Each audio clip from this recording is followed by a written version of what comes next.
3, 2, 1. We got creative.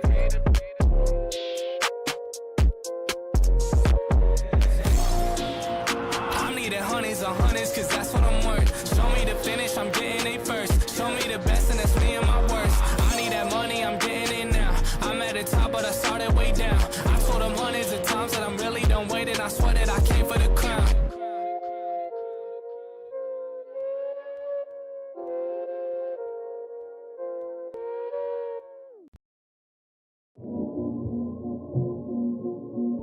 How long you think it was gonna take before we got here?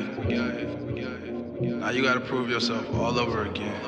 Come on. Ain't nobody coming, I've been gunning from 100 yards, trying to hit my mark, missing every time. This'll be the start of the picture perfect. Watch it when she working with no hands. I got plans, stack 100 bands, people in the stands and they fans singing every song and they copping merch. This'll work. I emerge while you falling off and perk. While you leaning, I'm even scheming to heat up like steaming demons. I left for 6 years, they fiending. I came back to make a scene and get rich. All the benefits, all the businesses, smoking mirrors to make it clearer. I'm all up in your shit. I'm like the clown from here, cause down here everybody flows. I've been back in the baddest and everybody knows. Body blows to bring their head down. I'm ahead now. Stacking bread and cut the overhead. I'm more prepared now. Feel like Freddie to your favorite rapper. Yeah, they scared now. Kill them all inside my dreams except they really dead now. Head down. Yeah, that was cool and all. I need you to go harder than that. Come on. Ain't nobody coming to find me. You ain't no contract to sign me. I put that boot behind me and wrote this song to remind me it's only us. Phony plus, so we only trust if you down here in the trenches with us while we coming up. This is crime mode, preteen hard, chafing in your jeans, playing just a tip until you slip. Now we on the scene, the can't say my name like Candyman in the mirror. I pop up with a hook, you get gutted, you gotta fear it. But focus now is the clearest, this is now is the nearest that it's ever been. It's music medicine and I'm a healer. Actually I'm a dealer, you can get a QP or QT. In my DM trying to get some QT. I'm Bruce Lee, move like water out of your league, you know it. Cut from a different cloth, you can't stitch it or sew it, mother. See, the thing is, they want to put you in a box. They want to tell you who you can be, how you can be, when you need to do it and why. But the truth is, you decide who you're gonna be. Stop waiting for somebody to come fix it for you. I'm gonna tell you right now, listen. Ain't nobody coming to do it, it's mostly me and I knew it. I had to bet on myself, I put the house on my music, went into debt for this shit. Sometimes regret what I did, but as a man I'ma make it. Only regret if I quit, only regret if I stop, and I can never be bought. So I ain't checking for labels less I'm controlling the pot. I mean I own all my masters and plus my publishing too. Before I sign on the way I cut back to 40 and shoot like poof. Now here's the proof, I'm Superman in the booth. The Mike Tyson, the mics, you cannot handle the truth. Unruly and uncouth, and cold as a front tooth. With an ice cream in your face, stay in your place or get moved. Like I'm Luda, I do you bad in a second. You can't compare with my methods, my mind's a magnetic weapon. So keep relaxing, I'm coming back with an axe and a sword at your front door, declaring that we at war. We at war. And that's exactly how it's gonna be. Don't ever let them underestimate you. Don't ever let them doubt you to the point that you start believing what they say. Don't ever tell yourself that it's actually only you, because really, it's you and everybody else that ever believes in you at one time. And you gotta channel all of those people into everything you do, so you can be the face of it, so they can be proud of what you're doing, because they gotta believe in it, and so do you. Psychosis, mostly me too.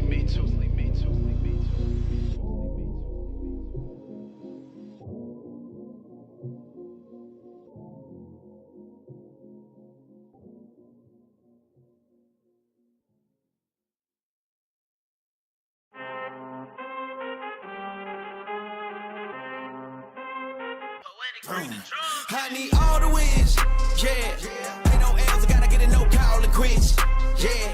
Gotta keep on moving no matter how hard it gets, yeah.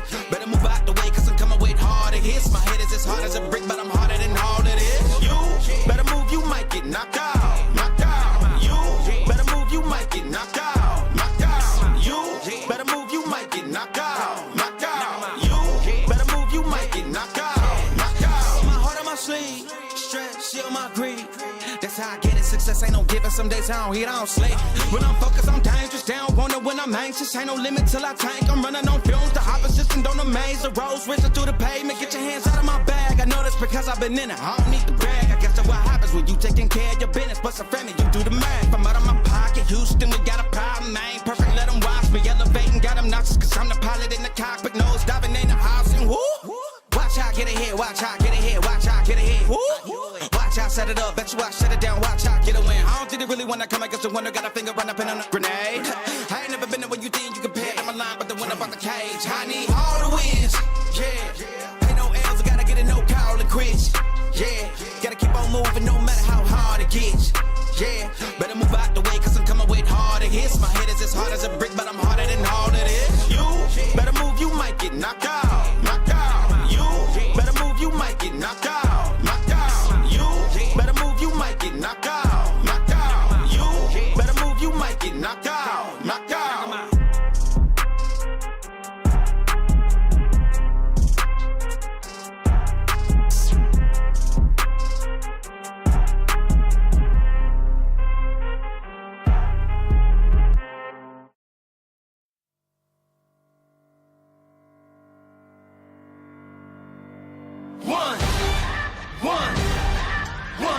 One shot, now the future is yours. Go!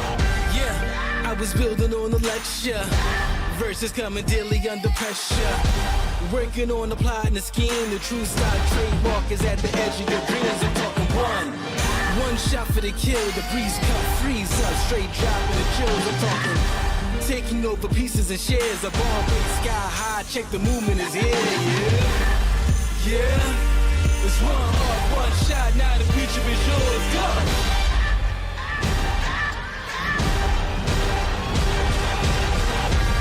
I'm turning dreams into reality. In the lab with the formula and chemistry. The memories spark and motivate and make the industry shake. We put the balls in the place. I'm talking one chance at best, yes. Painting pictures for the culture, keep the brushes fresh. Flip the drummer with the drummer, passion never rests. Freedom is a teacher under pressure, now we blessed. See, I was so close for the go. There's one art, one shot, now the future is yours. Go! Yeah. It's one art, one shot, now the future is yours. Go!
run it. I can't take no loss, I don't even know what it costs, I hit the ground then it go off, yeah. Hit the ground then it go off, yeah. I can't take no loss, I don't even know what it costs, yeah. I hit the ground then it go off, yeah. Hit the ground then it go off, yeah.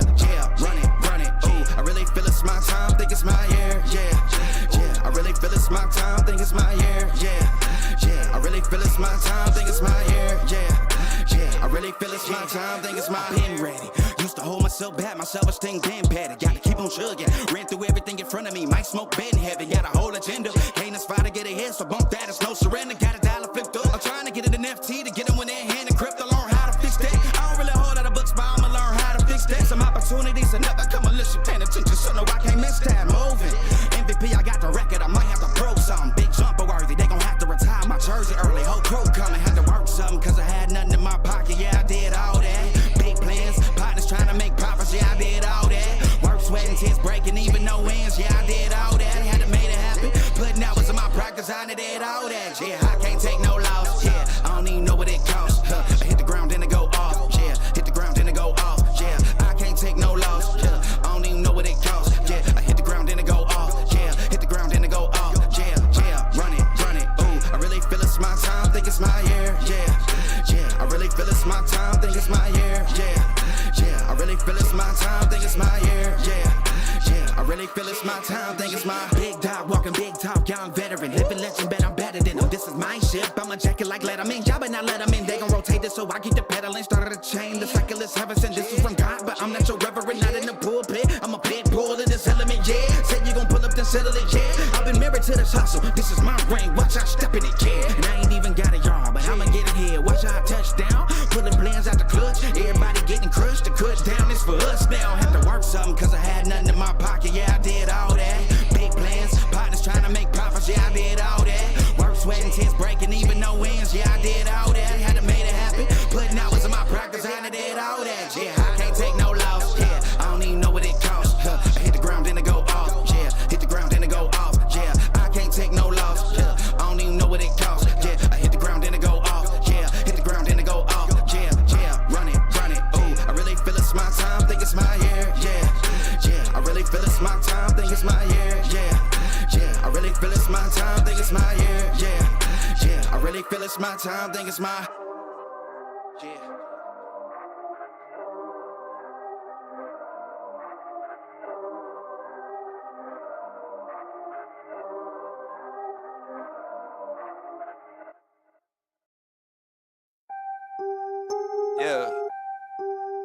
Yeah.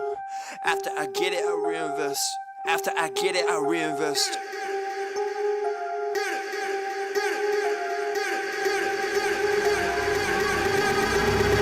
People wanna talk that talk in reality. You have not seen me in action. You think the come up comes overnight. You ain't behind the scenes. Trust me, these things don't just happen. No shade at Gerald, but G's don't come easy when you tryna eat out producing and rapping. I read that contract you sent me to sign, but excuse me, I can't help myself, I'm just laughing. Hey, you tryna cut out a piece of my pie, and I asked you politely, what's it that you offer me? Yeah, I produce all my own beats, and I have no intention of losing my publisher. Yeah, independent individual, boy, I've been eating off passive residuals. Yeah, let's be professional. Thanks for your time, but I had to decline at that principle. I've been scheming up a plan, hey. I've been saving all I can, hey. You could call me David Rams, hey. The way I handle these bands, hey. We ain't messing with the old model. New era, new kid, we full throttle. Just know that the come up is not a flaw. My amigos, they focus, know what to do. After I get it, I reinvest. After I get it, I reinvest. After I get it, I reinvest. Stack and put it back in it. After I get it, I reinvest. After I get it, I reinvest. After I get it, I reinvest.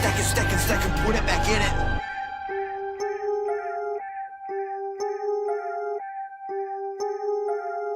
Yo, look, I ain't saying that I'm rich, cause if I'm honest, I've never been. But when I look at all these other kids, I feel just a little bit ahead of them. You should know the business is competitive. There's a lot of people that I'm better than. Even veterans ain't got the knowledge I do. I've been reinvesting all I ever spent. Stop pretending like you poppin'. Who been out here making profit? Told my mama that I got this. I wonder if she noticed what my job is. I don't know how I'ma make it, but I know no matter what, I'm finna find a way. All my homies finna eat and I ain't letting no one on my team look at an empty plate. Yeah. Went from a boy to a man, ayy. Every day been making plans, ayy. They don't really understand, ayy.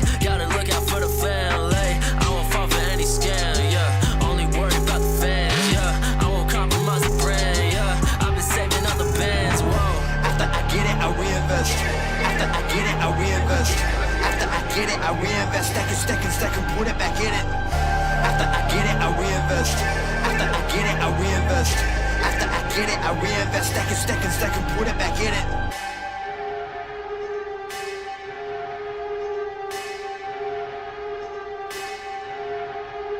Rappers spending money in some really funny ways, man. I promise you ain't really getting paid. Yeah, show a couple bands flexing on the Instagram, and nobody getting fans that way. Yeah, well, you really dumb if you spending all your funds on some clothes and your tape need work. Yeah, you ain't gonna stand if you ain't a businessman, man. I promise you the plan ain't gonna work. Yeah, rappers spending money in some really funny ways, man. I promise you ain't really getting paid. Yeah, show a couple bands flexing on the Instagram, and nobody getting fans that way. Yeah, well, you really dumb if you spending all your funds on some clothes and your tape need work. Yeah, you ain't gonna stand if you ain't a businessman, man. I promise you the plan ain't gonna work. Yeah.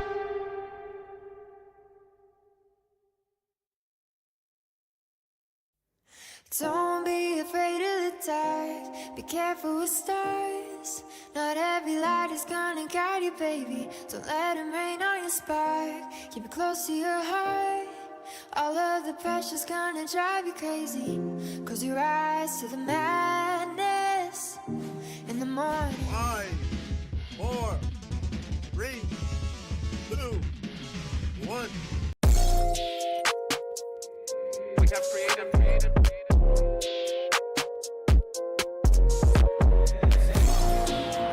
I'm needing hundreds on hundreds, cause that's what I'm worth. Show me the finish, I'm getting it first. Show me the best, and that's me and my worst. I need that money, I'm getting it now. I'm at the top, but I started way down. I told them hundreds of times that I'm really done waiting. I swear that I came for the crown.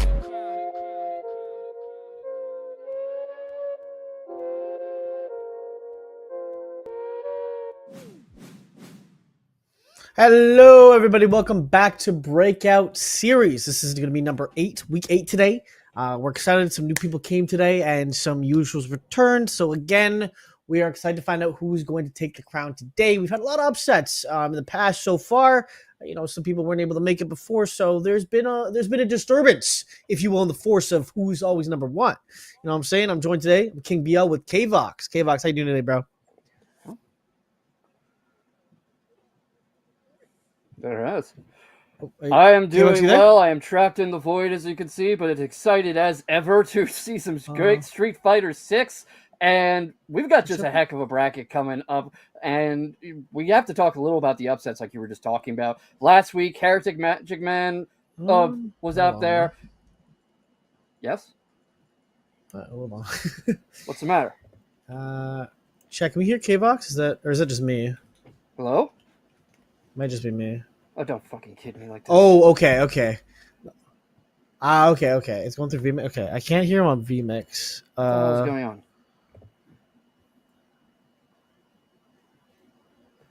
Oh, don't fucking this. Come on.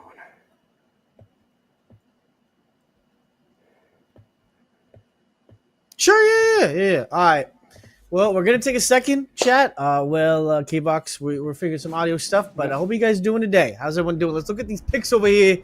We got Blanca. Obviously, you see a lot of Blancas. Blanca's the number 1 GOAT around here. Do not play on that man's name. The interesting one, though, is an M. Bison. We're seeing M. Bison stocks rising right now, which is interesting.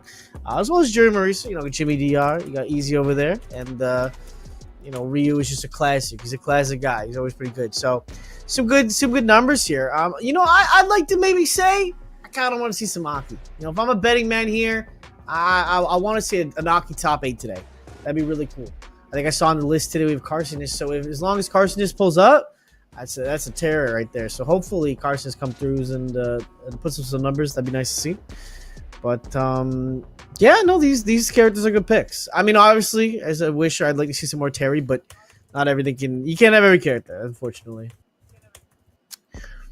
But yeah, no, I'm looking at the list right now of characters. There's some good players in here.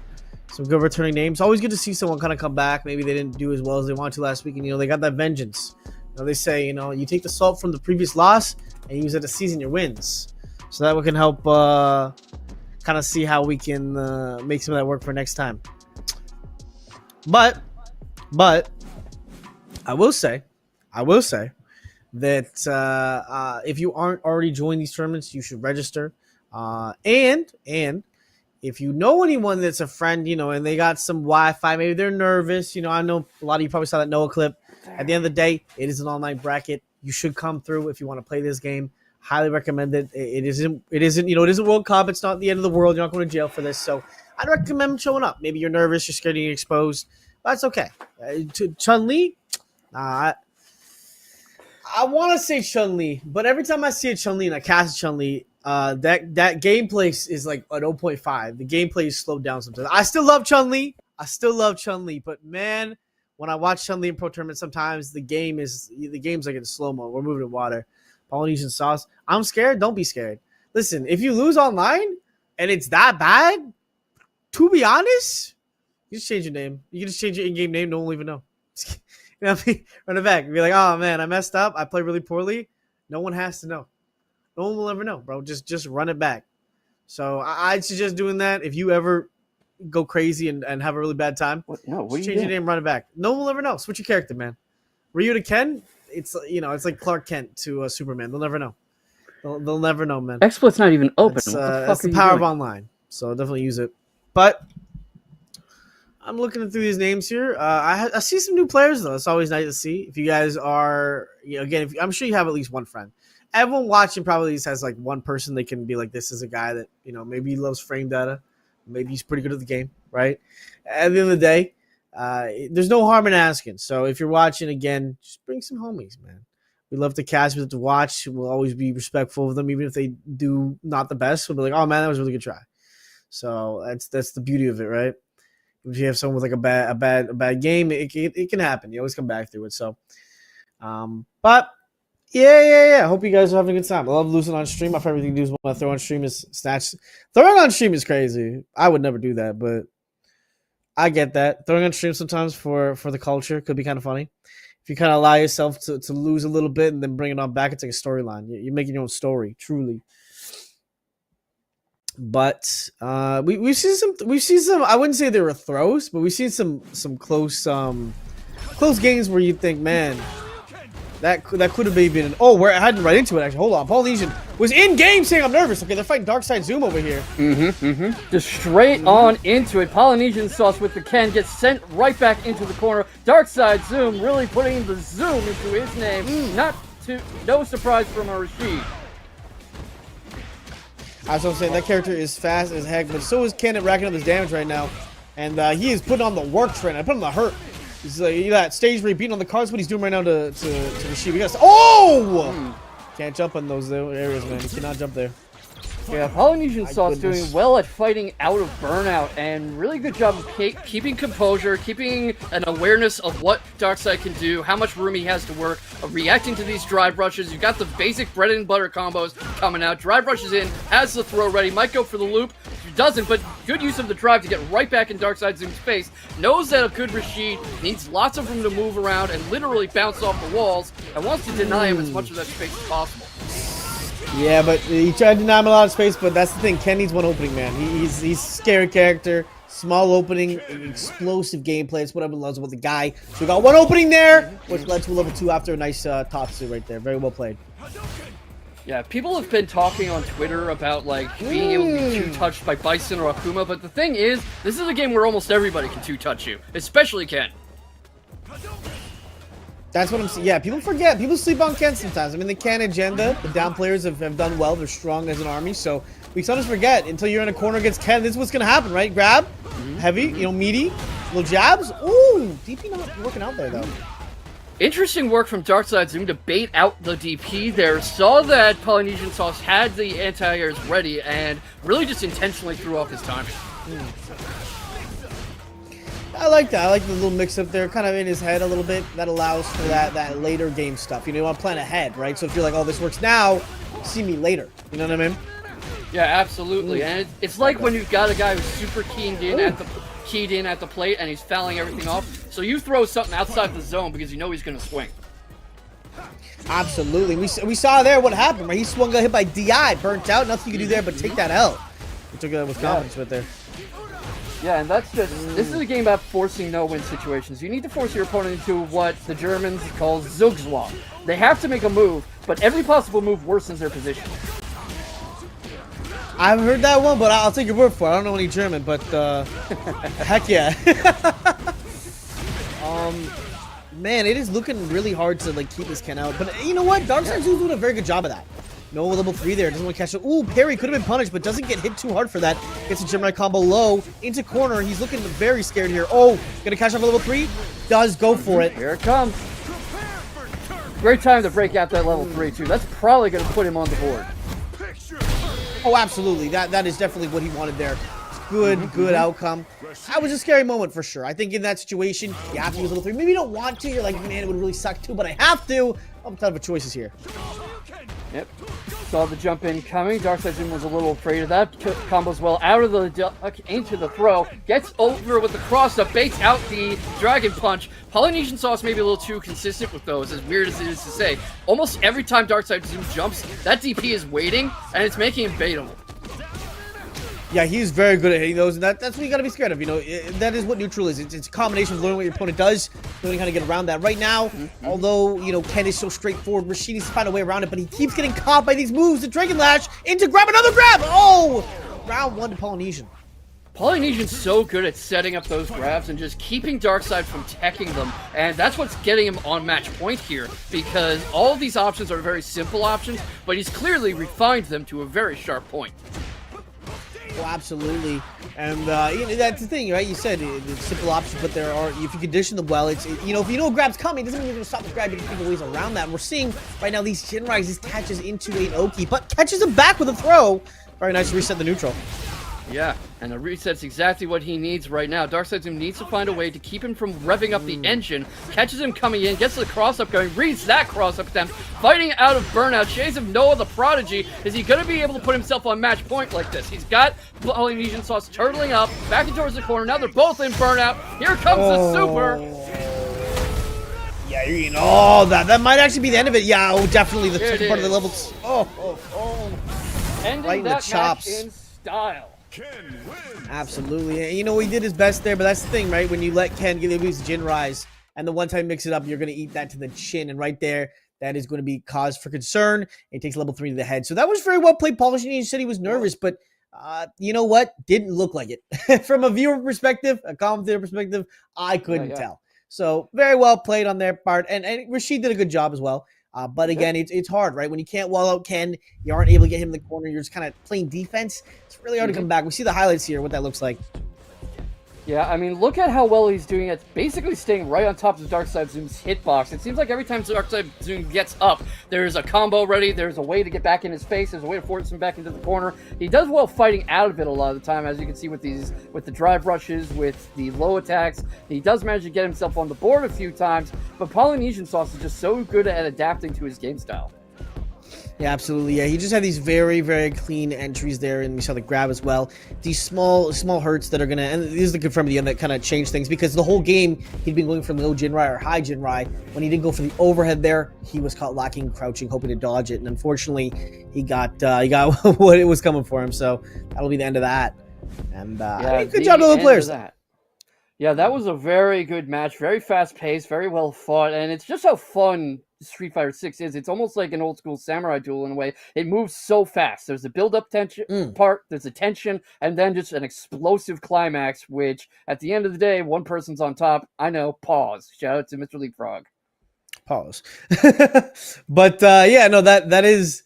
I could have said it better myself. That is what it comes down to, right? You condition your opponent. You have to confirm, and you kind of line up the shot, and you hit it, right? So that's kind of what happened there with Ken. You know, he's simple, but he has these little tricks that can kind of lead to big damage. So, unfortunately, couldn't quite see the extent. Maybe there was a bit more depth to the combos that were on the side of our boy Darkseid Zoom, but unfortunately couldn't quite, show us everything. Show us how the sausage was made. So that's going to be the end of that for now, but there's still a huge loser run possibility. We're going to probably see our next match soonish. I think we're looking at Zombie Azteca versus Equanimity, I think. Okay. That's going to be hard to watch. I think as well. I don't know if is this Mike X in the tournament too? That's crazy if it is. I think it might be. Just looking through the options here. I hope Carson is also here. This is going to be a really hype tournament, actually. We're going to see some names that I've seen in other tournaments before. It's really cool to see the legitimacy of this tournament we've loved so much at Breakout. But we get right into it now with Zombie versus, you said, Equanimity. Okay, Equanimity. Okay. I'm trying not to mess that up. All right. What do you think of the Akuma versus Manon matchup? I haven't really seen this before. You know, I want to say it's one of those things where, in theory, you're thinking, okay, Kuma has all the tools, right? But again, one-touch explosion doesn't feel too great. You know what I mean? Yeah, especially in a game that moves this fast, where almost every character can two-touch you, and Akuma famously little health. Yeah, Akuma has that low HP, but again, if you can just kind of stay out of that range of getting in danger of grabs with these, stay in the air, stay in situations where you're avoiding a lot of that damage, you should be pretty good. But again, you got to play very careful, right? Very, very careful. Yeah, you can see that a bit from Equanimity too, who's creating the space and trying to force Azteca to come to him, and then he brings out the grabs, he brings out the counterattacks. He's almost playing more defensive than Manon is, and, you know, a classic versus a modern Manon at that. Only one medal from Zombie Azteca so far, not doing a lot of good at building those up, and obviously getting caught coming in a lot. 100%. And I think that's, you pointed to it exactly. I was going to just say, that's kind of the way of doing this matchup, unfortunately. Even if you want to go in as Akuma, you can't really. You have to really play that safe game. Because the moment you get too close, you're going to eat it. You don't want to be eating all that damage from our boy. Yeah, and you can see it just there. Azteca going on to 2 medals from Equanimity, really trying to play a little more aggressive and speed up the pace of the match a bit. Loses the control over the pace, and you can see how low his health is, but he's starting to come back from that. He forces Azteca into burnout. He gets caught with the punish counter, though, and now Azteca's free. Might be able to make something happen here. Oh, maybe. I would think a level 3 there might have been what he's going for, but he didn't quite catch it. Gonna look for some pokes here. Oh, blocks this? Yes, you do. Eat this whole combo. Oh, God. Yeah, training room combos right there. Doesn't even let any levels for it. Gonna finish it off very clean with a back fist. The fire fist right there in the chest. Yeah, that controlled aggression is a great option because you could see that he just needed one moment, one good block, and that was it. Azteca's parry game is strong, gets over the fireball, gets the cross-up going into another throw. 2 medals already, starting to warm up more to the Manon playbook. Can Equanimity keep him from running away from this is the question. It looks like he's doing a pretty good job right now. He's got a bit of a handle on the playstyle, catching these jumps. If I'm Akuma right now, I'll be real, man. I am scared right now. Because this is where it gets scary, right? Couple of hits, couple of jump catches, and you're now sitting at a very sad deficit in game number 2.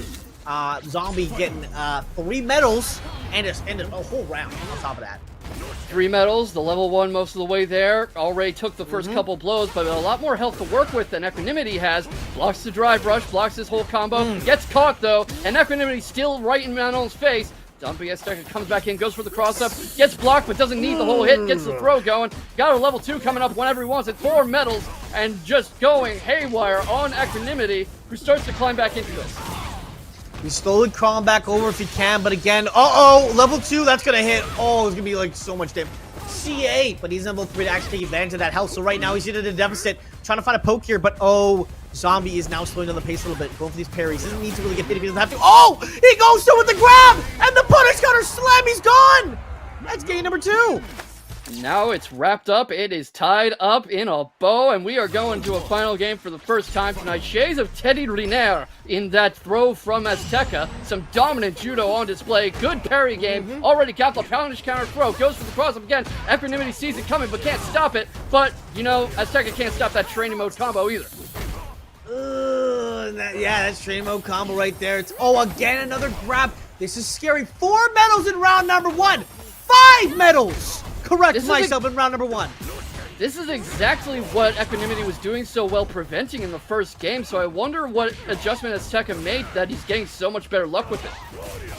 He definitely, you're getting, the back break. That ballet is fancy, but that back break is some Street Fighter stuff right there.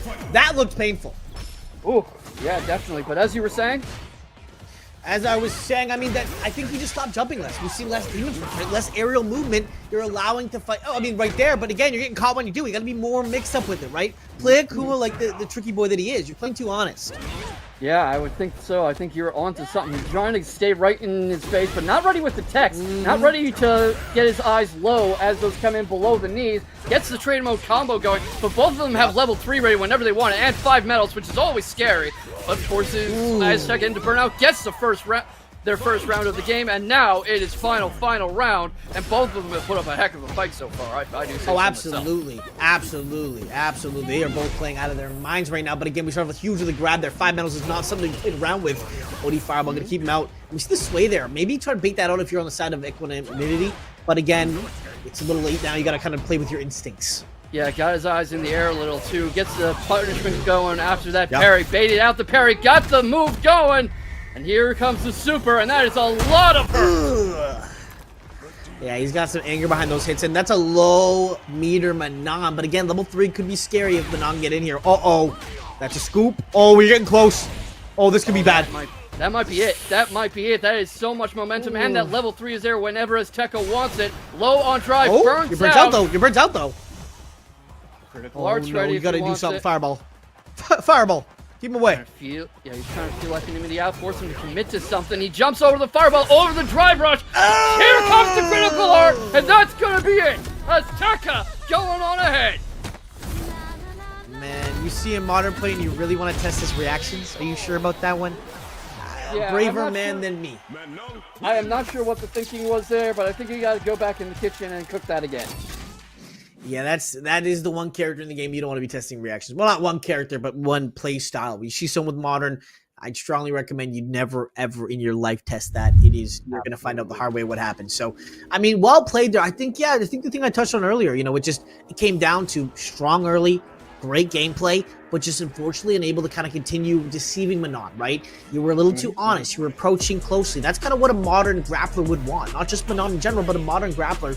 You can close them in those situations. You're giving them exactly what they need, which is that one-button grapple that they're fiending for, right? You're just giving that to them for free. Absolutely, and it seems like as the set went on, Zombie Azteca was getting used to Equanimity's playstyle, but Equanimity wasn't making the same adjustments. He was kind of trying to play as he always had, and as you were saying, actually played a little more careless. He wasn't being as guarded. He was going out on a limb more often, trying to force these high damage exchanges, and not really with an eye on avoiding the grabs, on preventing metal buildup, which he did so well at in the first game, and not letting him get that critical art ready. It just became a steamroller. It snowballed away from him, and he wasn't able to prevent Azteca's momentum as we go 1-2. Yeah, that's the hard part. I think a lot of times, you can get in your head of like, I need to finish this. I need to be this quick because when you win game 1, you go, okay, I won game 1. Surely you're done. Like, I want to just end this now. I want to kind of speed this process up. But unfortunately, when you try to speed it up, when you're playing a character that is demanding a slow play style and you're impatient or you become a moment of weakness where you go, there's an opening, I can get it. That's what happens, right? A grappler will slam you and teach you why you need to play patient. Right? That's hard lesson to learn.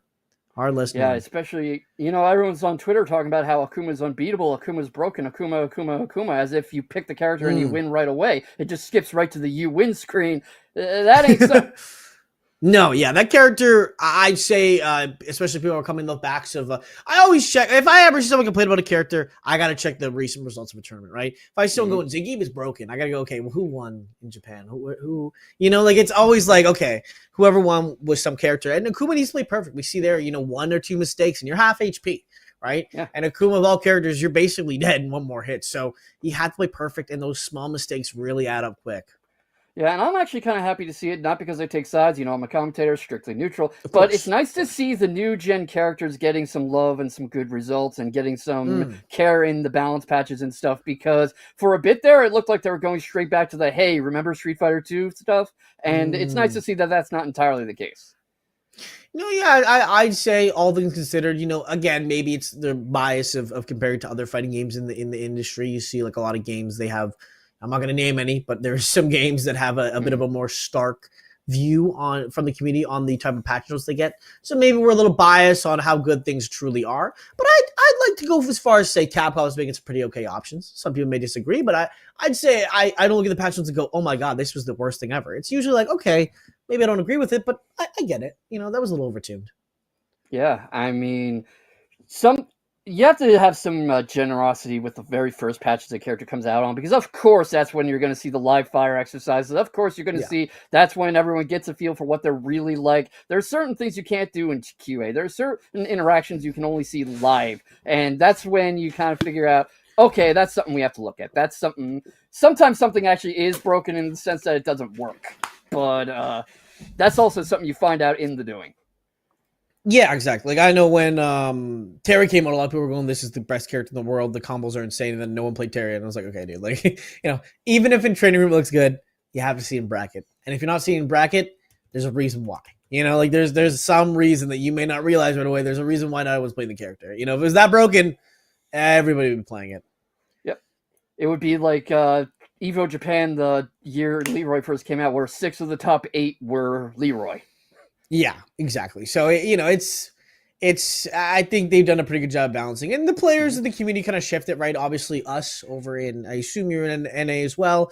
There's a lot of understanding of like what is the better characters, right? We're over here like Zangief is all right, and then you go to Japan, they're like Zangief is insane. He is the reason everything is falling apart, So like it really just depends on where you are too locally as well. Like what's going to be a good character, but top 5 is pretty understandable. You know what I mean? Yeah. And I'm going to be an opinionated New Yorker for a second and bring on that side of me and say that the community has to start giving people credit for playing well. It can't just be the character, the character, the character, the character. This character's too good every time the character wins a tournament. Give people credit for playing well. Some people just are good. Kusanagi playing Ryu. It's not that Ryu's broken that he won that tournament. Kusanagi is good. He is a monster. If Daigo wins the tournament, it's because he's Daigo, not because he picked the right character. I know, I have to agree. I think it's also too, just to some extent, even a crazier take too, is also it depends on who's manning that ship as well, right? Because you'll have Kusanagi go and they'll be like, Ryu is just too strong. Idon wins, or like he's an honest player. He's just good. Manana needs no change. Just a good player. It's like, well, okay, so wait, what's going on here? It depends on who's manning it, right? Like when Punk wins Evo, we're like, it's just Punk, right? Kami's not broken. It's just Punk, right? It's like kind of some situations make you go, okay, well, it depends on who's manning that ship. But I do think to some extent, I agree. Like you got to give props to who's playing, right? It's not like they just pick the characters you said before and they just instantly win, right? They gotta work hard to get to where they are, right? Yeah, and I mean, maybe I'm being naive a little, but Street Fighter 6 feels like a game where any character can beat any other character if the pilot is having a good day. There's no 0 to 10 matchups here. No, I'd say there's some matches that make you scratch your head a little bit, but none that are like unplayable. Like if you load in, you're like, well, dude, shake my hand. I'm gonna go home and cry. But I'd say there's some matches that feel a little odd. I'd say like if you guys watched ECT, there were some upsets that were a little bit confusing to some people. For example, I'm pretty sure Problem X lost to Marine, the commentator, which by no means Marine's not a good player. It just was like, I mean, that's Problem X, right? That's that guy, right? So like, and Marine plays Manon, so that was a shocker to a lot of people watching. But I think at the end of the day, as you said, anyone could beat anyone, right? That's the kind of game we're in, right? You have a good day, maybe Daigo's having a bad day, right? You make a couple mistakes, but you got to be good enough to take advantage of those mistakes, and then you win the game, right? Especially in big tournament settings, which are as much a test of endurance as game knowledge, because you have so many matches over such a period of time, and you're just playing again and again and again and again. And it's a matter of, can you keep that cool the whole way through? Can you stay composed? Can your reflexes stay as sharp as the day you walked in the door? And frankly, are you going to get sick of playing Street Fighter 6 or not? That's true. At the end of the day, it's a fighting game. It's a little bit of gamble. We're hopping into Marisa Ditto. Okay. Marisa Mirror versus CVE. That's interesting. CVE. And a couple weeks ago, Jimmy DR actually won Breakout Series, beating the recurring bracket demon Ruffian in the grand final. So I am really looking forward to seeing what CVE can do here, already off to a really strong start. Yeah, he roughed up Ruffy, but right now he's getting roughed up by CV. Gonna need to do the CVS after this one. Get some band-aids for what's going through him right now. But oh my goodness, making a good comeback right now. Oh, the double punch! I charge stronger than you. I'm bigger, I'm stronger, I'm better. Jimmy DR now, perfectly symmetrical violence never solved anything. Apparently not, but it's looking like it's gonna solve Jimmy DR's first game here. He's figured out something right now. He's got the punch again, the chops, the chin check. Good discipline from Jimmy DR. I feel like Marisa is so intuitively a steamroller character that often people will play this highly smash mouth style with her. You don't often see a Marisa hanging back and letting you have enough rope to hang yourself. Absolutely. I think that comes with just skill and knowledge of the character. There's some matchups, obviously, where you can't do that, right? You play Dawson, you got to wait for your turn, right? But right now, CV, maybe get a little patient here. Jimmy DR, able to find these openings. And three. Oh, my. Yeah. Wrap it up. That's game one. Thanks for showing up, CV. Better luck next game. But, oh my goodness, you are just seeing the difference in character knowledge here. To spot that exact pixel length range difference and exploit the overextension in a second like that. Absolutely, yeah. He just was able to take all of that damage, take all her love. It looks like Stevie's having a little trouble swallowing all that damage right now because he is right now sitting at about 75%. Grab would have put it down to 50. Oh, the swings from Jimmy. you know, his meter's staying pretty low, but his damage and his awareness are just so peaked out, it doesn't really matter. Yeah, absolutely. Gets a little overeager with the drive rush, gets punished for it, gets that big old punch to the face. You could see him playing a little more patiently for a second there, but it's like he got a little overeager, and now we're already on match point, and he's hardly even hit Jimmy this game. Yeah, he's just, he's getting a little broad right now. You know, Jimmy DR is I respect the confidence, though. Challenge Jimmy DR in his own main, like, this character's supposed to study all the framed out of. I can do this. You know what? Good effort, but Jimmy DR is trying to put a statement of why you should not do this. Yep. I mean, just the patience on display, the ability to read what CV is going to do and stop him from coming in. Unfortunately, a little overeager that time himself. Gets the counter, gets the back throw. Good way to reset the momentum, especially into another chain grab. Has the critical art if he wants it. But the question is, can he avoid the Gladius? So far, the answer is yes, as CV is fighting out of burnout, trying to keep up the offensive momentum. But here comes a painful combo right back into the corner. Has the critical art. They both do if they want it, and might not even need it, but here it comes. Man, the train was started, the train stopped, but not in the place you wanted it to. Unfortunately, CVE gonna get kind of slapped up a little bit there 2-0. Again, great stuff playing, but you just find someone who has that experience, that knowledge of the character deeply, how to beat and play as Marisa. I mean, come on, it's Jimmy DR. Really, like, you knew what you were getting into. Yeah, like maybe Femshep could have won this set, but CVE was just against somebody who knew the characters so much better. That's a mirror match in a nutshell. It is a series of knowledge checks. You have to know your character inside and out to fight essentially yourself. Absolutely, and yeah, again, Jimmy DR of all people. You're fighting the fella who's on Twitter all the time posting clips, right? That is like fighting Tokido on Akuma or Ken, right? You're fighting someone who is a specialist for years, but I guess a year on this character. But in general, it's just someone who is known for this character. They're gonna know a lot more than you do to some extent for some things, and it's gonna be hard, you know? Absolutely, and I mean, you're just making it hard for yourself, too, because you are playing right into your opponent's greatest strengths, and you didn't really see CVE trying to mix it up. You didn't really see CVE trying to throw off the game plan. Just very much a straight-up, honest, straightforward Marisa play from both of them the whole way through. And sure, that makes for an entertaining set, but I think you gotta have a few more tricks up your sleeve when you're fighting someone so much more experienced with your main. Yeah, you definitely have to think a little bit more how they're going to approach the matchup, be a little more reactive. It felt a lot like, CVE was going to go, this is my game plan, deal with it. And Jimmy was like, oh, that Marisa? I learned how to do that last year, buddy. Like, I'm going to show you what to do against that kind of Marisa. So he definitely knew kind of what was going on about that, and needs to kind of work on how he's going to handle that situation for next time. And it's good learning. So if I'm watching him and I'm watching stream from his point of view, dude, if you're listening, check out the replay of that game. Go and replay review. Check out what you could have done in those situations. That's the best way to learn, from someone like Jimmy DR, of course, you're going to learn a lot of things. So recommend, if you're watching, listening, check out his thing. Go check out what he did there, and it will help you improve a lot, I think. Absolutely, I completely agree. And I was talking with Captain No Fun the last time I was in the booth about this, how we could really use what Tekken 8 has, replay takeover. The ability to just hop into the replay at the moment your opponent was getting the better of you and see what you could have done in that interaction to essentially go back in time and replay that match. And that is just a way to help our people leaps and bounds improve. It's like stepping into the hyperbolic time chamber, and you just play your old defeats over and over. They actually did add that recently. Oh, they did. Okay. Yeah, they did. Yeah, last patch. From our lips to God's ears, clearly. Yeah, right away to that. Yeah, you can take over. You can take anyone to replay like you can in Tekken. It's really, really nice, actually, because then, like, people post on Twitter, like, oh, what could I have done here to optimize the combo? So we'll go through and, like, check it out. So it's actually really helpful that they added that. Yes. But, so that's something to kind of check out their inputs, like, what are they doing or not. So it's a very good input. I really appreciate them for putting that in. It really helps a lot. Yeah, same.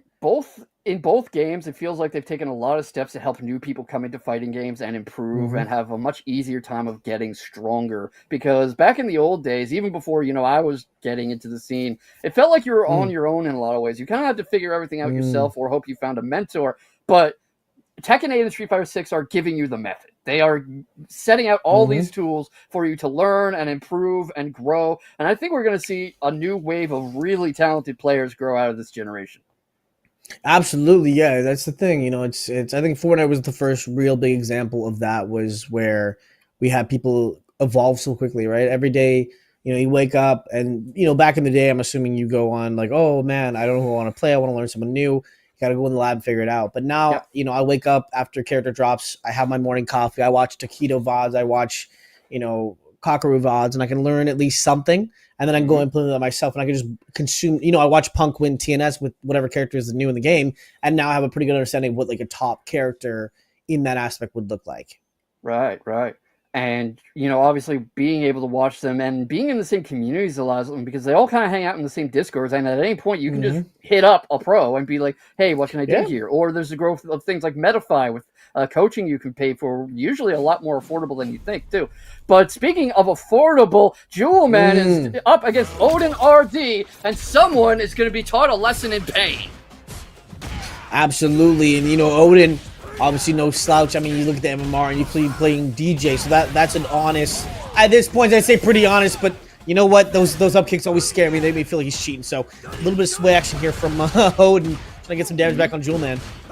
Yeah, and much like in an actual sumo bout, Jewelman is just straight ahead, straight forward, a lot of oppressive pressure, but he's running into these machine gun uppers, setting himself up for these cross-ups and these fireballs, and right now he's in burnout, stuck in the corner, and this is not the Jewelman we usually see. Usually he has a much greater control over the pace of a bout.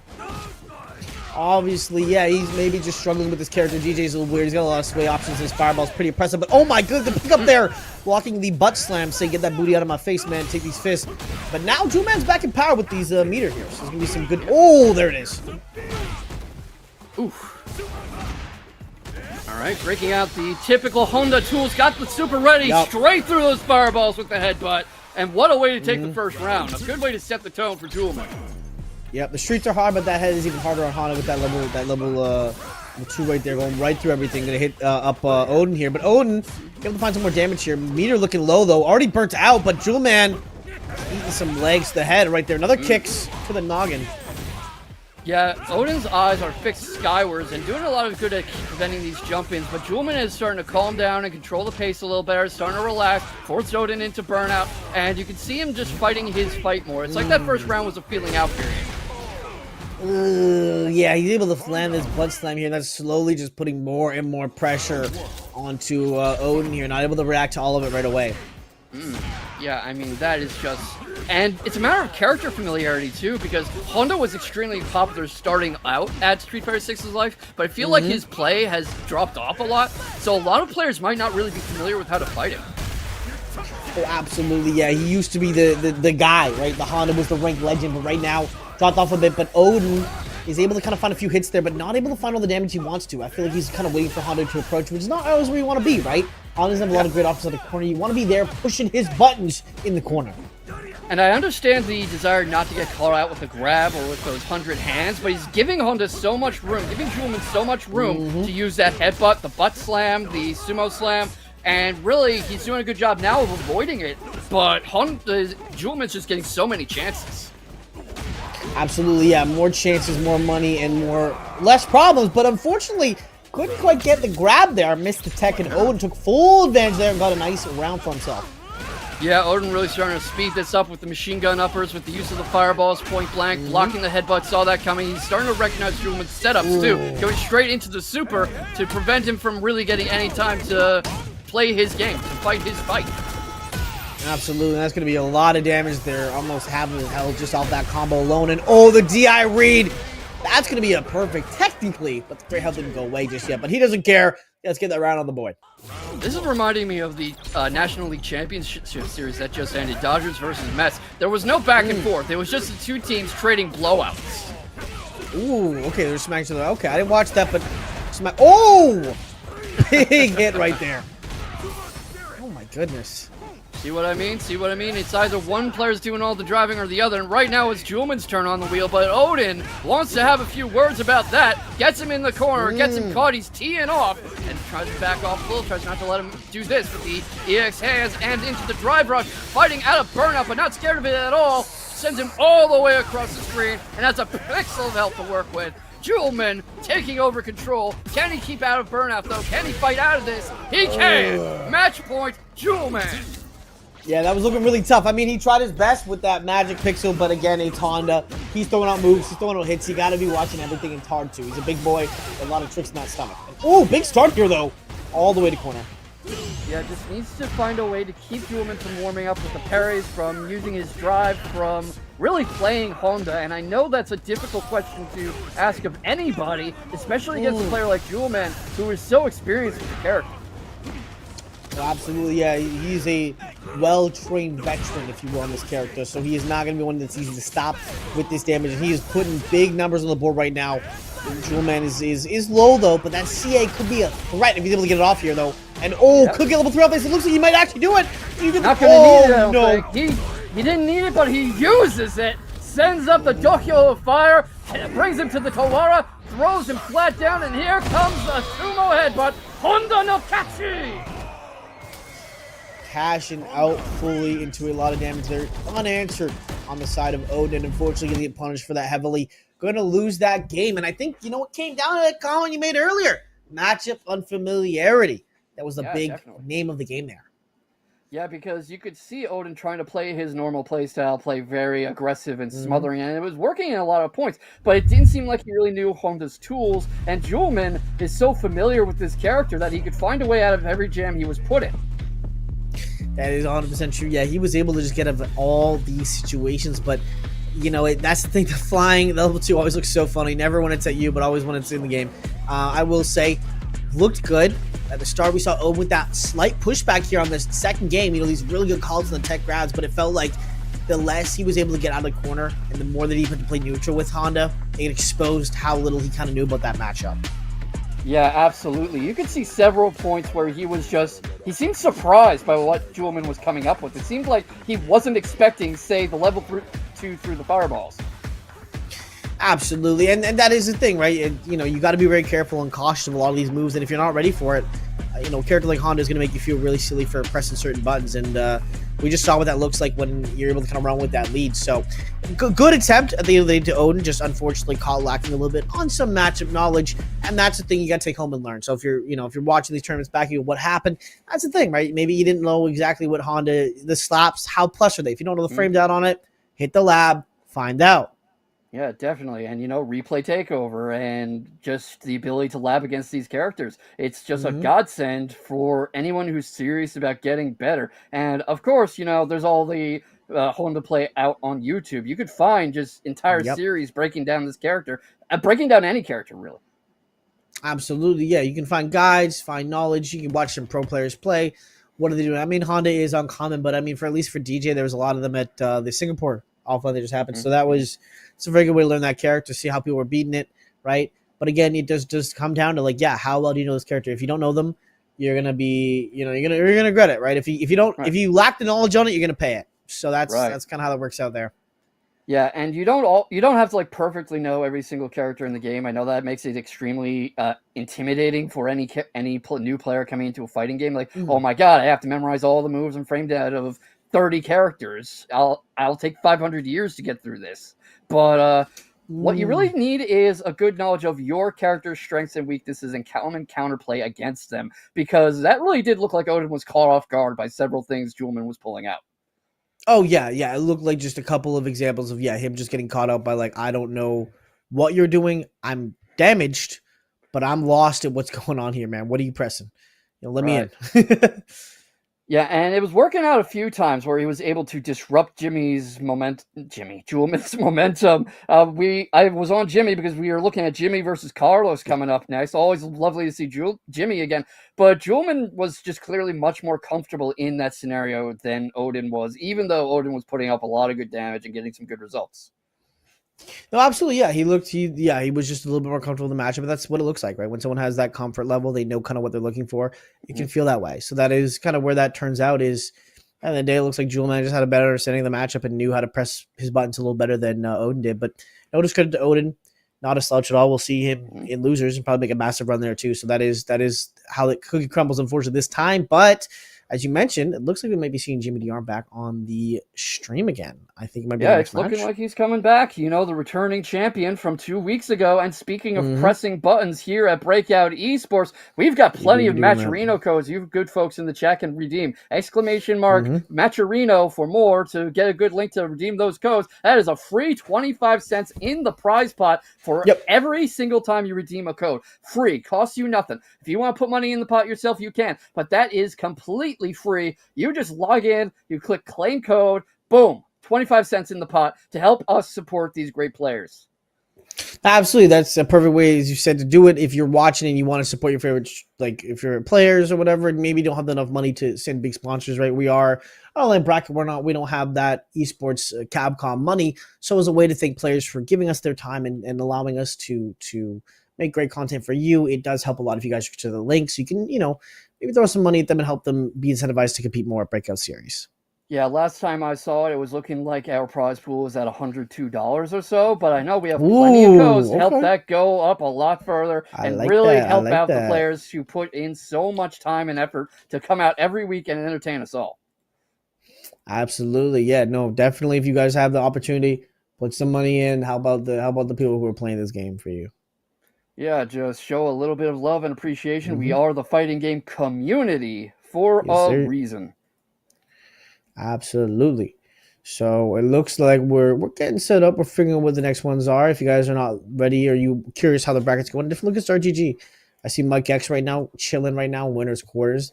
Unfortunately, it looks like Carson might have lost a little earlier than I anticipated initially to Jesdero, who's a very good player, obviously been around here. So that is potentially how that matchup might have gone. But there's always going to be good upsets here. That's kind of what happens when you reach this point of playing where you have these very talented players. You're going to have upsets. Unfortunately, it's just some smaller bracket.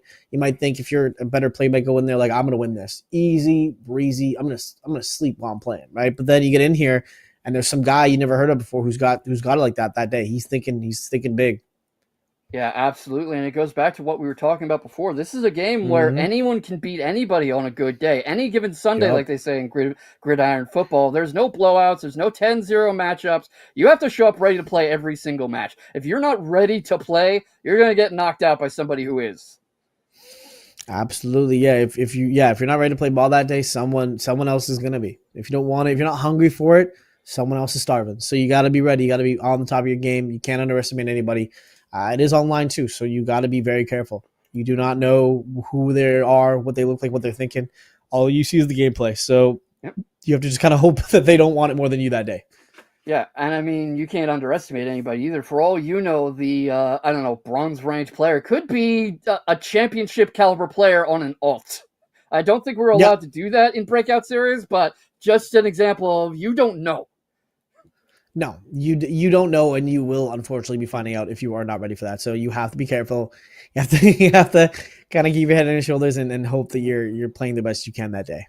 Yeah, during Street Fighter V's lifetime, I got a lot of commentary hours in on the online local and was very familiar with a lot of players. Some of the people who are on our bracket now, like Jesdero and Julman, are veterans of that time.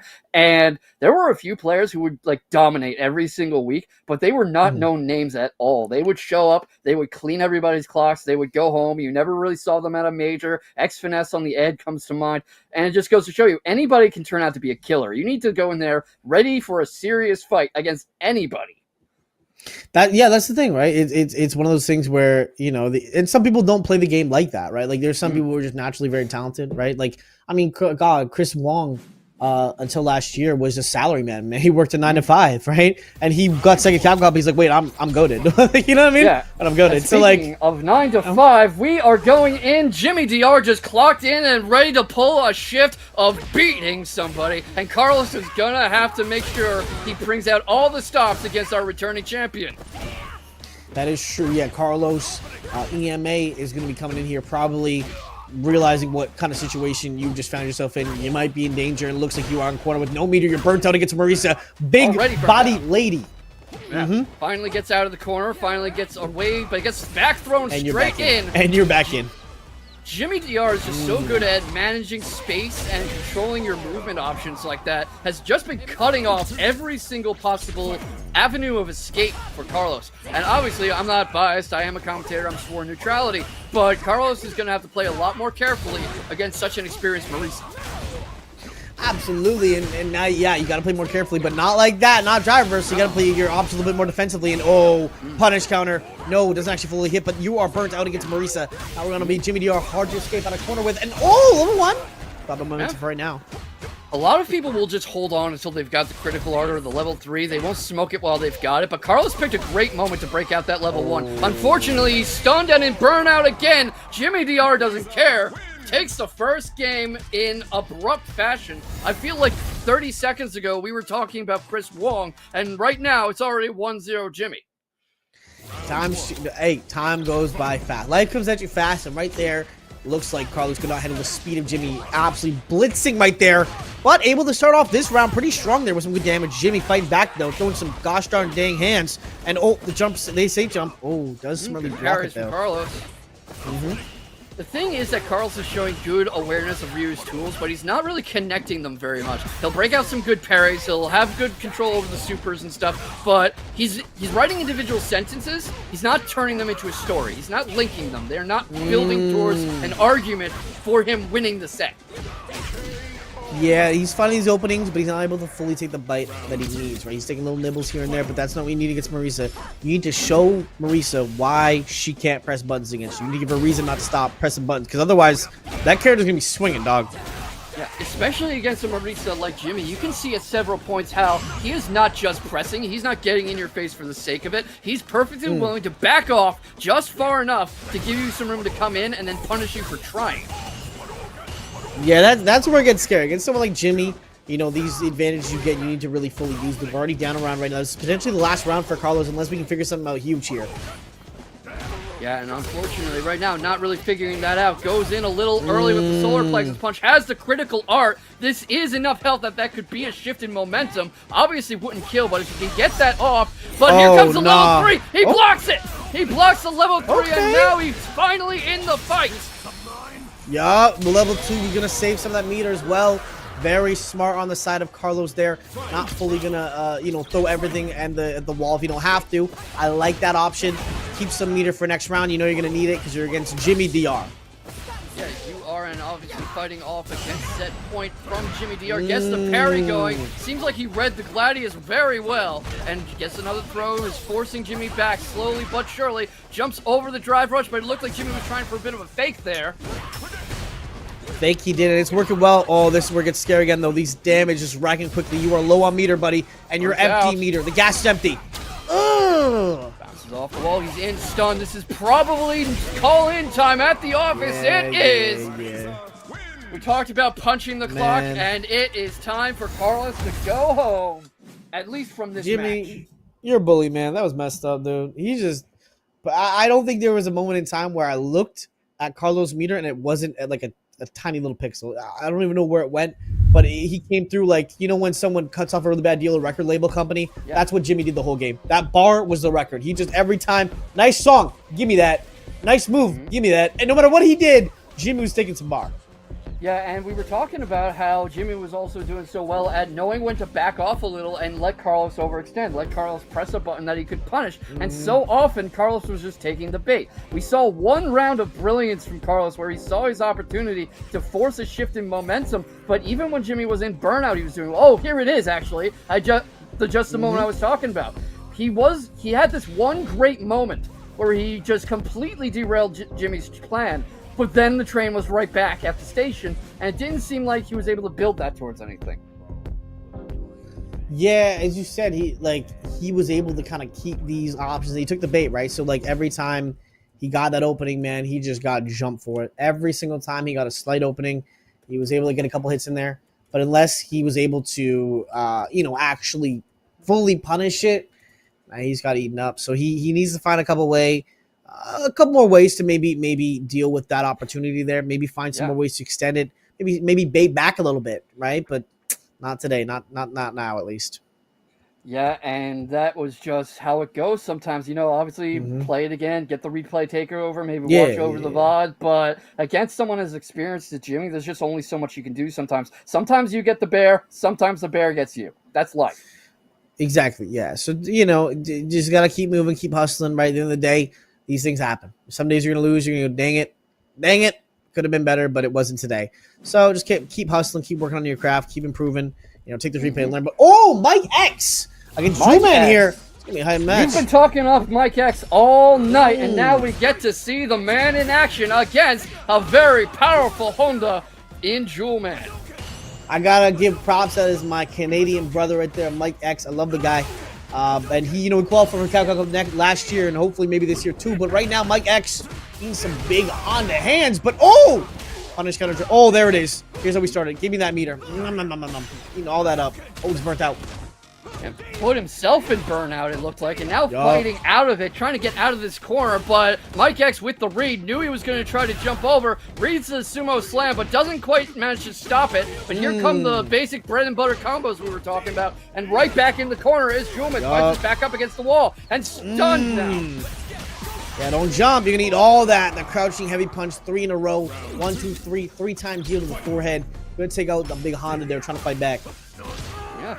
I mean, that was just one of the rounds ever for sure from Mike X. Really just complete control from A to Z. But Jewelman doing a good job of trying to force himself back in this.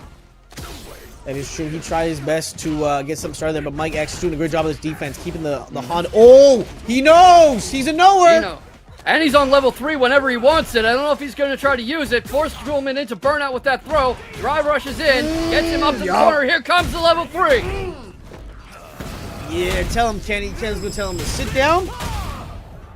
Oh, wait, not yet. No, hold up. Wrong one. No. That's CA. But you know what? It doesn't matter. Doesn't need it. Doesn't need it. That was a sneaky gameplay right there from Mike X. Going to get that advantage early on. And now he's going to try to find a way around this. Jewelman going with the butt slam. Start off strong. So, do you know his NHL team since he's Canadian? The Vancouver Canucks. I don't think he's from, I want to say Saskatchewan. I could be wrong, though. I don't actually know where he's from in Canada, but he's not from here, I don't think. Not where I'm from. Well, look, only one team works for the pun. You got to give me a little breathing room. I got you. But I know who doesn't think this is a laughing matter at all. Mike X, who's already barreling down towards match point, takes that KO out of burnout and already on set point, about to send Jewelman down to losers unless he can find a way to adjust. And what do you think of the Ken versus Honda matchup? It's a time-honored staple of Street Fighter, but obviously everything's a little different in 6. I think Ken wins. I think he beats him down. I think Honda's over here. I want food. Ken gives him a little knuckle sandwich. I think that's just how it goes. Especially someone like in this match specifically. I think it's just over. I think, on paper, it's pretty bad. I think in general, Mike X got it like that too. So we're going to see kind of how Jewelman does it. I mean, Mike X lives over in SAS. Nothing else to do but to beat down in video games. So he is taking full advantage of that right now. Yeah, it's either video games or hockey when you're up there, and he doesn't seem like he likes skating very much. Sure, not as much as he likes beating up Jewelman, but not if Jewelman has anything to say about it. Breaks through the 100 hands with the punish counter, and he's getting low on meter, but doesn't seem to really need it. Gets some good space, and catches him drive rushing in. That might be all he needs. Yeah. It is! Yeah, it looks like right there, Jewelman was getting desperate. Trying to find an option right there. Could not find anything on the table. All options were stolen away, and that's what happens when you have no other option, right? He tried his best to do something, get something, receive something, but all he got was a fist to the face. I went to this game, I signed up for this tournament, all I got was punched by Ken. It's a t-shirt, he should get on that. But yeah, no, he just was able to get around his defense all the time, and any offense that Jewelman had was stopped pretty much every time he tried to do it. Yeah, that bowl of Chonka was just empty, and you could see how Jewelman was facing somebody with much more familiarity with the matchup. Mike X was able to read when he was going to try for the sumo headbutt, but for the sumo slam, he was able to keep him in the corner and oppressed a lot of the time, kept that meter nice and low, and the resource management, even though Mike X was fighting out of burnout a few times, was very much on Mike's side. Absolutely. You know what? I think it was that moment where he realized he might have screwed up was when he goes for that classic, the fake stomp into grab, and Mike jumped it, and he was like, oh.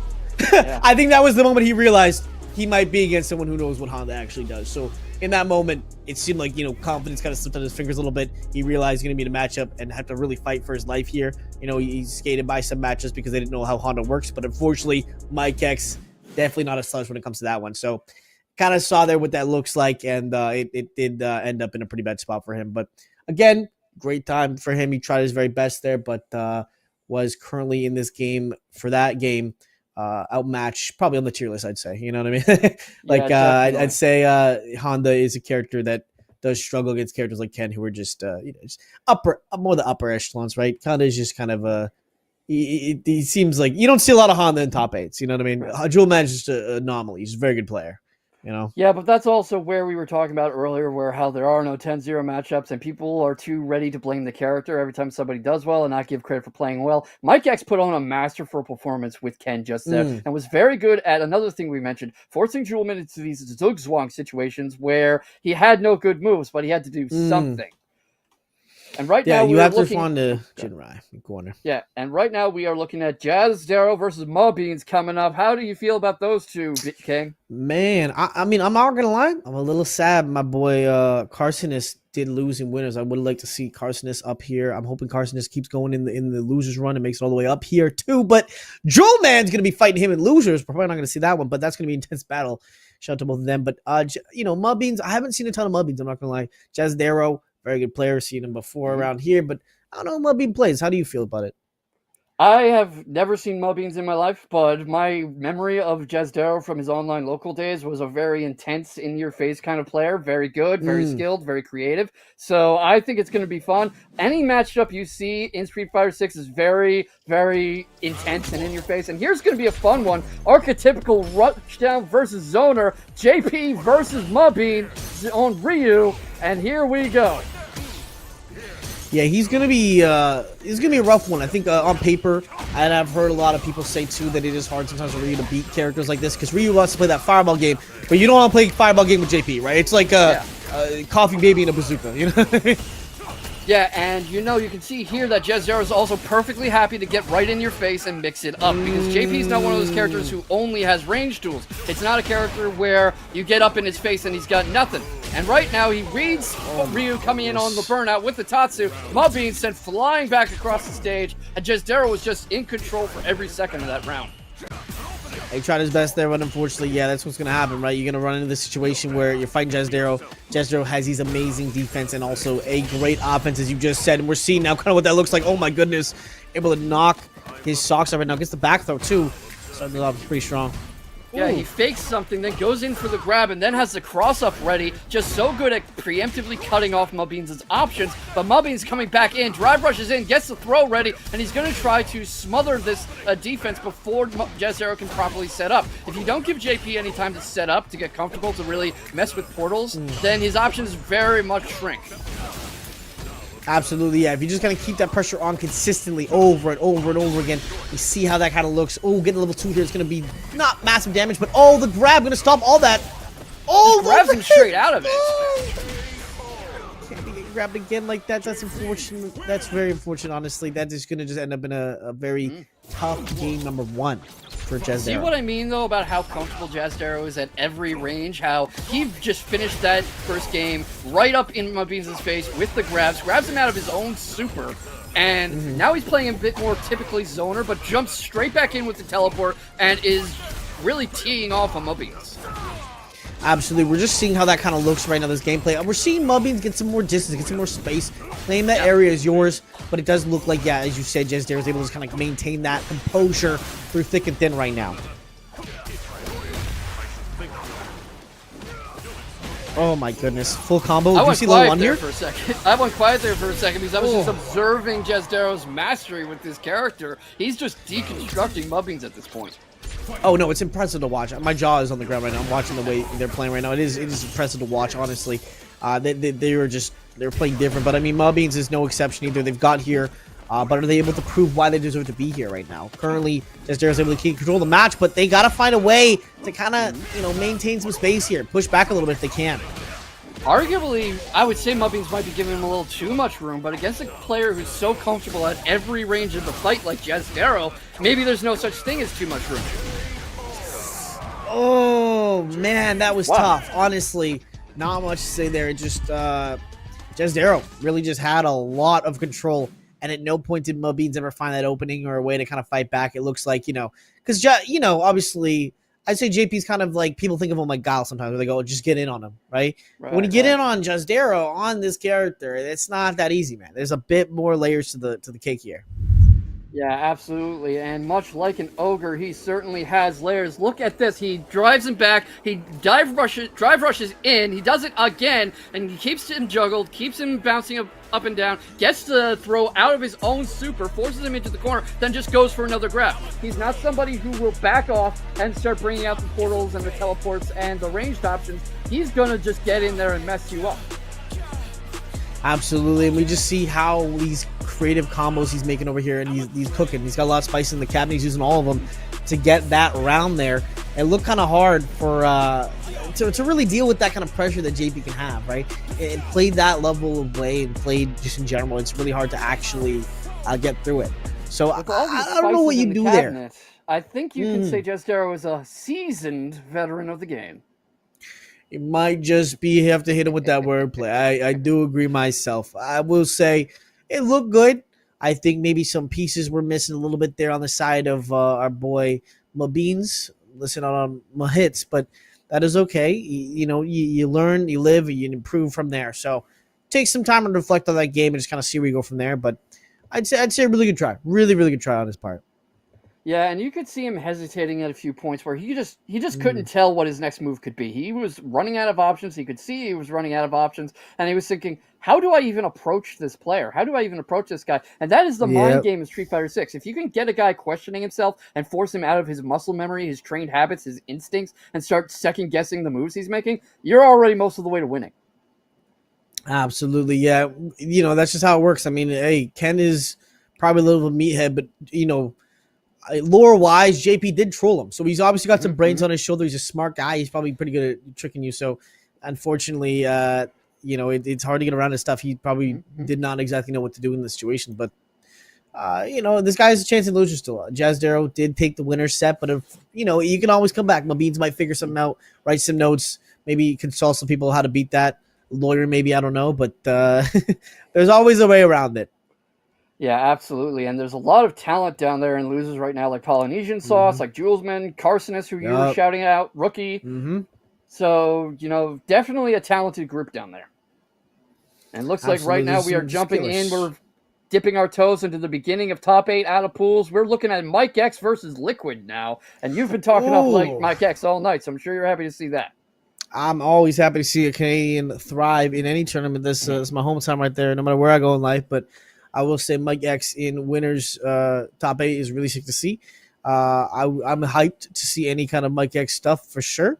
In general, Ken is a cool character. To some extent, obviously some people don't like him. I get it. But he is cool. He's cool that they've kind of made a lot of characters see this cool identity. You're not looking like, oh man, every character's the lamest thing to see their lore of. You're like, oh, that's a pretty cool lore. So I like what they're doing with the characters. I like where they're taking this game. And we got Jimmy DR versus Jazz Darrow winners. And Liquid O versus Mike X on the other side of that. Yeah, we are rocketing through this. Street Fighter 6 is such a fast game. I feel like I barely even sat down to start commentating, and we are already in the first matches of top 8. Yeah, that's how it goes. This game goes quick, and I think that's why people like it, right? I see some games out there, not to hate on any games, but like sometimes like I watch Smash, and it's like you get in these matches sometimes, and you're like, I could sleep and come back, and this would still be on, But yeah, Street Fighter 6 feels like the I have a day job game. You can get in, do your matches, win, lose, you're done in time to go to bed. That's exactly right. Yeah, you finish it, you're like, okay, I'm going to go do other things in my life now. That was awesome. GG's, everybody. I'm going to go home and whatever I got to do. So, yeah, you can have a life outside the game, which is good. And there's a lot of longevity to it, too, right? Some games, people worry, like, oh, man, this game is only good while I'm a kid, and the moment I'm aged out, I can't play anymore. But we see people like Tsukito, like Daigo in their 40s, right? They're still killing it. They're still, you can't underestimate them. You will lose. So it's really cool to see a game like that allow for community to last as long as it does. Absolutely, and the age thing is not just—it's not like you turn 25 and you can't press buttons anymore, and suddenly your reflexes are all dead. It's a matter of time and ability to put in what you need to do. And we see Mike X and Liquid coming up. They've both put plenty of time into this game, and they are willing to show you as we're heading to top 8. Welcome to top 8, everybody. Already, I'm hyped to see this. Yeah.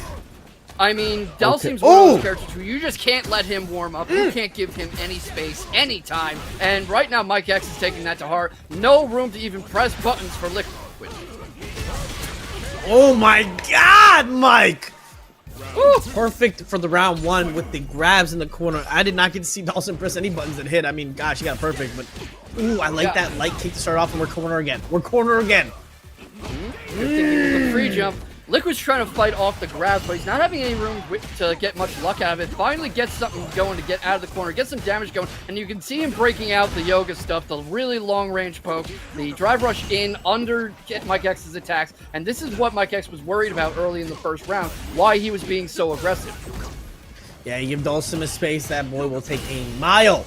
Right now, we're seeing kind of what that looks like. That pressure is just so safe. You got a firewall back, but then he teleports behind you, and boom, he's slapping you in the back. The back shots, Mike's got to find a way around this. 1 pixel of health right now. Could do something crazy for level 3, though. Oh. Yeah, he just did something crazy. He landed on the fireball. That was something crazy. Not the kind of crazy you want to see there, but get a start there. Ooh, Liquid pushing him back, all the way back. Mike trying to run in there. DP doesn't quite make it, though. Yeah, going for those big pokes. Liquid's got him in his face now. Doesn't back off. Tries to force him backwards. Drive rush comes in. He's giving himself a lot more room. The parries come out, and right now he is just trying to keep the damage on Mike X. The Yoga Fire comes out, and it is starting to turn into Liquid's match. This is why you don't want to let a Dalsim get comfortable. Absolutely. We're just seeing every time he's pushed back, he jumps back, hits the dive kick back in. But oh, Mike X running in there with the running DP. Gets him to with 1 grab. Do we see 2 grabs? No. And he has level 3 if he needs it, but is Liquid going to give him a chance to use it is the question. Oh, unfortunately gets the jab in the air there. Not sure how to convert off that just right there. But, doesn't quite get the jump. And that jumping could have maybe led to something huge there. Trying to find a shimmy, but Liquid isn't answering. Oh! What a read from that. He saw the Yoga teleport coming and knew where he was going to go and just followed up, and he was ready with the attack and goes straight into critical art, and that should do it. That should do it or make it. This actually might not do it. No, it's not over. Hold on now. No, Hold on not now. Yet. He's alive, and he has his own critical art, which he's going to bring out. Tough decisions there from Mike. I mean, if you pick below, he could level 3 still too.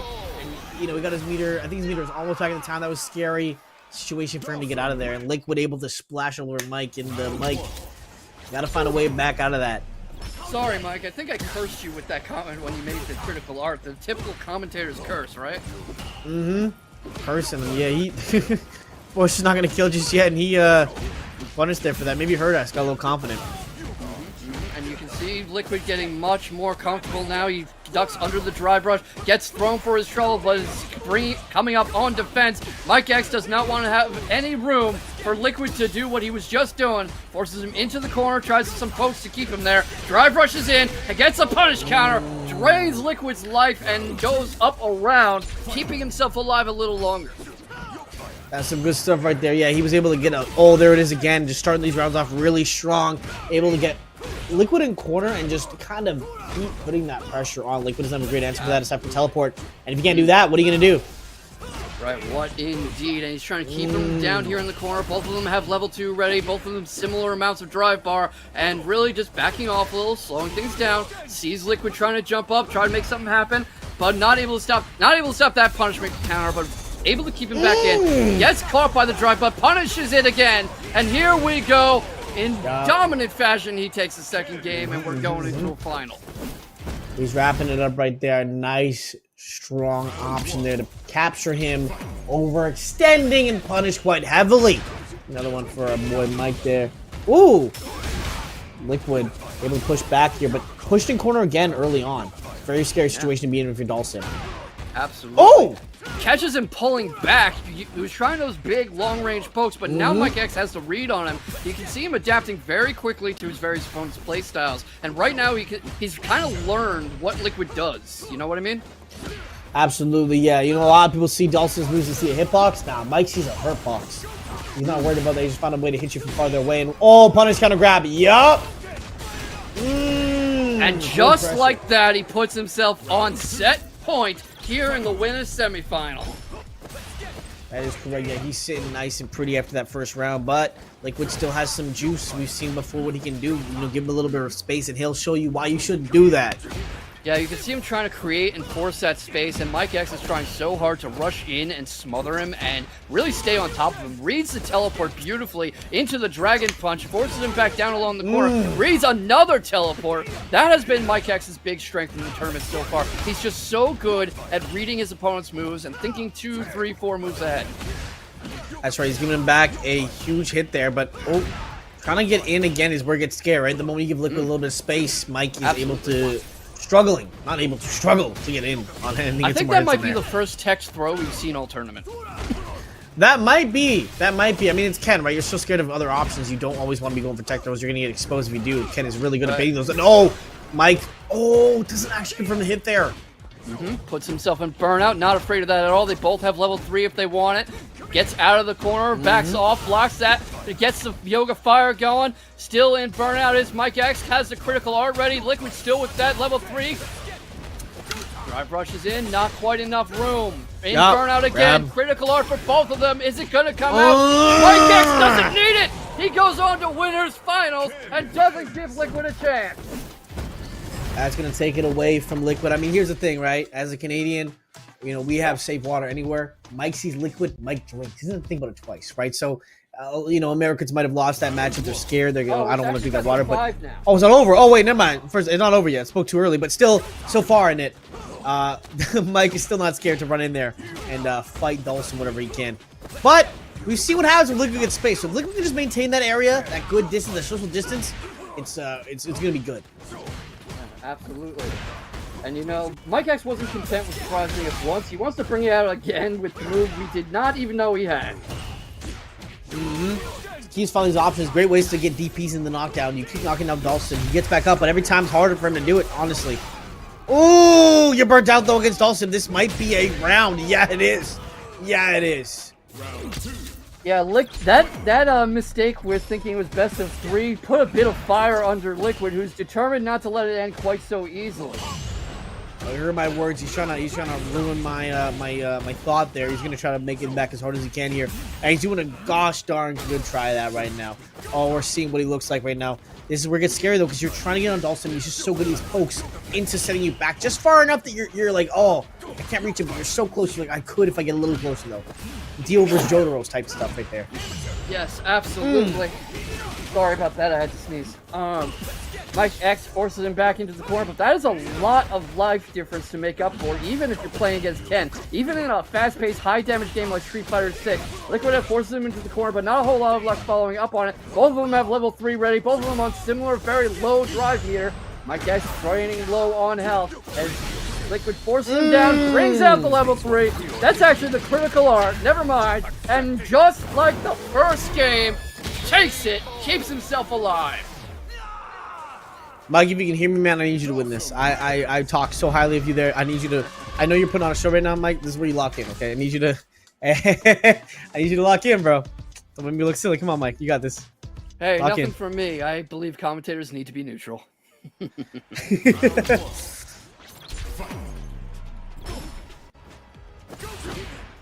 Ooh, alright, catches him coming in on the drive rush. Bit of a standoff in neutral. They trade, and right now Mike X trying to fight so aggressively and close the door on this, not wanting to let it run away from him after taking 2 games in a row.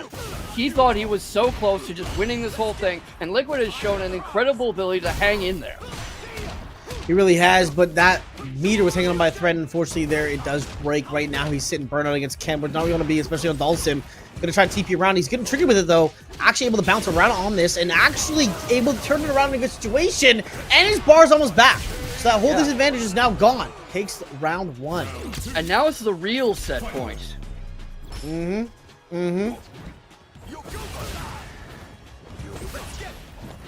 Ooh. just able to dodge these moves. He is so tricky right now. How do you get around this? Mike X has been very good at reading his opponent's moves all tournament, but it seems like Liquid is starting to anticipate that very ability he has. He's mixing up his timing, he's getting a little more creative with the teleports and the cross-up attempts, but right now he needs to get creative about getting out of this corner and breaking these throw loops. Absolutely, but again, that's where it gets scary, right? That's the one thing Ken really has in this matchup is that fear of the grabs, and also there's a ton of ways out of the teleport. So if he puts pressure on it, Ken be kind of scared out of the corner. But these pokes are looking strong still. Every round start, he gets some good damage to start off with. Yeah, gets some good damage, and right now we are in the final round. Mike has at level 3 whenever he wants it. Liquid O building up from level 2. Both of them similar amounts of drive. Mike on the door of burnout, almost forced into it. Mike X going down very hard on health. The Yoga Fire comes out, and Liquid dodges the drive rush, forces him into burnout, hops over the grab, and takes it with a perfect KO! He really didn't like that I called the match early. He did not like that. He took that personally, and he took it out on your boy, Mike X. That's unfortunate, man. It sucks, but you know what? Better player wins. Can't deny that. Played very, very well. I mean, just the ultimate commentator's curse, right? I called the match early by mistake, and the other guy just comes right back and wins the entire set. We'll see Mike in losers, but that is going to be the end of his winner's run, so unfortunately, not able to really fight back there. And we see how that kind of looks. We see what you're able to do in those situations, right? You're able to kind of get a lot of damage early, but again, Dhalsim is so good at getting out of corner when you are piloted by someone like Liquid. Liquid was just moving like Liquid, you know, able to transport and slide around like a gas to a Liquid and back and forth. He was very hard to catch, and we saw kind of the result of what that looks like. Yeah, absolutely, and he was so good at keeping his head in the game, too. You could see that he was sticking to his game plan, he wasn't panicking, he was playing calm and composed, and that's what we were talking about a little earlier, about how if you get in your own head and you stop really following your game plan and you start second-guessing what you're going to do, that's when the whole thing falls apart. Absolutely, and that's the thing, right? You kind of hesitate. We hesitated for a second, but you know, the whole time Liquid knew what the game plan was, full steam ahead, able to kind of barge it down with those levels and keep that pace that was hard to kind of defeat. But Mike X still played really well. That matchup is very much an uphill battle to some extent, and Dhalsim, especially on with someone able to parry as well as that Dhalsim was able to, it's very hard to keep that distance that you'd love to keep on him. Yeah, and what a winner's semifinal we just had, and we're coming up into another great matchup: Jimmy DR versus Jazz Darrow. What do you think of the JP versus Marisa matchup? Man, that's going to be, I mean, that's the thing, right? So you get over there and you get up to JP and he sends you all the way back to corner. Yeah. And you decide, you know what? I'm going to do it again. It's really going to come down to how many times you really get pushed back by JP before you try to find another way in, right?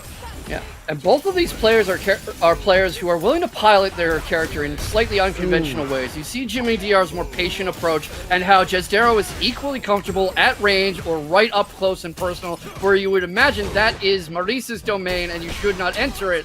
Jazdero doesn't care. He will come in on you as he gets Jimmy DR in stun, sets up these portals, keeps him in the corner, juggles him in stun and in burnout, and finishes off the first round in dominant fashion. That wasn't a perfect, but it was something darn close. My gosh, I'm sorry, Jazdero. No disrespect. I was not familiar with your game. I didn't know it was like that. I didn't know this was what we were doing today, man. This is insane. I mean, a good JP just cuts out all your options and shuts you down so hard. And the question is, because we are in best of 5 territory, how well is Jimmy going to be able to adjust? This is a very patient Marisa. This is a very experienced Marisa. He is a Breakout tournament champion from a couple weeks ago. So how well is he going to be able to adjust to Jazdero's playstyle is the question. You know what? Unless I'm wrong, I don't think Jazdero was at that tournament that Jimmy DR won. So right now he's making a name for himself. But Jimmy DR is saying, you know what? The crown weighs heavy. And right now, so is his damage, bro. You're going to hold all this. But, big combo here from Jazdero. Able to maybe turn it into level 2. Doesn't quite find it. Jimmy fighting back, though. Fighting back. Puts himself in burnout. Has critical art if he wants it. The question is he going to have a chance to fire it off? Jazdero's not going to give him that chance. Sure. That hurts. All of that is going to hurt. That's going to leave Jimmy in a very uncomfortable spot there. But not over. That's just round 1. Yeah, just or game round 1. Sorry. One. Game 1. Well, in a sense, round 1 too, and just like round 1 in boxing or MMA, a lot of players use that as a feeling out period to get a feel for how their opponents work, especially in longer sets that are like best of 5 or so. So it's going to be interesting to see what adjustments Jimmy DR might make. That is true. This is where, you know, it comes down to a true test of endurance. Obviously, you're going to be running at JP a lot as Jimmy DR is, so keeping that endurance up is going to be huge here. And that parry, nice stopping level 1. Ooh, it's going to hurt. It's going to leave a mark. And you can see how Jimmy DR is good at throttling the accelerator when he goes into rush down mode. He's not just pressing to press. He gets thrown there, he gets tied up, forced into the corner, forced into burnout, and stunned. But he was doing a good job of really just throttling when he needed to. He wasn't just pressing to press. You know what I mean? I agree, but man, it sucks to see that kind of drop right there. That was only Jimmy's round right there, and Just Darrow was able to take huge advantage of it. And now he's got a round up on him again. Much like Mike X, Jez Darrow's very good at reading his opponent's moves and finding his openings, even in places you wouldn't expect to find them. Absolutely. Ill-warranted, you know, amnesia there. It's going to get punished heavily again by Jimmy. Taking a lot of damage here. Taking all the numbers out if he can. And DI. Nope, back to corner. That's going to be a lot of damage. Jimmy DR likes to work off. All right. And of course, Jez Darrow has the critical art ready if he wants to put an exclamation mark on this, really set the tone and put himself on final game. But Jimmy DR trying not to let him have that opportunity. He's reading the teleports, he's reading the amnesia. He gets caught by one though and forced into the corner. The cross up's there, and here comes the critical arts. This is the level 2 again. This is what it looks like, and that's all that damage. Oh my goodness, again! It's so hard to get away from this JP. Yeah, especially when he's so comfortable at any range. I keep talking this up. I know, I keep mentioning it. But you can't really put Jez Darrow on the back foot. You can't make him uncomfortable. And making your opponent uncomfortable is half the game. Exactly, yeah. You got to find a way to make your opponent not want to press buttons that they want to press. But right now, Jimmy cannot give Jez Darrow good enough reason not to do what he's already going to do. And you see the meter already gone now. Jez Darrow gets to throw funny ghosts from forever or well at your face. And Jimmy's going to respond to all this. Oh, the fist. Oh, good anti-air, though. I like that. Yeah, great anti-air going, and right now forced into burnout, trying to fight out of it. Gets some good licks in on Jez Darrow, stays in his face, drives him back slowly but surely towards the corner. Neutral jumping comes Jez Darrow, gets out of it, tries to cross over, but Jimmy reads it with the aerial jab. That's right, Jimmy able to just, oh, whoa, maybe misinput right there. Gets hit into a parry, and now you need a lot of damage from Jez Darrow. Sent all the way back to corner with a lot of bruises on your back. This is going to hurt a lot. Absolutely, and that is a long distance to try to cross, and Jimmy DR manages it, finds the gap, and puts himself on the board at last. That's right, that was a long area to cross, but he figured it out. He got the motocross, figured out the puzzle, and he got in on JP. Smacks him up real good right there. Yeah, I mean, there's only so long you can keep a good Marisa out, and there's only so long you can stand up to them up close and personal. But Jez Darrow is certainly trying it, and maybe wishing he didn't. The returning champion is barreling towards a perfect KO and brings out the super to get it. It is now 2-1. Jimmy DR on the board. He was not happy with his results so far. Definitely put his name down. Said, nope, remember who I am. Respect my name. Able to slam it down there and take a lot of opportunity there from Jez Darrow. Yeah, and just juggling him like a basketball right now, but slows it down perhaps a little too much. Jez Darrow with the low pokes on that kick. Tries to force him back. Gets caught, though. Not able to get the reversal. Stuck in the corner with an angry Marisa. Is sure not where I want to be. And it's not where Jez Darrow wants to be either. He manages to get out. Manages to put Jimmy DR in burnout. Gets some good damage going. Has level 1 coming. But is he going to be able to do this? The stun is there. He might have enough room to bring himself onto match point. He might be able to. He does. He brings himself onto match point. My goodness. Every single hit there led to something. He had everything lined up. That was disgusting. You only have room for like 1, maybe 1.5 combo drops against somebody like Jez Darrow. If you drop that offensive, he will see it. He will find his opening. He will make you pay. Couldn't have said it better myself right there, and he is just absolutely running away with this right now. Jez Darrow's able to, oh, again, we see level 2 conversion, I'm assuming. Probably it's going to end up being, and oh, here it starts. This damage is crazy. Didn't even level 2 yet. Oh, Jimmy gets a good grab tech there, but, oh, the damage. It's going to hurt. Here it comes, but manages to fight out of it, gets the punish counter, has a level 3 ready if he wants it. Jezdero's drive meter's coming back, forces some distance, gets those low posts, texts the throw, tries to keep him from drive rushing in, has all the space he needs if he can keep Jimmy DR back, and the returning champion's trying to bring the fight to it. Jezdero puts himself in burnout, not afraid at all, takes the set! He just beat the returning champion! That he did. He definitely had it all figured out. And unfortunately, Jimmy Dar did not have all the answers that he needed to give right there. He tried his best, but something was cracking. Jezdero just kept taking these opportunities, hit after hit. He just had an answer for everything Jimmy wanted to do. And that is what happens, right? He had his number. Yeah, Jimmy DR is very patient when he needs to be, but sometimes perhaps a little too patient. Gave Jezdero a lot of room he did not need to, and Jezdero just so good at finding his openings, so good at spotting opportunities to get in there and to punish Jimmy. And that's the scary kind of JP. The one who's comfortable at any range, who can find his openings, who's very good at spotting when you drop a combo or otherwise press a button you shouldn't have, because he's just right there back in your face. Yeah, he was able to find every opportunity he needed and just was able to run with it. Unfortunately, not able to keep up with that pace. Tried his very best, but it just looked like, Jezdero was in a different game mode right there. I mean, at the end of the day, it is JP. Very, very difficult character to get in on. And we saw kind of what that looks like in this level of play. Jezdero just had these opportunities. And every time Jimmy got in, he was either sent back or was able to kind of combat it with Jezdero's moves. Yeah, absolutely. And Jezdero just always seemed to have a good move for the situation. I mean, there was that one game Jimmy came back, but such good control over spacing, such good control over really Jimmy's options to press. And that is just a terrifying kind of JP to fight. That's the kind of JP who was making everybody in the first stage of SF6, the first kind of bit of the game's life, cry to nerf JP. That is the kind of JP people see in their nightmares. Yeah, he's scary. He just had a lot of control, and it was really hard to keep him down. That's kind of, as you said, there was the scary part that kept the first part of the game very scary. And, it was hard. He couldn't lock him down, tried his best, but it just looked like Jezdero, much like Liquid before, which is going to be an interesting match to watch for our winners finals, is JP versus Dawson. That would not be on my bingo card to commentate that ever, really. But it's a pleasure to do so. And I think, they just were both really good at keeping away from the berserker chasing him down, both in Marisa and Ken. Yeah, absolutely. And that's just going to be a very fun zoner duel, especially because both Liquid and Jezdero have shown themselves to be so comfortable at any stage of the fight. They can fight you up close. They can fight you from the other side of the ring. They can get out of a corner if you force them into one. So it's going to be like a chess match in motion, really. And I can't wait. Yeah. I'm going to be swapping out soon. We're going to throw it a break soon, but I'm definitely going to be here watching that fight. I can't wait to see how it goes. Absolutely, yeah. 100% encourage anyone to stick around and watch. It's going to be really intense. Like, that is going to be because, it's one of those things where when both characters can zone, both of them are going to stop zoning because they realize it's not worth it. Someone has to approach. So it's almost smarter to be the one to approach. So that's going to be a really intense match to watch out for. And, as you mentioned, we'll throw it to a break soon. I don't know if we have another set before we do, or maybe this is the one before break.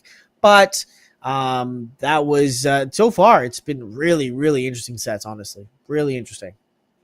Yeah, absolutely. I have not wanted to miss a moment of this, and I'm sure you all haven't either. We are about to throw it a break, but while we have your attention still, don't forget those Matcherino codes, and don't forget to redeem them, throw in that free 25 cents per code, as you can do that with !Matcherino in the chat at any point you want. Free 25 cents, none of your own money out of your pocket, just help support these great players. Absolutely, yeah. And make sure you claim a code. They are going to run out, so you definitely want to get in there and claim them if you can. And do not miss that opportunity to support your favorite players in this tournament. Absolutely. And for now, we are throwing it into break, and we will see you on the other side. Thanks for sticking around, and we've got more beautiful SF6 coming up. Is there...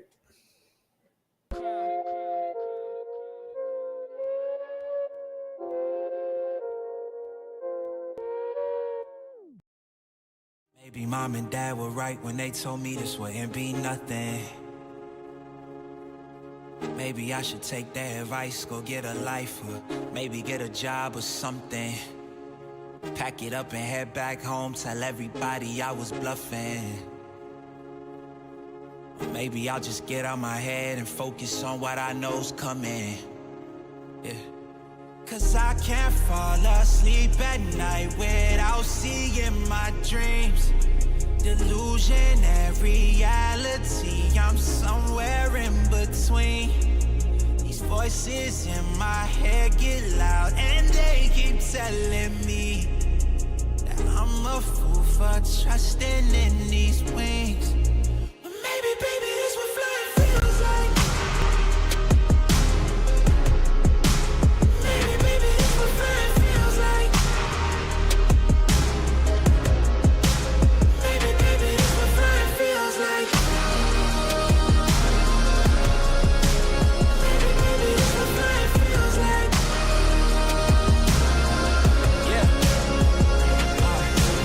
Maybe all my exes just drinking themselves crazy tonight. Maybe I should call and say, told you I'd be right. Wondering how long it was before you realized the biggest mistake of your life, and now you're paying the price. Oh, is it confidence or confusion?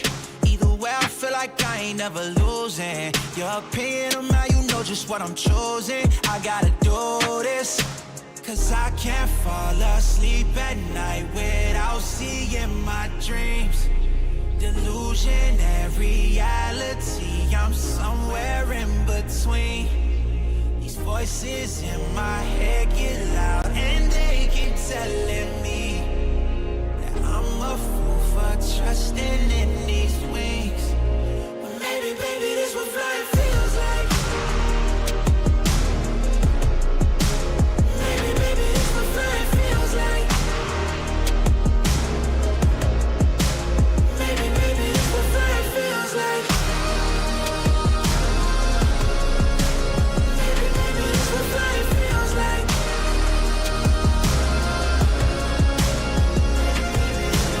Feels like.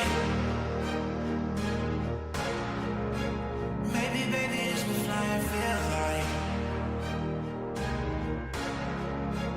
Maybe, baby, this what flying feels like. Maybe, baby, this what flying feels like.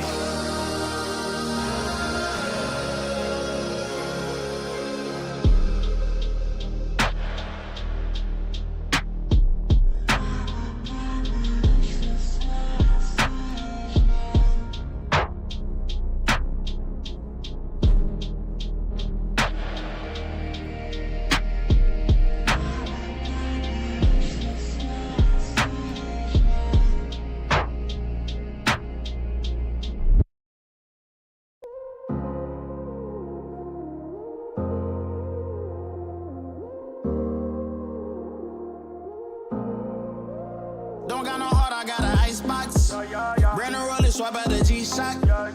Moving slowly, I know the street hype. No more double, go ahead and detox. Yeah, yeah. Came from the trenches, they ain't showing us no love. Thugging in the city, all we wanted was a hug, yeah. We on the block like every night to catch a buzz. Get the cash and tell my family out the hood, that's a must. Was a hood baby with no soldiers. Bad past never left my mind, it's taking over. No, I should've died, that's why it's hard to stay sober. Glad to see the sun, but my heart getting colder. Life's so crazy, what we been through. When you die, the only time that they gon' miss you. Told my mama no more tears, no more tissue. We was just some hood baby with some issues. Hood baby from the struggle. Long time had a hustle. Glad we made it through. I'm just glad we made it through. Hood baby from the struggle. Long time had a hustle. I'm glad we made it through. I'm just glad we made it through. Pull up in that rain, see me ballin', yeah. 30 piece on my wrist like I'm Harden. Either they love me or I'm a target. Cause the ice on me is flawless. I've been busy and picking up when you callin'. And on purpose, I hate the fact we ain't talking. But anything that you need, dog, I got you, I mean that. All this pressure make it hard not to relapse. Build up aggression, make it hard for me to relax. To the hood, baby, ain't no way that I'ma lead that. My dogs need hope, step it up, I gotta be that. Cause life's so crazy, oh, it been through. I'ma love you way before I gotta miss you. Hold this mama by my side, gave her some tissue. We were just a hood, baby, with some issues. Hood, baby, from the struggle. Long time had a hustle. Glad we made it through. I'm just glad we made it through. Hood, baby, from the struggle. Long time had a hustle. I'm glad we made it through. I'm just glad we made it through. Just some hood, baby, yeah.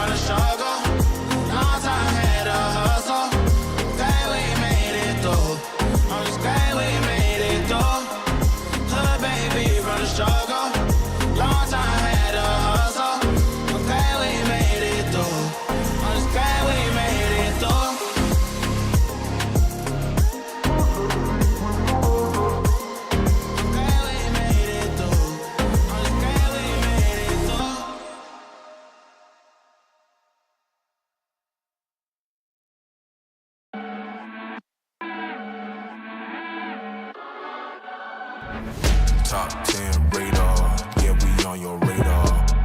Never miss, dog, and that's on occasion. Yeah, we on your radar. Hey, look, top floor lifestyle, chef and boy, I'm cooking up. Way too high, ain't coming down. You see me if you looking up. I don't really talk too much, so I'm running numbers up. Lucky that I'm strolling up, I'm going off, they know what's up. Wrist too silly, yeah. Numbers crack the billy, yeah. Don't need no dilly, I'm too fresh, I feel like really, yeah. Feel the duffels up, the sign, I need a million. I'm about to take off, and I know that I'm on they radar. Top 10 radar, yeah, we on your radar. Never miss, dog, and that's on occasion. Yeah, we on your radar. Yeah,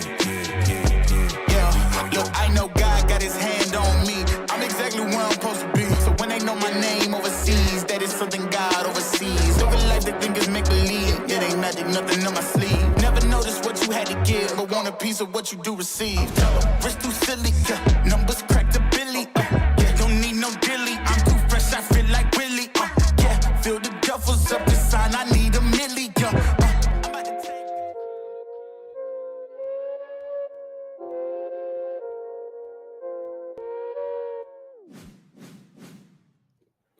All right, gamers, welcome back. We are continuing on to the second part of our show for Breakout Series number 22.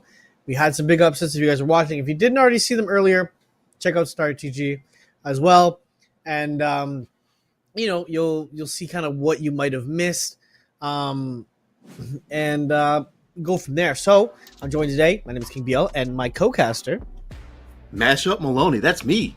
Of course, top 8 brackets. I apologize for just coming in out of nowhere, but of course, we're in the top 6 already. We got Jazz Darrow and Liquido. We got a JP and Dawson winners finals. We got a cramp on the go. Let me just stretch my leg. There we go. I lied. We're not in top 6 just yet. We have Carlos EMA and Polynesian Sauce up next, with Real One and Carson is going to be followed up afterwards in the lower bracket top 8. And of course, Carlos or Polynesian Sauce fight Mike X. And Jimmy DR waits for the winner of Real One and Carsonis, in which Jimmy DR got upset against Jazz Darrow, one of the previous weekly winners. Which is crazy to say. Also want to correct myself. I didn't mean to say 22. I was reading something before. I don't know why. But week 8, just to clarify. But yeah, as you mentioned, the bracket is going to be interesting. I mean, a lot of people who maybe haven't come before or coming to check out the tournament for the first time ever is really cool to see. Kind of how they're going to perform, right? Like, we haven't seen them what they do before. We've seen them in other tournaments, maybe TNS or other tournaments. So it's cool to see kind of interact with our locals, right? We're seeing Polynesian versus Carlos EMA. Start off strong here. That's going to be crazy. I don't really know what to expect here. It's both characters just almost do the same thing, with Ken having a little bit more rush down oriented with the Dragon Lash and the Jinrai kicks. It's just going to be who can outchuck Plasma and who can rush each other down more. Absolutely. I mean, that's what's going to start, right? It is versus Ken versus Ryu, a tried and true classic. They've been fighting for years at this point, so it really comes down to who knows the matchup a little bit better. Absolutely. We're seeing a little bit of quarter pressure there from the Ryu, but Ken gets out pretty quickly and easily. But great read with the Shoryuken there. Nice overhead, but unfortunately wasn't able to continue it, so Ken's going to have a chance, whiffs a move, and could possibly take the round. Does not, but gets a drive reversal out, and we're back in neutral. Yeah, it's going to be ooh, I like the overhead there. Mixed up a little bit. Trick him into thinking you're going to do something you're not going to do. But there, the DP due to counter. He's in a bad spot with his burnout. Absolutely. He's almost there, back on the go. Probably gonna spend all of that drive meter, but never mind. He's gonna be able to stuff Ken with the crouching medium punch as he takes round 1.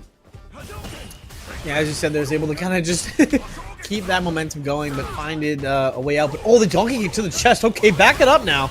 Hold on, that was crazy. Drive rush. He just put the brakes on and went for a donkey kick. Now he's just going to set up a little bit more Dogen pressure. Unfortunately for him, Polynesian Sauce gets through, gets the throw. Going to try to go again. He's going to Jinrai kick him almost all the way to the corner now. Yeah, he's setting him back. And that's what happens with Ken, really. He's pushing you in the corner. He's trying to get his openings and his options here. He's looking like he's got a strong option here. But, you're in burn against Ken. What, level 3? Going to save some of that scary position he's in, right? Oh, yeah. So, Still has a long ways to go. Started off the combo with a light. It's not going to do too much, but it's going to get him a little bit of advantage. But this is the rough thing about it. Still in burnout here. But the Ken puts him in burnout just to possibly get one more touch on the go. Carlos just trucks through, though, with a drive impact, and it should be it. Game 1 does not go to Polynesian, and he whips the Shinku Hadouken, and he gets No way! Are you kidding me? The non-cinematic blows up the whiffed checkmate setup, and we got a final round. Yeah, I guess he was stuck for so long in animation of that level 1, but he just could fight back, truly. Absolutely no. He tried to use the Shinku Hadouken to cause a checkmate because the Ken was stuck in burnout, but he did it too soon, so he noticed that and was just able to get the non-cinematic level 3 out of it. And now I like that reset there, back in the corner. Absolutely, got the reset. He is in burnout, so he's going to possibly try to go for some sort of drive impact. Mid-air fireball gets the super. Oh my god, we are throwing level 1s out here. Oh yeah, we're just ripping out. That was a great idea. Now gets his drive meter back. Now Carlos is in the hot spot here. Still has a little bit of drive meter, and that's it. What a way to set it up. Polynesian sauce, but drops it and whiffs the Shoryuken. Man, is going to get him. There is something happening. There's something in the air right now. Something is in the air right now. This is top 6 for Street Fighter 6. In the 8th weekly, this game is just always been a disaster piece to watch. You just love it. There's always going to be just carnage no matter what characters go against each other. It's insane. Absolutely, yeah. And we're just seeing kind of what that looks like with this. They're just both throwing haymakers, and it's working most of the time. I mean, deep, we go to corner after we go to corner on the Ken, and Carlos trying to claim some sweep back, and these long kickers are going crazy, but doesn't actually get opening there. Put in corner again. Absolutely. Punish counters with the sweep. That was a pretty nice whiff punish there. But the drive rush into throw carries him back in. Great perfect parry. He's going to get a decent amount of damage there, but goes for the corner. Not the corner carry, but the corner switch back out. Decides to go center stage this time. But you know, with Ken, he's just going to do whatever he can to just carry you back into the corner with 1 or 2 touches. And that is unfortunate. You don't want to try to anti-air and approach with drive impact just because the other person's going to have an easier time to just respond to that. And with that, during that explanation, he was able to close out the round. Yeah, the level 1's going to be huge after that corner switch there. I mean, yeah, Ken is not a character you want to give an opening to. Just really consistent getting big damage there. We can see kind of how the early game is a lot of him poking. We see a DP again from Carlos. Same thing we've seen in the past 2 games, or past 3 rounds. And now the grab is where it starts to get scary again for Carlos.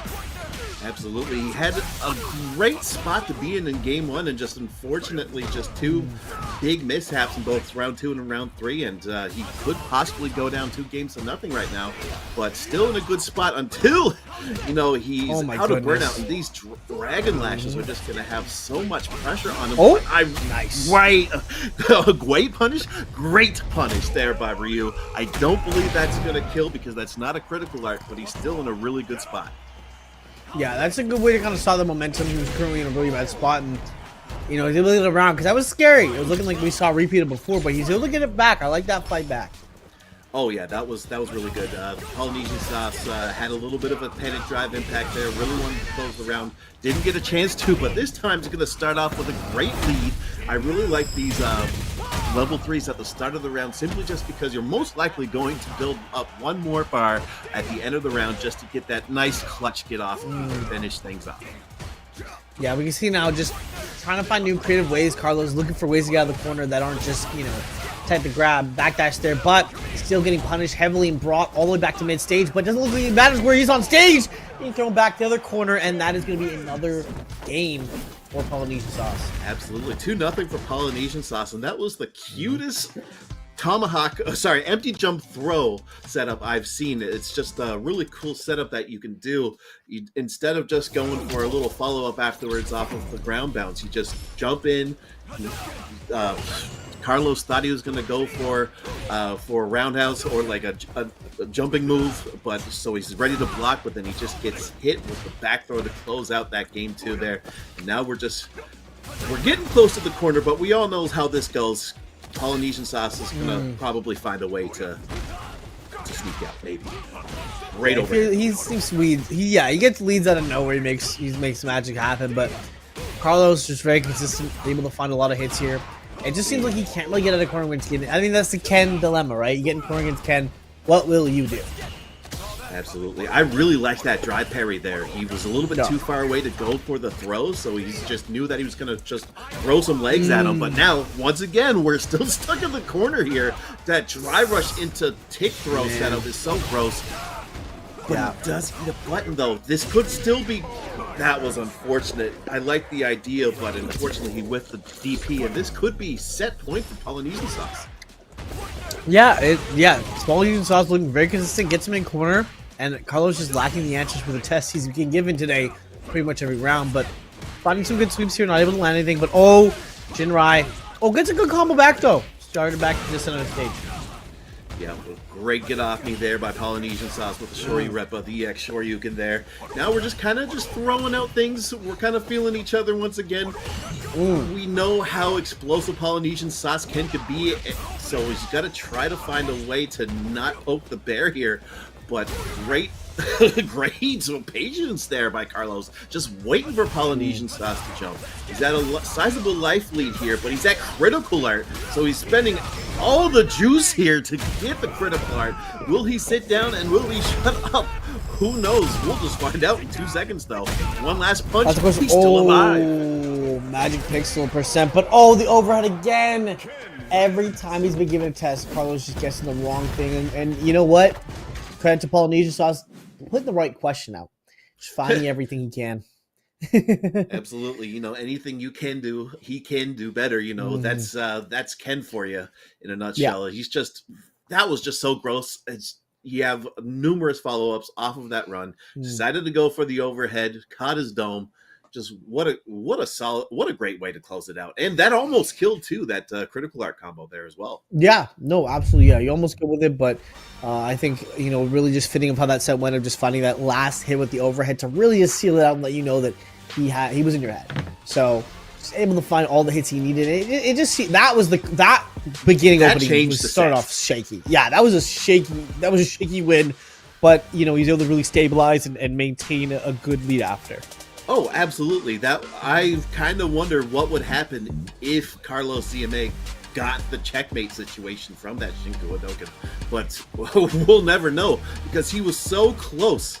He was so close to getting that round, that 2-round round or no round round. I don't know why I'm mixing Tekken Target and Street Fighter, but he was so close to getting a convincing win there. But then, just unfortunately, Polynesian Sauce just went to town and used all the momentum that he stole with that game one, and here we are.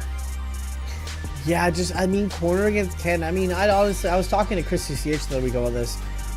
Ken doesn't really have that much better of a corner than anyone else in theory. I think it's just the scariness and the fact that you're going to be in corner so much that makes corner against Ken feel very difficult. Because you're just going to be there so often because of, the way he takes you there. But, it's still part of the best of the game. It's just the fact that he's always putting you there, makes you second guess yourself, and you're scared of Jinrai, scared of these jabs that just make you put in a bad spot. But, Carson is versus Real One. Absolutely. Aki versus Lily here. I don't really know. I've barely seen these two go at it. In Atlantic Canada, we do have a Lily player named Bracket that does a really good job. Yeah. But I don't know what to expect. But look at this pressure there. Gets the crumple off that move there. Gets the puddle set up. I know a little bit of that of Aki, but it's gonna be tough for a Real One to get in here. And it looks like it's a perfect take game one. You know what? Carson has been in TNS and fought Iperu a couple times. I do know that much. So maybe he has experience that I don't know if a Real One has. Yeah, this is the thing about Street Fighter or any fighting game really. You're gonna run into characters that you barely ever see, but tries to go for level 1 to punish, doesn't get it. Goes for 3 kicks in a row. I honestly have no idea what Aki does. I do apologize there. But look at these extensions. Slippery, though. It's not my type of character that I would play, but what a character to watch here. But we're not done just yet. Real One here is trying to get the command grab vortex set up. We're carrying him all the way over to the corner. Another command grab, and just like that, this could be all over. And by all over, we're going to the final round. I like that block. I like that exchange right there. We see what that looks like. I mean, obviously, we don't need to know what Aki does because Carson certainly does. But it looks like Real One's learning. There's some real learning right here, learning how Aki's kind of working and able to push back against it after that perfect round one. Most two would be ready to crash out. Absolutely. Look at those win stocks. That is just such a delinquent, deliberate, belligerent. There we go. That was what I was trying to say. That move, the Condor Spire, just doing a good job of helping Lily get in, especially with those win stocks. But oh, look at that. Aki's going in. Great perfect parry there. Going to get a solid punish. Not too much damage, but more importantly, well, they were in center stage. Will this be... No, a swing and a miss there. That's unfortunate, but level 1 goes through? It does, but it's not dead yet. Not dead just yet, but again, that is very scary. I mean, you are burnt out against, but you do have level 3, right? It's a Zangief special, kind of. Mini Zangief. The mobile Zangief is level 3, honestly. There it is. Oh, but that's going to miss. It is a grounded option. Ground, and there. It's going to be a lot of damage there. Yeah, no, unfortunate miss there. Tried to aim for the barn and completely missed, but had one last chance of life there. Wasn't able to close it out, but Carcinus is able to take game 1 there. But still, it's a best 3 out of 5 in this weekly, so we still have a lot of time for adjustments there. But yeah, Real One time to learn. Oh, absolutely. Gets the full charge, gets 3 stocks on the go, so we're going to see some belligerent stuff there, but he gets the DI punish counter and gets another one there. I like the idea, gets the double DI to get rid of the drive meter there, and we're going to bring her all the way to the corner. Will he spend it? No, he's just going for the pressure right now, and it should possibly be enough to not even use drive impact for the stun, as Carcinus takes the first round again. Yeah, I mean, it's just every time it seems like Carson is able to find these openings, and I feel like Real One does not know when, can I take my turn back? I feel like that's just a lack of knowledge right now, and that's being exploited heavily by Carson is able to find these openings still, and the grab, that the was slithery, cute. Sticky. I thought that was a drop combo. That felt like an American reset there. It seemed like he kind of knew that he might have not have been able to get it, but Lincoln, you might miss the rounds over already. And that's that was quick. That was a very quick round, and I mean, answers right now are struggling to be found right now on the side of Real One, but that does not mean it's over. Just find some way to get around these openings, and you gotta figure it out. You got a little bit more time, but not much. That's true. The Aki is just bobbing and weaving right now. I really liked that they used like the little sting, like the long range poke there to stop Real One from using the wind charges, but. Yeah, I like these ideas of just being able to jump over the EX Condor Spire, but you're in the corner right now. Lily's got a little bit of reach over Aki in this type of kind of mid-range here, but look at this stun. I don't know what you're really going to get off of that. That wasn't that much. The command grab whip, so it gives Carcinus another time to set things up. Yeah, that back there saved Carcinus from certain death there, and now, running in though. Blocks level 1 though, that's going to hurt. That might be it for this round, I think. Oh, wait, no, unfortunate drop there. He thought he was going to get the wall there. Wake up command grab. Not dead yet, but we're back in neutral. He knows this. He's got it set up. Drive reversal does not kill. Wow, from 5 miles away, trying to go for that snake strike. Not to not get the kill, but good stuff there from Real One. A Real One able to step up there and become a Real One there that round, actually. Able to claim around. I mean, these Condor Spires are going to kind of really be helpful in getting in on Aki. Very difficult character to get in on. Sometimes those fireballs, the slow fireballs are really scary. It's like Chun-Li, but scarier. Oh, that was a cute little interaction there. He just kind of did low forward into super, kind of akin to what you see in Third Strike. But I really like using the drive reversal to get Lily out, but it doesn't really matter when she's just going to do it again. So it puts Carcinus in a weird spot where he's going to be out of meter soon for drive meter. He gets that one last drive reversal, but Lily's going to be able to... What was this? I'm sorry, that was flub after flub, and Carcinus gets another chance at life. He does, and right now we're seeing only level 1 on the side of Lily, so that this could maybe kill. Doesn't quite do it though. Probably a light throw there. I like that. Mix it up. Go from above. come from above. The wind can hear it. Yeah. When it's $106 on the line, American dollar reduced, by the way, that's a lot of money for Canadians. You got to figure out something, some kind of way to spice things up to take that momentum away from Carsonis. So good stuff there from Real One to take game 3 there. So it's still 2-1 for Carsonis, but I think Real One's going to be showing some signs of life here. Yeah, Carson's still in the lead, but yeah, Real One's definitely stepping up. I like this. Do not let the player who's ahead of you, walk away with it. Really put your stamp on the ground and claim your spot. Absolutely. You got to make sure that you're kind of going out kicking and screaming, and you got to make it as exhausting for your opponent as possible, even if you're going to lose. So it's just, this is the second time now in the same match that Fort Carsonis has burned himself out. So does Real One, but he does spend to close out the round. I like that idea. You build up a lot of meter anyways. It's a good damage extender for Real One, for the level 1. So I like the idea to use that level 1 to close out that round. Absolutely, yeah. That really forces Carson to kind of be on watch now. Lily's learning you can't really do the funny tricks anymore. You got to start to be a little bit more conscious of what you're doing. You can't just get away with whatever you want. Absolutely. This is the scary thing about best 3 out of 5. It's Carsonis quickly took the first ones, and then Real One was slowly but surely downloading and steps back to get the whiff punish to punish the throw that he missed. It doesn't get too much off of it. I lied. He gets a juicy command grab. Tries to bait out. I like the perfect parry. I don't really know if that was necessary, but you know what? You got so much big of a lead. It doesn't matter, and we're going to game 5. Real One went down 2 games in a row, only to bring it back, possibly going to reverse this 3-0.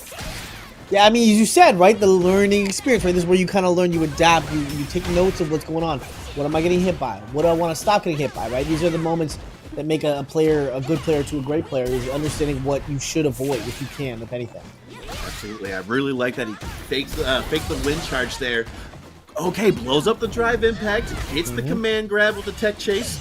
Goes again, great perfect parry, but doesn't get the confirm off of it. A little bit too far away, still in the corner. I don't know exactly what she's gonna go, and that was a ill-timed projectile throw, but doesn't get a huge punish off of it. And now Real One stuck in the corner with burnout. And what a catch! Disgusting play there. Yeah, beautiful catch. Yeah, set point for Carsonis right now. Walking back though, doesn't want to deal with the Lily, misses the drive reversal there. So that could have been a big opportunity for Carsonis, but doesn't get that. But it doesn't matter when you're into the corner. Great confirm off the drive rush, going to get a decent amount of damage. Don't know if they're going to go for the level 3 or not. Decides not to. Possibly could kill if they're going to get a punish counter next, but puts themselves in burnout instead. And Carson is in a really weird spot right now. I'm like just on the meter wise, because Lily's a character that, again, you just see there can rush you down the moment you let up. So now you're in corner against Lily of all characters. This round can quickly turn out of your favor. But meter's coming back, and there it is. Oh, but the grab. Oh, the ground. This could be possible, next combo wins. That was a great anti-air. Good projectile just to get him off, but just like anything, death and taxes, Real One's going to come in, but bounces off the Condor's fire, and that's going to be it. Carsonis was showing signs of death, losing 2 games in a row after taking 2, but then is able to clutch it out in game 5. 2 rounds in a row. Good stuff to Carsonis, as they're going to head off. They're going to go up against Jimmy DR, so they're going to need to kind of tighten things up. Oh, yeah, definitely against Jimmy DR, you do not want to be making any kind of mistakes. Right there, though, definitely Carson is just able to kind of bring it back from where it seemed to be a slight drop or 2, just able to kind of maintain that composure, realize, you know what, I got this. That's that really mark of a good player, is understanding where you're kind of messing up, be like, okay, where can I improve? What can I do to do better? We just saw how that kind of worked out in their favor there. Absolutely. That's the scary thing about it. It's Carsonis just did a great job of maintaining their composure even after, because it sucks to go up 2 games in a set only to lose 3 in a row afterwards. So great composure maintaining by Carsonis there.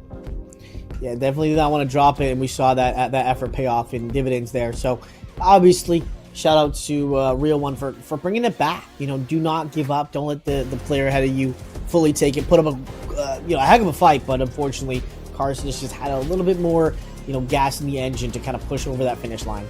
Absolutely, and it really seemed like, the gas was kind of running out, and then all of a sudden, Game 5, like, look at this. This was a bit of a big life lead by Real One there, but then he tries to jump back, gets caught by a drive rush kick, and then just that last little combo there just seals the deal for Carson Sasaki. And so good stuff to them. So yeah, that's a bit that one's gonna hurt, but again, still really well played. Honestly, nothing you could say. Aki's a weird character. As you mentioned, we've not seen those characters often. So this was a very. I'm sure the players too were like, "Oh, what are you doing?" Looking up, frame data and stuff. What's going on?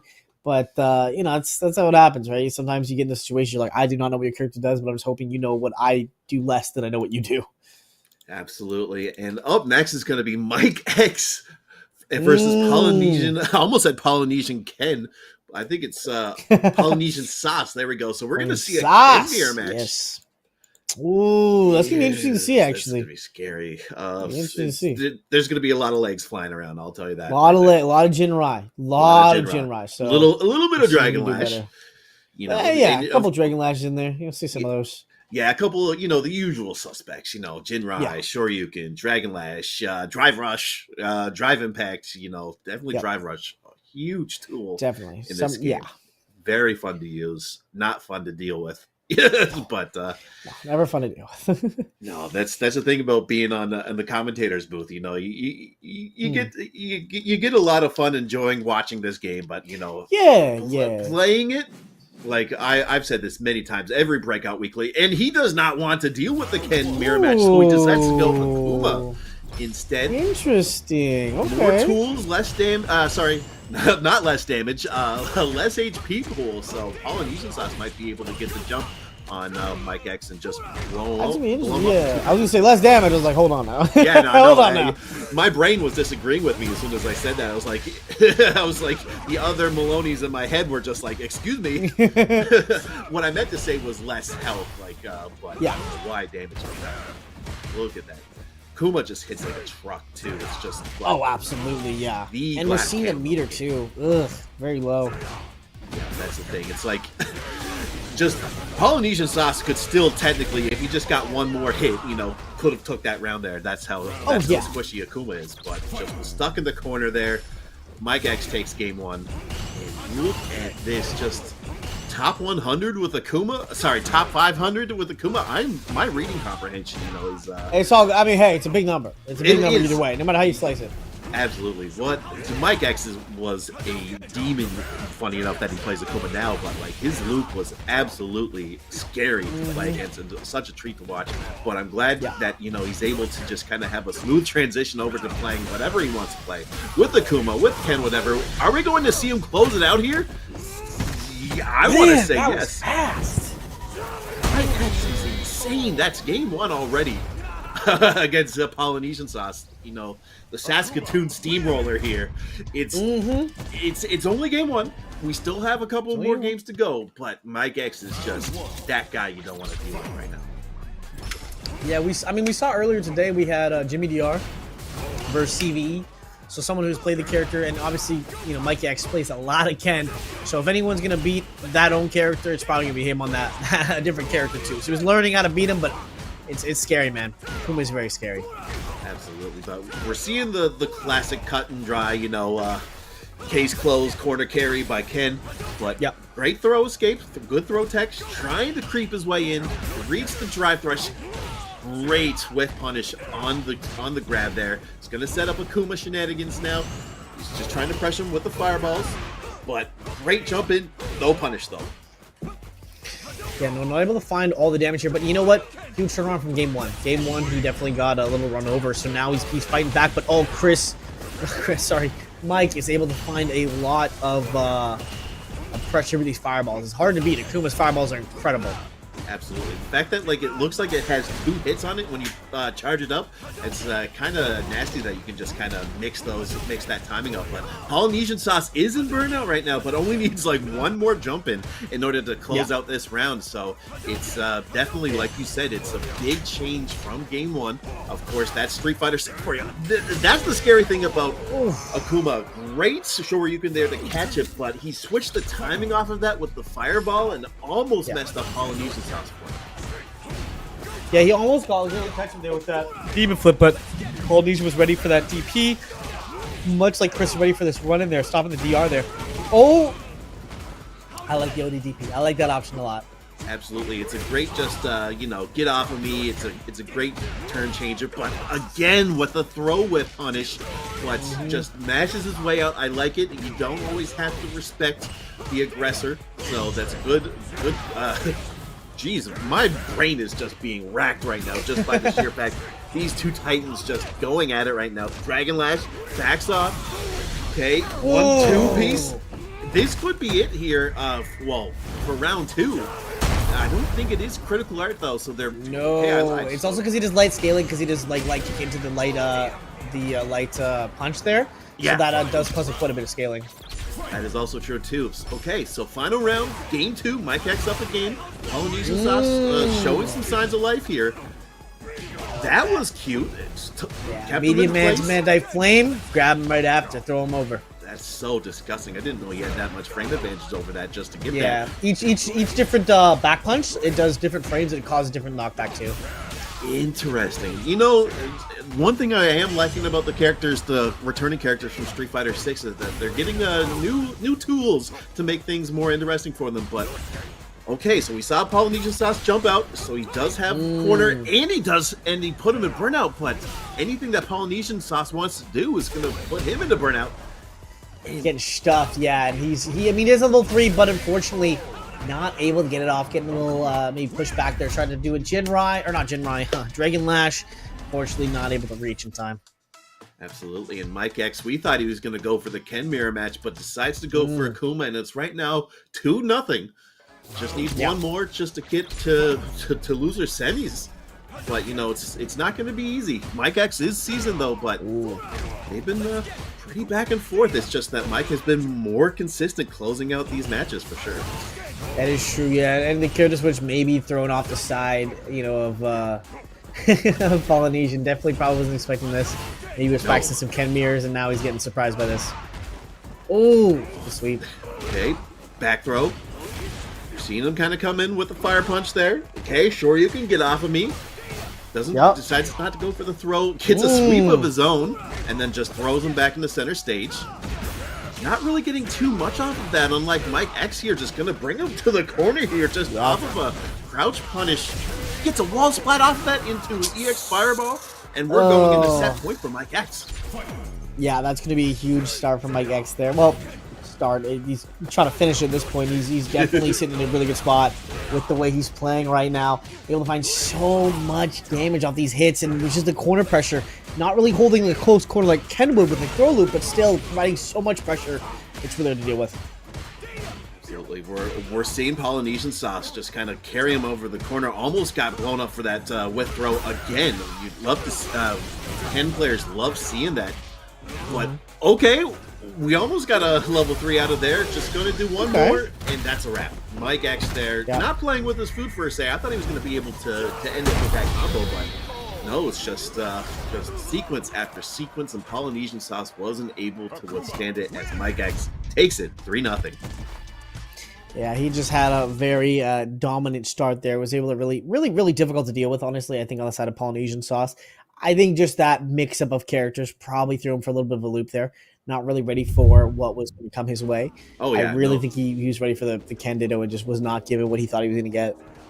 Absolutely, that's the thing. You sometimes feel a little bit more comfortable in the mirror match, and it just didn't show because the Ken didn't show up. And I really like that idea from Mike X. He wasn't concerned about the fact that Akuma has less health. He was just able to do a good job of just controlling the whole game. Really, we see a few rounds that Polynesian sauce was able to take. But just at the end of the day, just Mike X was just able to keep his composure time after again, and we saw the double fire punch into level 3 consistently. It just looked like that Mike X was just a lot more confident in his character. Yeah, he had a lot of confidence, and that was just displayed there. Like, he obviously plays a lot of Ken. We saw him earlier playing Ken. and so he was able to kind of maintain that that speed, that composure of gameplay, that pace that just wasn't allowing Polynesian to kind of maintain and keep up. So he tried his best, but unfortunately could not handle that. Oops, I clicked on something. I might have changed my camera for a second. I'll rejoin in a sec. But yeah, I clicked on an OBS and opened up my camera by accident. So I will let me reset into the mix thing real quick. No worries, it happens, man. But it looks like okay. Camera's good. Okay, perfect. We're back in. Locked back in. We're back in. So yeah, we still got some good matches on the go here. We got well, I almost said Mike X versus Polynesian Sauce. We just watched that, but of course, Jimmy DR and Carsonist. That's Marissa and Aki. That's going to be interesting. And then we got Jazz Duros JP or Bison against Liquid's Dalsum. That's going to be pretty sick. Yeah, we saw Jazz Duros Bisons in grand finals last week against Heretic Magic Man, and that was pretty good. Magic Man was able to still close it out, but Jazz Duro had a really good run last week, so happy to see him in top 3 for sure. But can't count out Jimmy DR just yet. I know, definitely. Nor good graces. No, good graces. He's in a really good spot here. And we'll kind of see how that goes. I mean, we're going to see Liquid versus Jazz Duro soon, and that'll be really interesting to watch, actually, because, these are both characters that want to keep you away, but both of them are probably pretty good at keeping each other away as well as also ranging. I imagine it's weird. I've heard that it's hard to actually snipe, Dalsum out of the air because the spikes don't reach him on the ground when he's floating. So can't really actually hit him up there. Gotta find something else in there. That's true. And of course, Breakout Series, top 8, well, top 6 now, sponsored by, of course, One Shot Energy, Mad Cats, and of course, Bloodline Card Shop. I thought for a while it was called Blood Card Shop, but I didn't realize the line in it is to represents the line for Bloodline Card Shop. Of course, over $100 for top 8. That's crazy. Of course, that is crazy. Yeah, it's good. That's being a lot of that. Of the prize pool is sponsored by a new esports organization called Crown of Valor. So they're kind of getting into the Tekken scene. They got a bit of Tekken players already signed and ready to go. And so curious to see how they shape up the scene. And they just kind of wanted to throw some money our way to say thanks for supporting us, and definitely keep an eye out on Crown of Valor for sure. Yeah, I know, that's awesome that they're willing to kind of put a leg on stuff. Esports is obviously still growing. It's definitely a very loved thing by a lot of people in the community. So if you're out there as an esports organization, definitely look into it. A lot of good esports stuff's out there to look into, especially fighting games. I mean, we all love them. More money just helps all of us keep doing what we love to do. Oh, 100%. Yeah, no, it's great to see fighting game scenes still getting some love, and especially at Breakout Esports here every Tuesday nights.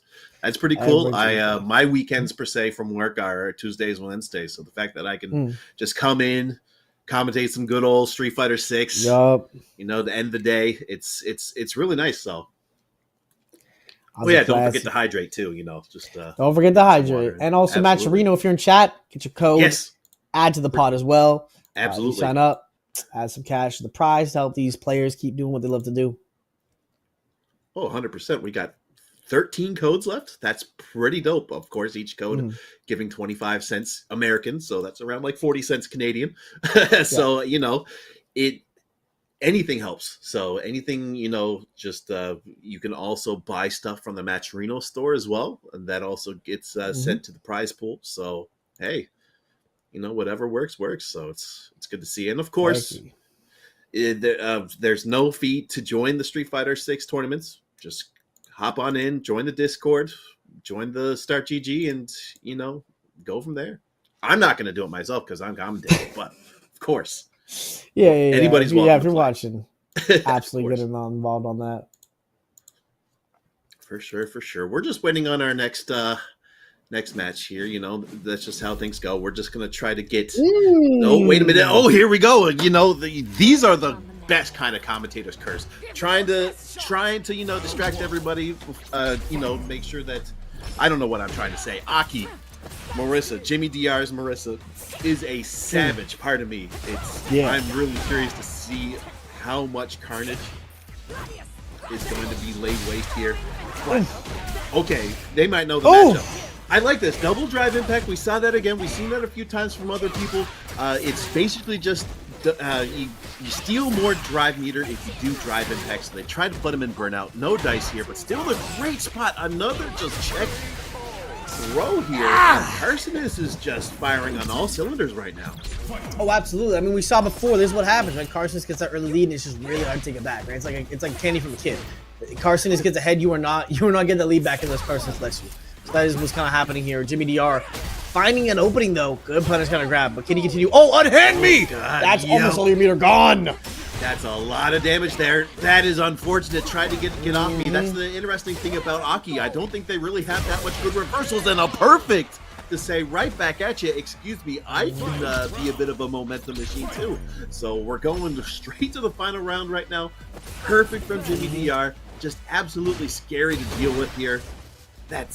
I can't believe it. That is an armored counter, and it's very quick. Great way to get in, and now we're seeing Aki driven back to the corner again. Absolutely, this is what that character can do, right? At the end of the day, both these characters do not have reversal, so it's all steam ahead. If you're a mid-stage, you're not playing the matchup right. We're seeing corner to corner.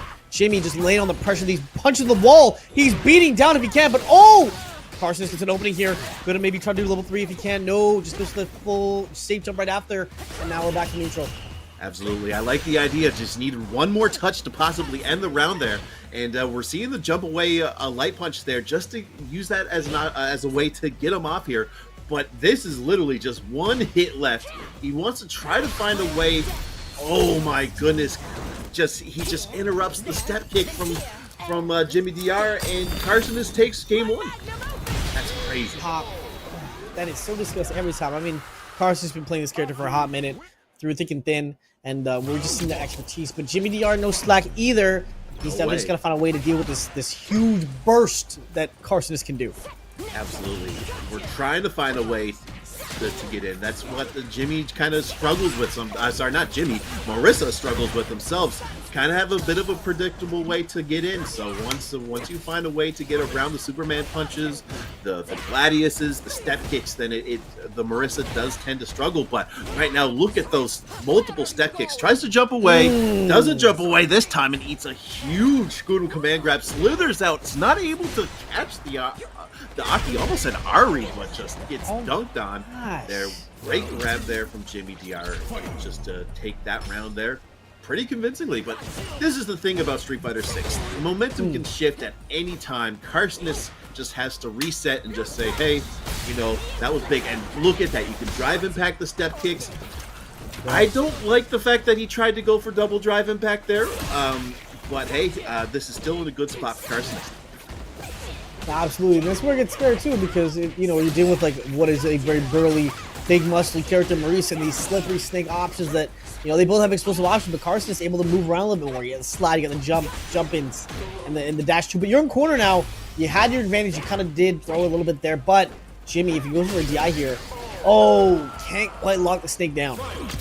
No, that's the scary thing about it. It looked like he could have possibly been able to try to go for a drive impact, but didn't this time.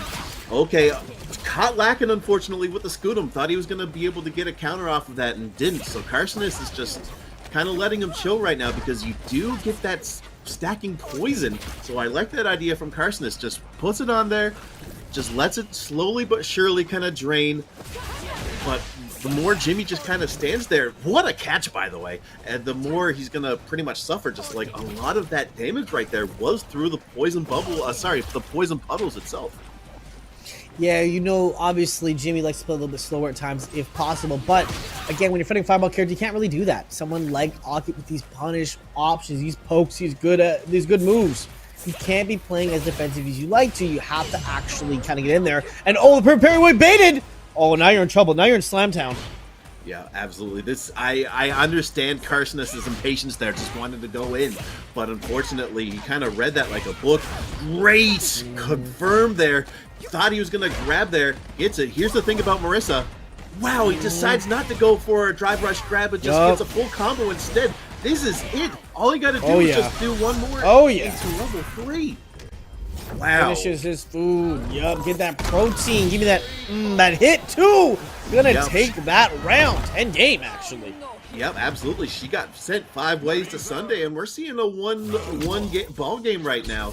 Best 3 out of 5, so we still got some more, carnage to see. But that was just a great conversion there from Jimmy DR. Just his patience paid off. He didn't have the poison bubble on him. Wasn't that concerned about Aki at that time with if she's not poisoned. So just able to take advantage of it. But like we said, new round, new me, and we're just seeing Carson just kind of run over Marissa right now, and that's the round. Yeah, he's looking evolved, eviscerated right there. Jimmy DR, maybe got a little too confident from the last round. Didn't remember that obviously he's playing a character that's also going to adapt as well. So they're running a little bit too hot on the engine, but you got to remember to slow it down and speed up at times. And right there, too much lead foot on the gas, and we are seeing what Carson does when you overextend your leads.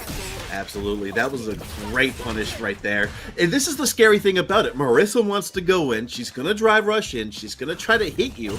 But here's the thing. That puddle, it doesn't stop you from your tracks, but it does stack poison there.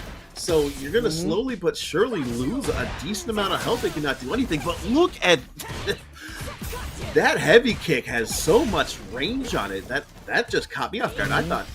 I thought that was going to whiff, but big move, man. And if it hits, it's safe jump, and we see now too how that safe jump leads into this level 3, which is definitely, we didn't even got a question. It's taking it. That is game number 2 going to Carson. Is able to find one hit and lead all the way into the death of Jimmy DR for that game.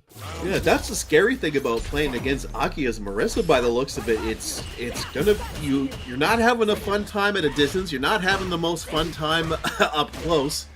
It's really hard to keep this up, and a lot of characters have a chance to continue the throw loops after with a dash, but Marissa does not. She has to spend drive rush, and that makes a big difference in my opinion.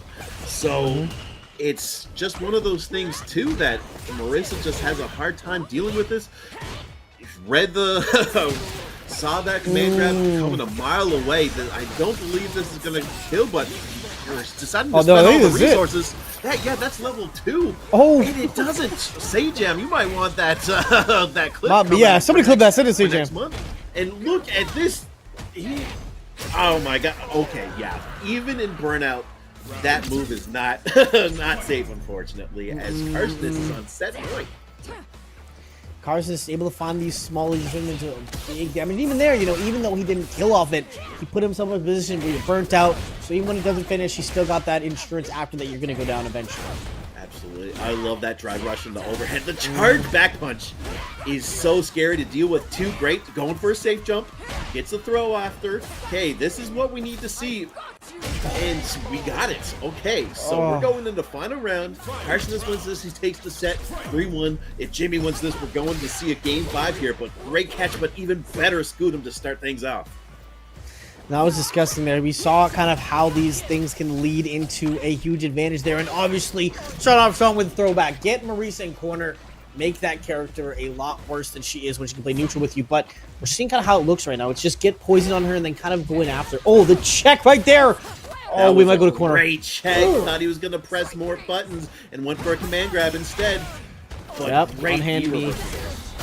Oh! Great reaction there. Decides to use the level 3 to get rid of the drive meter, so it's going to put Jimmy DR in burnout here.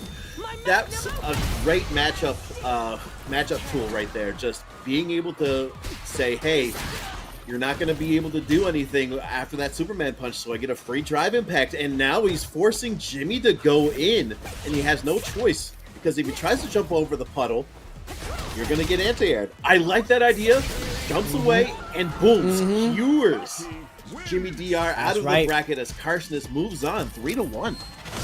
That's right. He was able to consistently force Jimmy DR in bad spots, and every time he made a decision on that spot, it was going to be the wrong choice. He just captured again and again and again. And I mean, that's the thing with Aki, right? This character is so good at forcing you into a weird spot, and you have to answer to it. She's weird, and I don't think Jimmy DR was ready for the amount of confusion that she left both us as commentators and Jimmy DR in that set.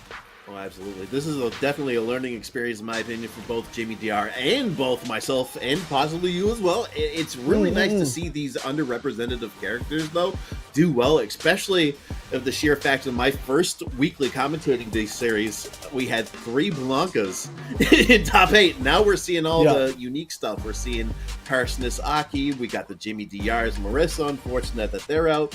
We got Mike X whipping out the Akuma. You got Jazz Duros, JP, and Bison combination, but look at this. Like, we saw flashes of brilliance from Jimmy DR. He's a weekly winner, of course. Like, he's great, but just unfortunately, just Carcinus was able to consistently keep him poisoned. And when we saw Jimmy DR poisoned, he wasn't able to play the way that he wanted to play. So he wasn't able to stay patient enough, and Carcinus ran away with it. I mean, that's the thing, right? As we get more money in these tournaments, we're gonna have more and more people who are these online fiends. You know, I love Carson, I love Mike, but those guys, they didn't come here before, and they're coming for that cash, and they are not playing around. They will probably come again later. We love to see new players like that. It's great to see, you know, returning champs as before. I mean, Jimmy Dare won before. We hyped it up before, but out already in winners quarters to Carcinus, or losers quarters to Carcinus. And I mean, that's the thing, right? Carcinus just knows that character well. Cool guy. I mean, I met Carcinus. I asked for a set one time. He didn't treat me well in the custom lobby because he beat my ass. But, like, let me tell you, he was a nice guy to let me do it in the first place, you know? But at the end of the day, very talented player and very, very good at Aki in general. So, you know, if you don't know Aki, you know, hit him up because the character is not going to get worse. And much like other characters, not going to really get worse. Jazz, they're putting Bison. I mean, come on now. I thought I was going to see JP. No, so here's the thing. He's a double character specialist, in my opinion. I understand why he probably doesn't want to play JP. He wants to try to kind of figure it out with Bison first, with the rush down, with the mind setups, all that jazz. Bison, despite who Bison is, he is, in my opinion, one of the most straightforward characters in the game. And sometimes if you're just kind of uncomfortable with playing against a character, I feel like Bison's just there to, you know, kind of figure things out. He's reliable. He's like chicken strips at a new restaurant. You know what I mean? Like, you are going to have an okay time. You get your protein in there. It's gonna be edible, right? But we're seeing now kind of how that's looking. I mean, Liquid's doing a very good job in what I think would be a really tough matchup. I think they're putting some good work here. But again, as you're mentioning, this could get very scary very quickly. Absolutely. Grabs him out of the drive impact. Bison, you know, in this game is kind of like a cool ranch here. You kind of, it's a stable Psycho Crusher, all that jazz, you know, that we love to see. But we throw in some spiciness here with the mind setups that Bison provides here, and you just get this unrealistic concoction of buffalo sauce that M. Bison provides, and it's just a little bit too spicy there for Liquid right now, but it's still only game 1. That's 3 out of 5 here. Gets the mind set up and just does not block. Yeah, and that's the thing, man. Bison's not a character you can really DI against because these things happen. You get hit by one thing. We're just seeing the corner pressure right now with the ball on you. You got some time to decide, but doesn't actually take advantage of it. And now we're looking kind of low on meter. I'd say so myself. You're actually burnt out against Dawson. Even if you're Bison, you don't want to be that guy. Absolutely not. Tries to just press buttons anyways, just doesn't care, and I respect that. But now we're going to be stuck in the corner. You'd think that Dawson wouldn't be too great in the corner, but he is. Look at those cute little Yoga Fire setups there as he brings it back to the final round in game 1 against Jazz Darrow. Great stuff by Liquid? No, Liquid. As he's just baited out that Psycho Crusher. Doesn't get much up for it. Ooh! Back to neutral. I like that little check on the big arms there. You know, the hitbox analogy right there I said before. And he just catching... These players at this level are noticing or catching a lot of Dawson's moves with these hits that may not normally work, but the hitbox and hurtbox extends so you can actually take punish of it. Yeah, that's the crazy thing about it. It makes a lot of sense that there are some hurt boxes on Dulcie, just to make it, you know, not that belligerent, but you get hilarious interactions like that. That kind of makes you wonder, like, what the heck is going on? But look at this. It's not going to do that much damage, to be honest with you, even in critical art. I believe this is critical art territory. It's just that it's because off of a light starter. But hey, still decent amount. 33%, and still in a good spot here in the corner, but trades. Liquid's got to find something here without putting his limbs out. And as I say that, Yeah, you know what? As you said that, he did put the limbs on. He got hit for doing just that. I think it's interesting though, that matchup in general. It was scary because he had to jump around, right? Because if he does stay there and do a fireball, that is immediately OD Psycho Crusher into level 3, which is a true combo if it hits. So you have to play very cautious. He tried his best, but I mean, it's Bison, right? As we mentioned, he's so consistent at these mistake advantage states, right? So you make one mistake and he's already in your face, eating your lunch, laughing at you, and you can't do anything about it.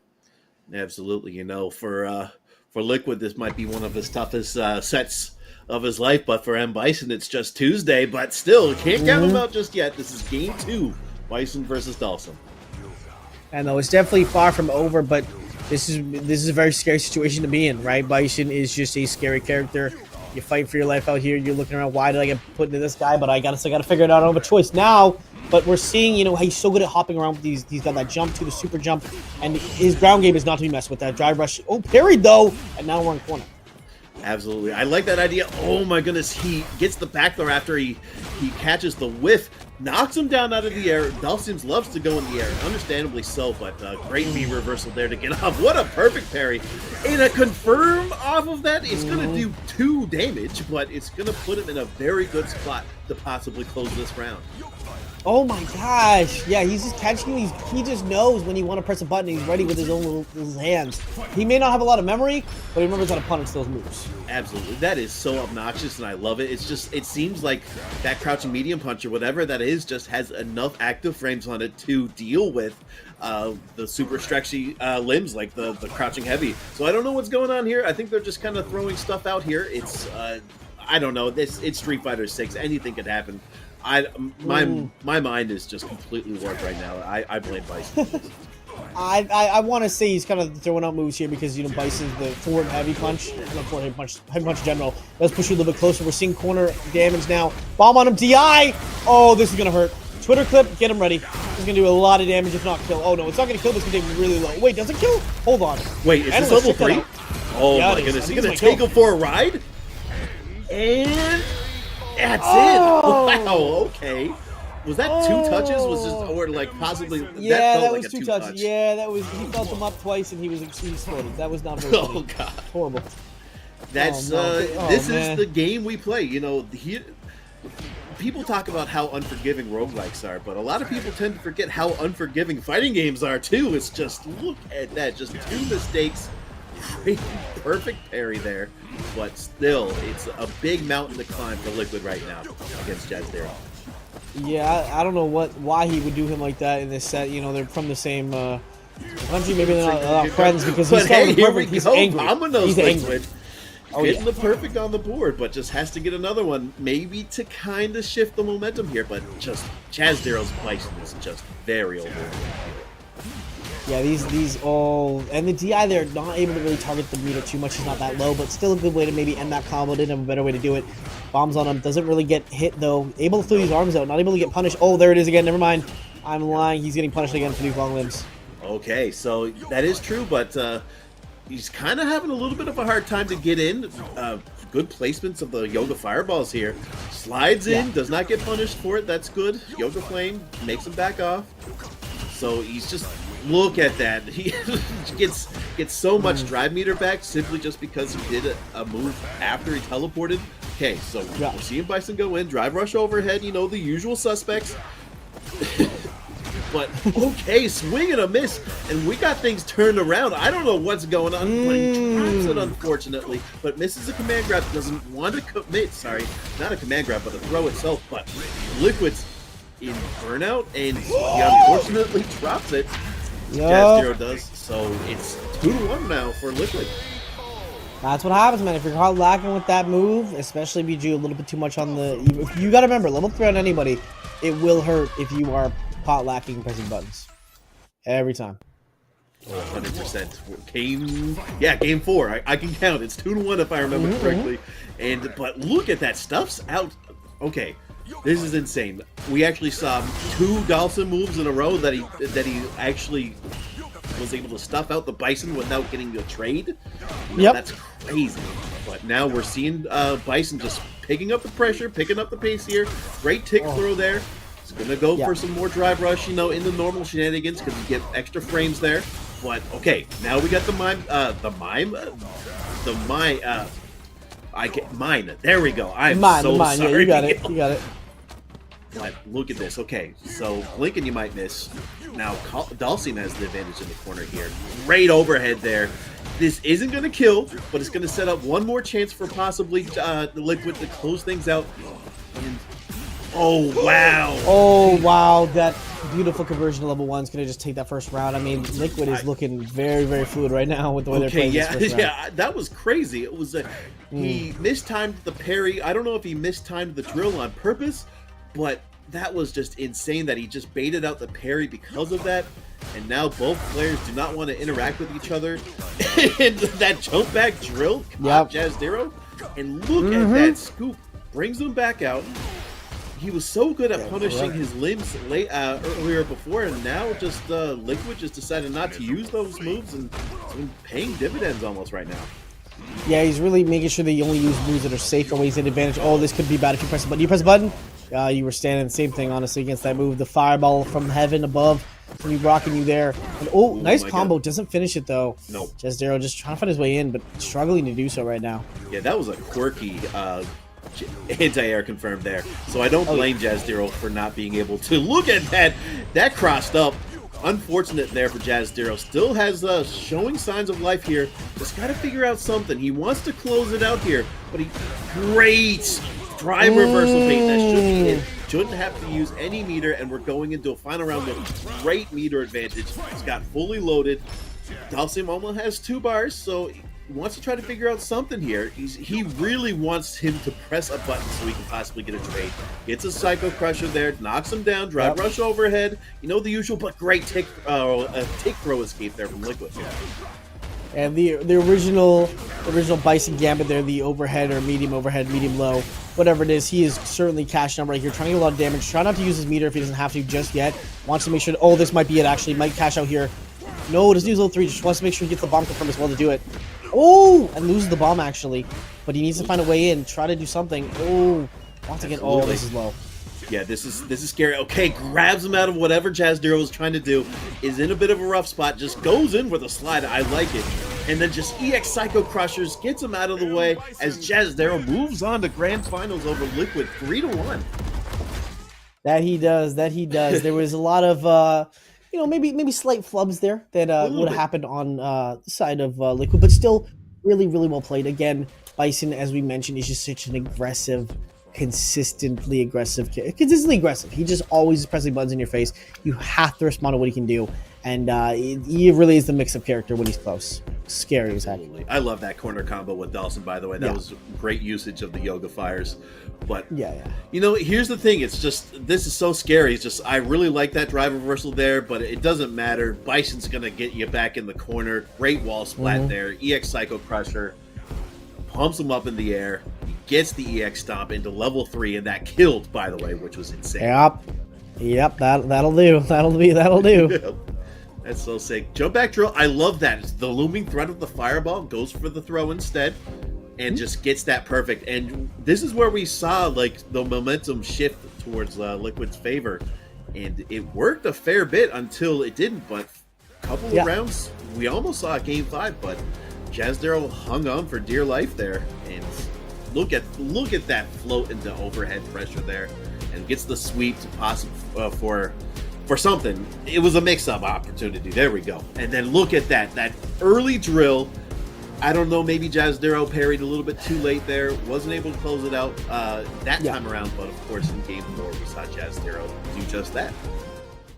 Yeah, no, tried their best, but it just looked like Jazdero just had a little bit more pressured options than there was answers for. So I mean, that is what it's like fighting a Bison. It's scary, man. He's a scary guy. He's running at you. He's saying mean things to you, and he doesn't know who he is, but he's swinging. He doesn't know who he is, but he is swinging. Absolutely. Doesn't need to know who he is in order to kick your butt. Yeah. And look at this. Whoa. Loser semis, and we see Carcinus going for Terry instead of Hockey, the Wild Wolf himself. Okay. Carcinus, what's going on here, buddy? What are you doing?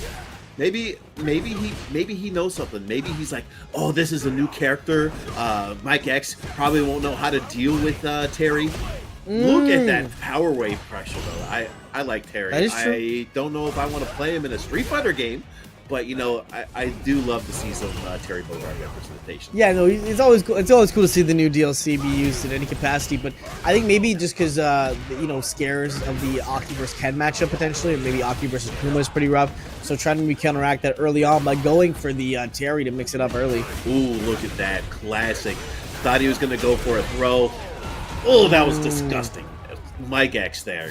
Please stop. Actually, no, this is actually entertaining to watch here. Akuma's gross. Look at that whip punish, though. Off of that sweep. Whip punish of his own from Terry. Yep. Keep going. Yes, sir. All the way to corner. All the way to the corner. That's gross. Remember, when Ken does it, it's not cool. But when Terry Bogard does it, yeah. Oh, it's sick. And I respect then it's super cool. We pop off when that happens. Absolutely agree. Yeah. Oh, he tries to go for a setup there. Terry says no. Rising tackle here. Burn knuckle to get in. It's actually really plus if it's hit late. Unfortunately, he decides to go for the jump instead. Power waves there. Mike X gets the trade. Carson is going to final round for game 1. Okay. It's great to see actually. That's working out a little bit. The pick. Absolutely. This is nice to see. Crack Shoot loses out to the jump in. I believe that was regular air fireball there. Look at that, just shimmying around, just trying to wait for something. Wow, he goes for it. Are you kidding me? Just wake up, Buster. It's not power.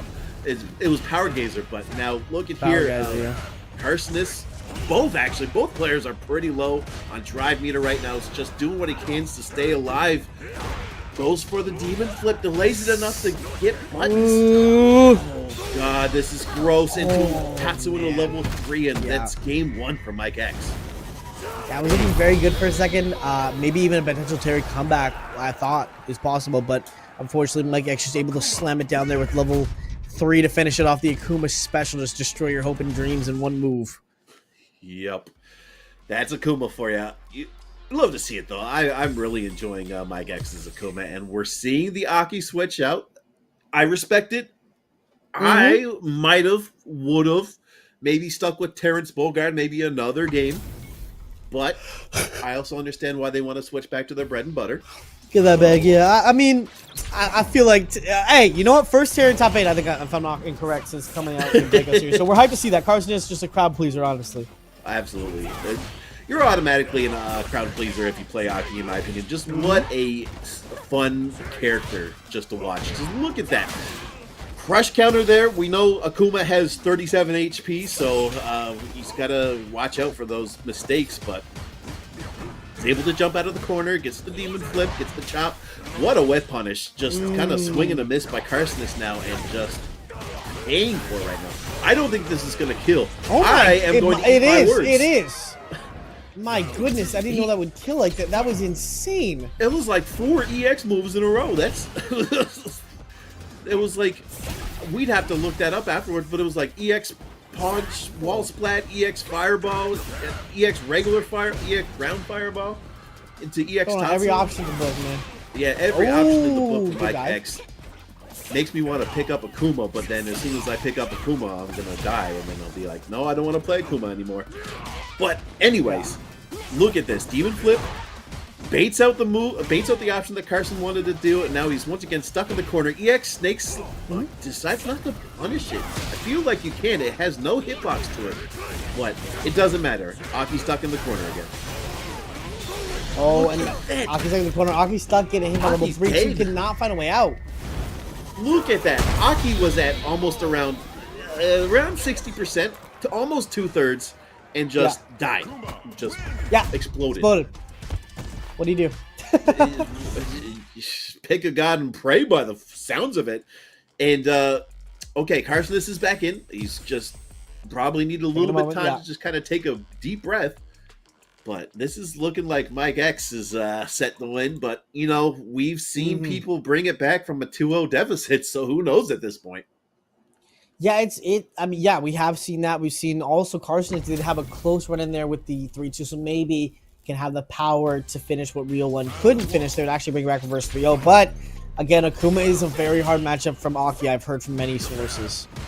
Okay, so, yeah, this seems tough. I do like Carson's idea at the beginning to possibly have Terry as a solution, but it's just not warmed up as much as as Carson Aki is, but which is the tough thing about playing as, going as playing two characters in one game per se. You know what? Like, so good stuff for Mike X's because he's played Luke, now he plays Ken, now he plays Akuma. Yeah, and look at him go. Yeah, I believe you started with Ken, moved to Luke, and then moved back to Ken and Akuma. And you know what? All Shotos, they all really tie together. We're seeing how that kind of can make this a well-rounded player with these DPs very rarely, if ever, missing. That's true, and look at that. Spending the resources now, I don't know, unfortunate drop there. And now look at this. Oh, yeah. What is it? You give him an inch, and Mike will take a mile. Go the distance. Yeah, every time, man. Yeah, not even just a specific mile, a specific length, just the distance. And that's how scary Mike X is. It's just you don't want to give Mike a second chance in life, and you don't want to give Mike X the corner either.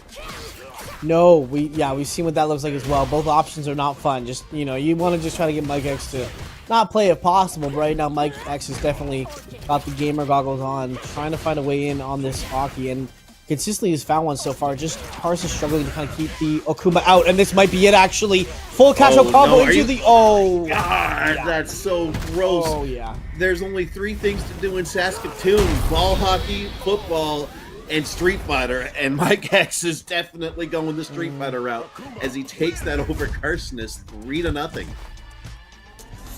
Man, that was tough. I mean, you know what? Great gameplay from the side of Carsonist, but it was just very hard to get past some of the Akuma stuff right there. Forgot Mike wasn't playing Ken. Yeah, that's what we were thinking earlier. Actually, was that you were picking it up to beat the Ken, but the Akuma there, scary, man. Scary character, man. Mike X's Akuma is very entertaining to watch and very horrifying to play against by the looks of it. Look at that crouching medium punch, the moneymaker as a whip punishing tool, and it's just the amount. I don't know if you'd call it easy to pick up, but just the combos that Akuma provide in the corner.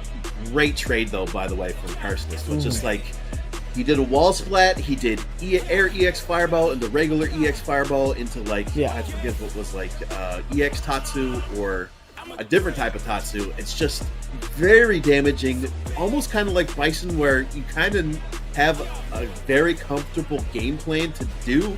Yeah. That's what he provides. Yeah, it was just look at this. That's disgusting. It's the same thing. You're able to cancel it in a Shoryuken into level 3. It's just you don't want to be in the corner. You don't want to be anywhere near Mike X North. No. Yeah, you want to avoid that whole situation if you can, but just unable to get away from a lot of these openings here. You know what? And that's kind of what this matchup is. I mean, in general, a lot of people talk about how hard it is to deal with this matchup. I heard Broski have some sadness over it, just saying like, yo, it's really hard to beat Akuma.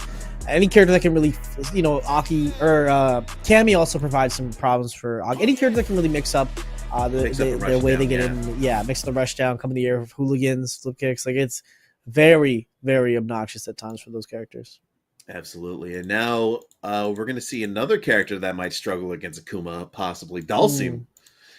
It's going to be Liquid and Mike X in losers finals or the lower bracket finals. Whatever floats your boat. I respect it. I respect both terms. But Jazdira waiting in grand finals winners side with the M Bison and the JP. Use JP to take out Jimmy DR 3-1, and then just that'd be crazy. And then switch the Bison the next set and beat Liquid. That's pretty interesting. That'd be crazy comeback. That'd be some generational comeback right there. That's very possible. We're heading Akuma. We're hopping with the Akuma. We're sticking with it. Sticking with the guns. I gotta say though, shout outs to Capcom getting just the most ridiculous amount of collabs. By the way, he had the Spy X family. Spy X family little gamer tag there with Anya. But anyways, this is just gonna be I don't know how to describe it besides all Akuma all the time. Look at this pressure. Great punish counter on the fire punch there, but doesn't get anything off of it right now. But gets the corner with the throw. So here we go. Good parry though by Mike X. Yeah, absolutely. I mean, we're seeing what comes down to just an old man trying to just enjoy his time and fighting a literal demon. Like, this Akuma does not play around. This guy he wants it. He wants it badly. Absolutely great punish there with the fireball. Doesn't get too much off of it. Decides not to go for rushdown, goes for EX fireball instead. I like that idea. You don't really want to be near Akuma, and I can't believe he was able to still get a punish off of that. Yeah, that's crazy. Like, he whipped, he missed. But this is the interesting thing about it. Mike X is struggling this time around. Yeah. Probably doesn't deal with Dawson's that much. But just got to figure out the right buttons to press against Dawson's limbs, and I think we could probably see a steamroll, but maybe not. So yeah, you just gotta take the strategy that Jazdera was doing, where you're like, you know, he's throwing limbs and you're punishing it, kind of force him to then use other options, which Akuma's dive feels very good at. He can demon flip over a lot of the moves in the air. There's a lot of ways in. Just kind of, I think right now Mike X is just kind of feeling the way to get in, and obviously Liquid played before, so has that memory of what did you do last time? How can I beat it again? You know. That's true. Gets the sweep, knockdown, misses the misses the throw, doesn't get as much as I thought he was, but okay, that was kind of cute. Knew that he was gonna drop. And ooh, that's it. That's game one for Liquid. Yeah, that's game one. Okay, Liquid. We see you. Okay, so now once you let that winner's set be the last win he gets for Mike this tournament. Yeah, I've heard you're a big fan of Mike X. We'll see how this goes. Mike X and Liquid haven't played this tournament. Oh wait, no, I'm wrong. They did play this tournament. What am I getting? Yeah, they did. That's why he's in losers right now. So yeah, you know, that's as a Canadian, true. I gotta support my I guy have right a here. memory of a goldfish sometimes. It's crazy. I think the reason why I didn't remember was because he played Ken, but now he's going Luke. Look at how much OG's LP coming out. he has. 117,000. He's been playing. Yeah, he's been playing. Yeah, no, that's almost as much as Joe Morokan. They don't play around with these Lukes, man. The season one was a time, man. It was a war zone. That was a time for sure. Look at this. Oh my gosh, he's okay, running that's down. a little bit of a moneymaker. It has enough of the hitbox on the knee to kind of pop him out of the sky. I like that idea that that Mike X is going for, but unfortunately, he's just running into too much stuff right now. But as soon as I say that, run him down right now. Oh, he's burnt out though. He's burnt out. He's burnt out, but a lot of Luke players don't care that he's burnt out. They just try to keep up the pressure as much as possible. But it's hard to do that when you have low health and you just get chipped out by Dawson's Yoga Flame. Yeah, it's Dawson of all characters. That's the one character you really don't want to be burnt out against. I feel like even if you win this, you got to consider, like, does Liquid know the matchup, right? Obviously, you know Dawson now, kind of, but you can switch characters all the time you want, but eventually, you know, you got to consider, is this going to help me actually win the set, you know? That's true. And, you know, that's the thing about it. Mike X does have a lot of characters to choose from. Look at this. You know, he probably hasn't played Luke in a while, but it doesn't really matter. It's still the same old, same old. It's a fundamental character, man. If you play the game well, you'll play good Luke. Absolutely. Look at that. Okay, pressure. He's not able to drive impact because he did put himself in burnout. Does it again, and I like that, honestly. It's a great way to get him off. Liquid does have, like, very low health, so one more touch that's not like a throw or maybe a light starter. It's gonna... Absolutely, this yeah. could, no, it does not. Great. Staying his lead as much as he can, man. Oh, my goodness. Oh, my goodness. I like that those advancing punches, like, do really good work by the looks of it on that Dawson teleport. So I like that awareness. You want to keep him grounded and close to you as much as possible because you don't want to get hit by that nor the fireballs for sure. Great jumping. Oh, we're going to Memphis. Level 3. Yeah, we're going to Memphis. Blue 42, take him down to the streets. Show him the fist and the business. We're going to take about a half HP. Liquid needs to find an answer now. Obviously, once level 3 of his own, does have a very low meter resource, though. That is something to look out for here. That could end up putting him in a really bad spot sooner or later. Yeah, definitely. This is the tough thing about it. Great thing that I did mention about with Luke before is that he can put in work with or without drive meter. But now it's going to be up to Liquid to find a way to put him in the corner or just have him eat every single projectile that he can possibly throw out. And great whip punish there. Is he going to... He's not going to have enough to go for that critical art. Nope. It's going to be enough for him to not close out the game, but to bring it to final round. What? No, that's all he needed wrong, there, man. Unsurprisingly. I thought sorry. He did win that game. Yeah, I was going to say, I was like, wait a minute. Wait a minute. That really caught me off guard. I thought that little the icon was just for round 2, but no, that he already won that. It was round 3. But here we go, game 3, 1 apiece, best 3 out of 5, of course. And the losers final. Sorry, pardon me, of Breakout Esports. And I almost forgot where we're at. But it's been eventful. It's been an eventful day, and it's been 100%. Yeah, and he's. Right now, he's low on meter, low on health, but it doesn't matter because never mind, it does matter actually. That is gonna matter. Yeah, look at that. Low on health, low on drive meter.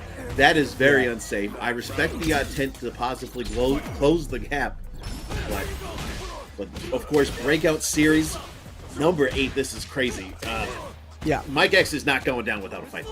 No, absolutely not. Just trying to make a run here. Yep. But Liquid's just so good at these escapes here. Oh, is that a get? Yeah, you jumped, and that's going to be your meter in a second if you can't find a way out. But he does actually get, level 1. Oh, you get him so much bar. Oh, no. And then he's at he's low on drive meter again, stuck in the corner. Look at this. He's trying to find a way.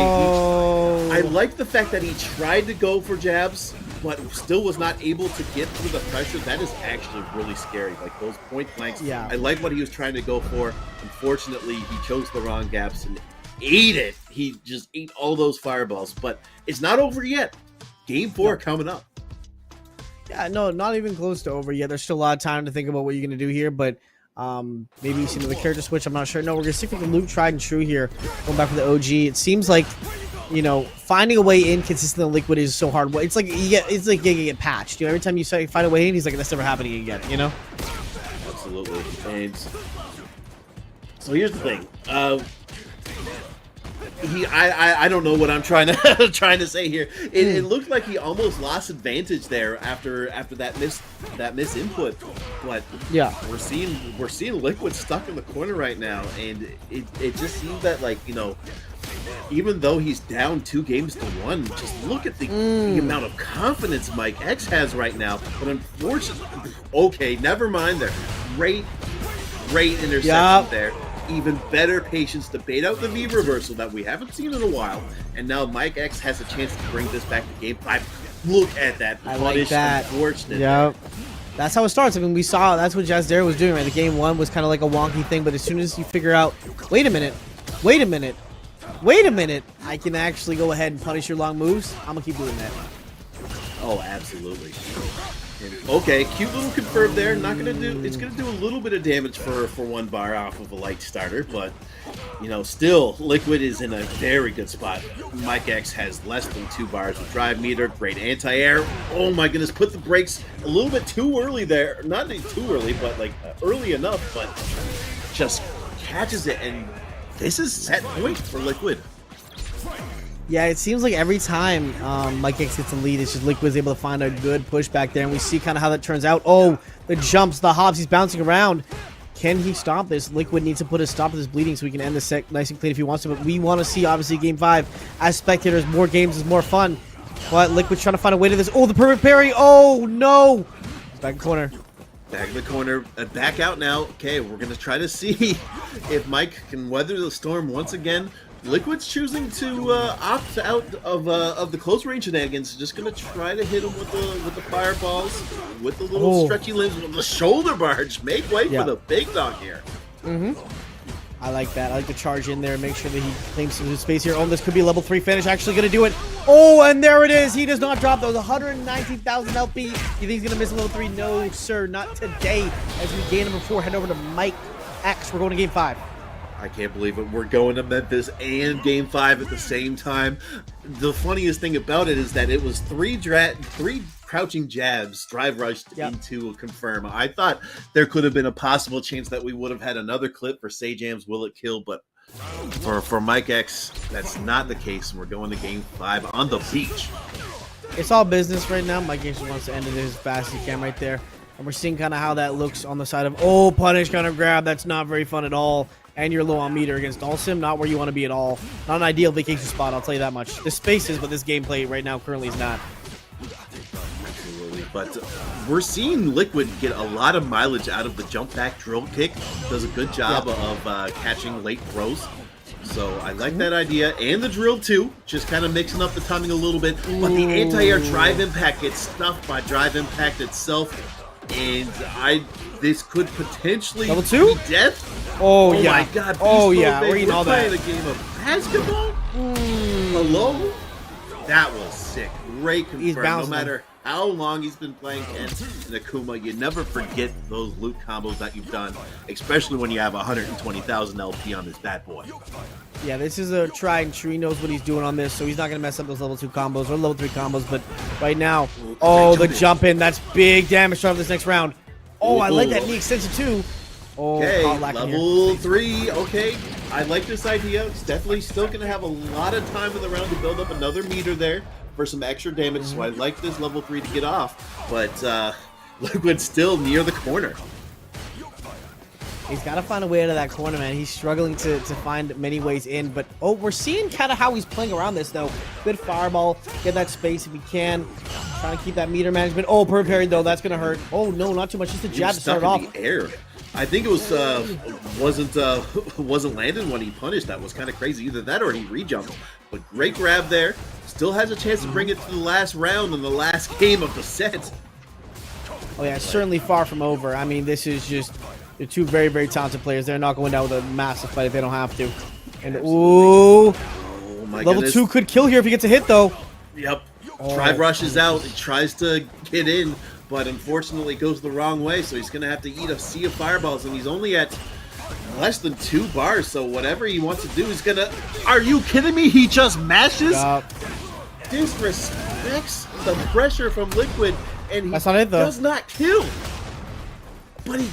No way! This is insane. Okay, yes, that should have ended with insane. the black drive reversal, but that's just how things go sometimes. But Mike X clutches it out as he gets the run back, loses to Liquid in winners semis, 3-2, and brings it back and eliminates Liquid 3-2. And now we're seeing Jazz Dero versus Mike X in grand finals. That's crazy.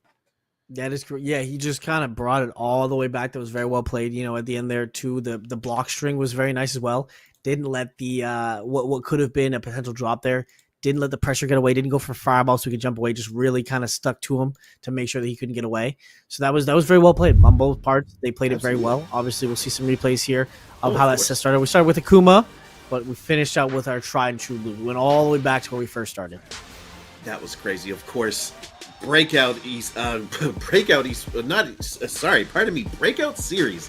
I thought it was called Breakout Esports. I apologize, but it's Breakout Series, 8th weekly, pardon me.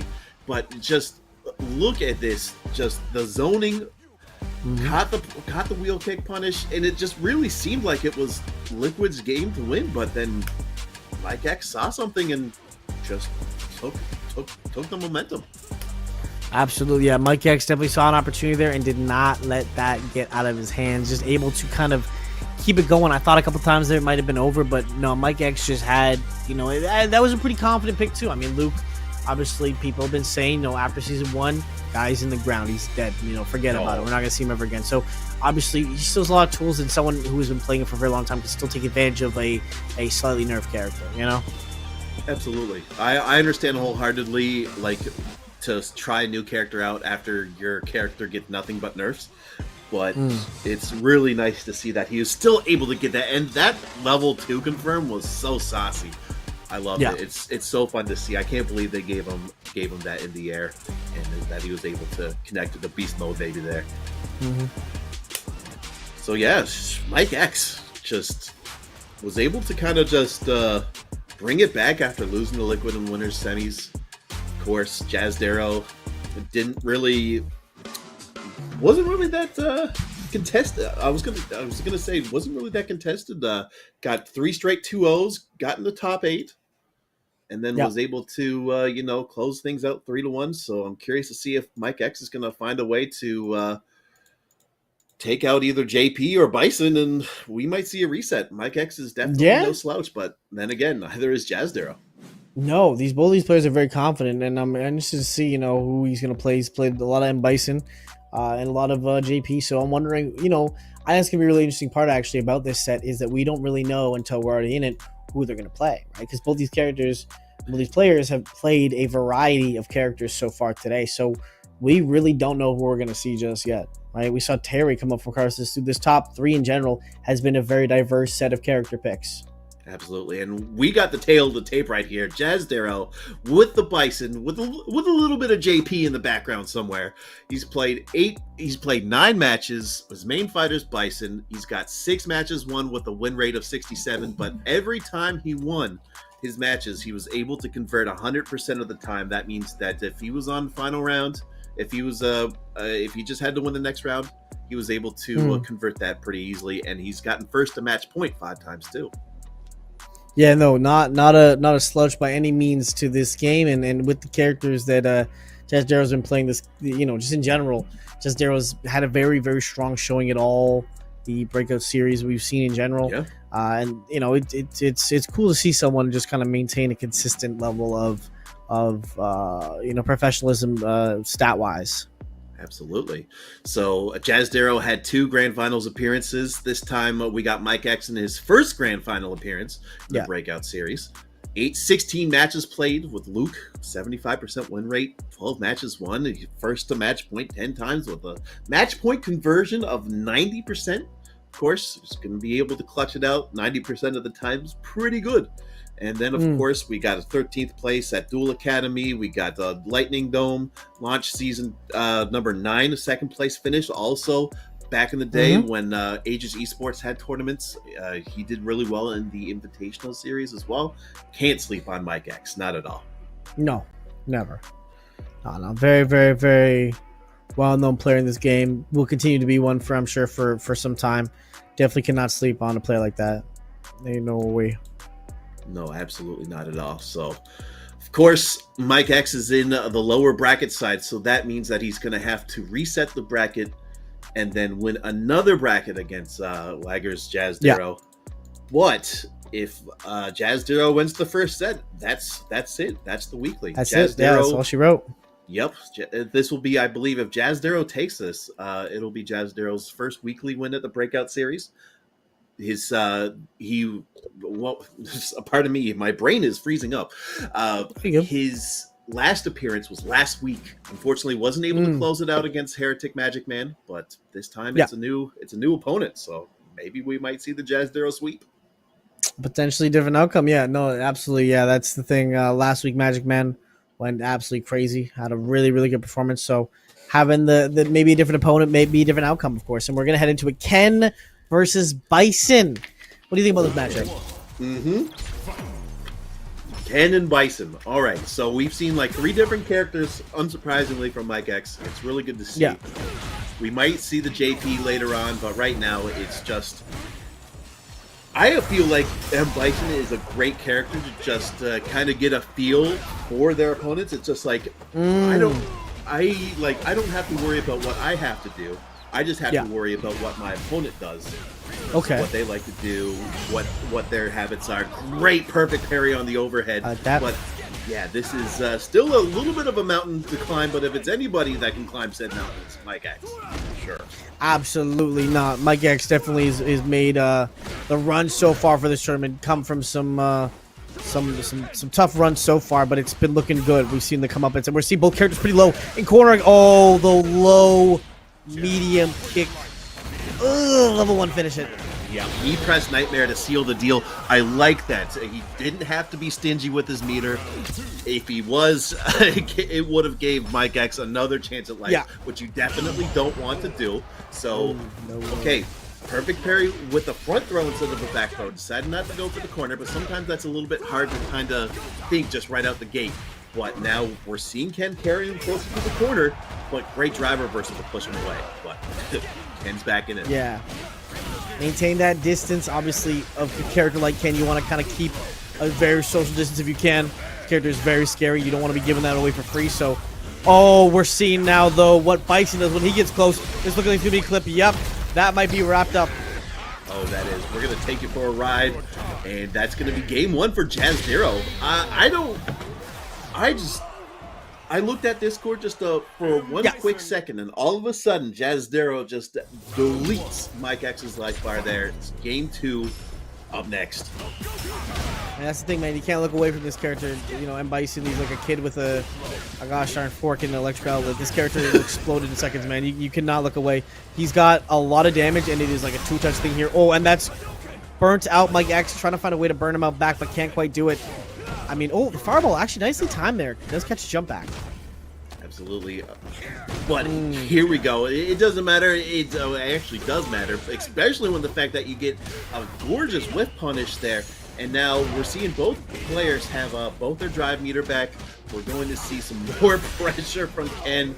Just going to use all of that drive meter to almost close it out. This is the scary thing about Street Fighter 6. Look at that. You have a pixel. He wants to press a button so badly, and there we go. He tried to go for the overhead. Mike X is not that scared. Mike X was probably hoping that Jazdero would have went for the overhead there just so he could close it out with that crouching light kick. Big sweep again. I like that sweep. Catching the M. Bison, just trying to exist, do his funny buttons is not going to work there. And now we see, though, M. Bison able to kind of get this bomb on you. The bomb setup is just such a strong start to any kind of neutral setting. It's very, very scary and hard to deal with this Ken. Oh, absolutely. It's one of the reasons why I thought about picking up Bison. Just, I don't want characters to mash against me. Why not just have a bomb on there just so, look at this. Exactly. He doesn't want to do anything. He eats the plus frames there, has to take the throw. Scissor kick being pretty safe. Oh, God, this could possibly, yeah, this is definitely it here. We're seeing the classic. He doesn't go for level 3 there. Unfortunate drop there. I realized that Jazdero's not not the one on round point, so it makes sense for him to save his meter. Yeah, doesn't want to cash out just yet and waste potentially losing the next round as well on top of it. Oh, Mike's exploding it down a little bit, slowing the pace. Oh, there it is. Yeah, that's going to burn out. Absolutely. So here's the thing about that. Mike X takes games 2. It looks like that was not Chip at all. He wanted to press a button to deal with that, but I feel like maybe he could have possibly not died from Chip, but we'll never know. Well, after the low, because of the burnout, I don't think he had time to do anything about that, actually. Really? You think? Yeah. You think it would have been? You think he would have died regardless? Yeah, I'm pretty sure. Like, even if he pressed a button there, he was like, just. I could be wrong. Some analysts can probably tell me differently, but I'm pretty sure. Replay takeover, maybe. I think he was done. Maybe the takeover. I think he might have been done there. That's true. We'll find out some other time, but right now, Mike X is in control, doing a good job of keeping Bison in the corner. You know, what better way to, beat up M. Bison than to, not give him a chance to press any buttons. And look at that. That is true, yeah. That's crazy. Anyways, I'm so sorry, but it's round 1 for Mike X, but we've seen Jazdero kind of just turn things around, and we're seeing, look at that catch there. That's a lot of damage that's going to be poured out soon. Yeah, he's able to find a lot of these hits here, and it's just really a struggle to actually get past it. You can't quite see what you should do about it. You're trying to, like, find a way around these Mike hits, but again, Ken is just so good at these small hits, and he can just go crazy with these. We're seeing what it looks like right now. A huge combo into level 3. No. Is that going to be it? I think that's going to be it, and we're going to see... Yes, it is. The last hit. It was definitely the last hit for Mike X for sure. Yeah. That was a lot quicker than expected. I did not expect Mike X to take 2 games in what seemed to be less than 5 minutes. Drive rush overhead to start things off there. Jazdero, you hooligan. Look at that. Jazdero taking names right now with that one. I don't know what he was thinking. That was a cool idea, though, to spice things up. But, speaking of spicing things up, carrying him all the way to the corner here, goes for a run-stop pressure, hits the... I don't know, and that looks like standing heavy punch just stopped Bison in his tracks there, and we're in the same situation that we saw like 2 games in a row, and it looks like Mike X is now possibly on reset point.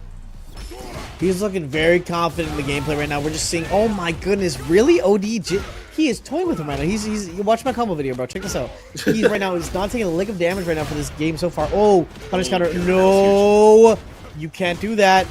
No. Oh, he's just trying to find a hit on him, but Jazdero looking desperate right now, and that might be a perfect... Oh, no, doesn't quite finish it. Not all the way. Her parry actually could probably kill here. Doesn't the DI... Oh, this is probably looking like it's going to be it.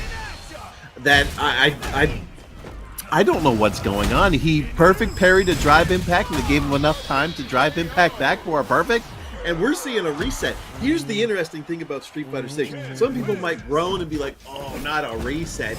These games go by so quick. Yep. It is insane. That's why I like commentating Street Fighter 6 so much. It's just action-packed, a lot of things going on. There's a lot of things to kind of wrap your head around. You got Drive Rush, you got Drive Impact, you got all the tools that these characters have. And now we're probably going to see the JP. The Bison took a game off, but unfortunately was not able to close out the set against Mike X's Killer Ken. Now he's got to find a way with that JP to close things out. He's losing confidence in Bison. Hopefully the JP will maybe be able to find solace and be able to bring home his first weekly win. I want to say maybe. The only thing I think, though, that makes me a little hesitant is the fact that we've seen a lot of times in the more pro play stuff too with the Japanese league and SFL that, obviously Akuma does struggle at times with against Bison because the 2 touch becomes like a 1.5 touch, right? But also, if he does go JP, he can go to Akuma, and Akuma's really good against JP. So it's kind of like this weird area where Ken beats the Bison beats the Akuma beats the JP. I don't know about JP versus Ken, though. That's the one thing I'm not sure of. In this matchup, it could go either way, right? Yeah, so hopefully we'll find that out soon. We're just seeing Jazz Zero just take a deep breath. There's I don't think there's too much of a time limit, but hopefully he's just gonna try to get himself a drink of water or something like that, a little stretch, something just to figure something out, just so he can possibly an answer, maybe go to the washroom or something. To kind of it's crazy. I don't want to play against Mike X. No, yeah. Nobody wants. I'm actually gonna hit the washroom real quickly. One second, I'll be right back. Absolutely, I'll find a way to somewhat remotely hold it down. So you go right ahead.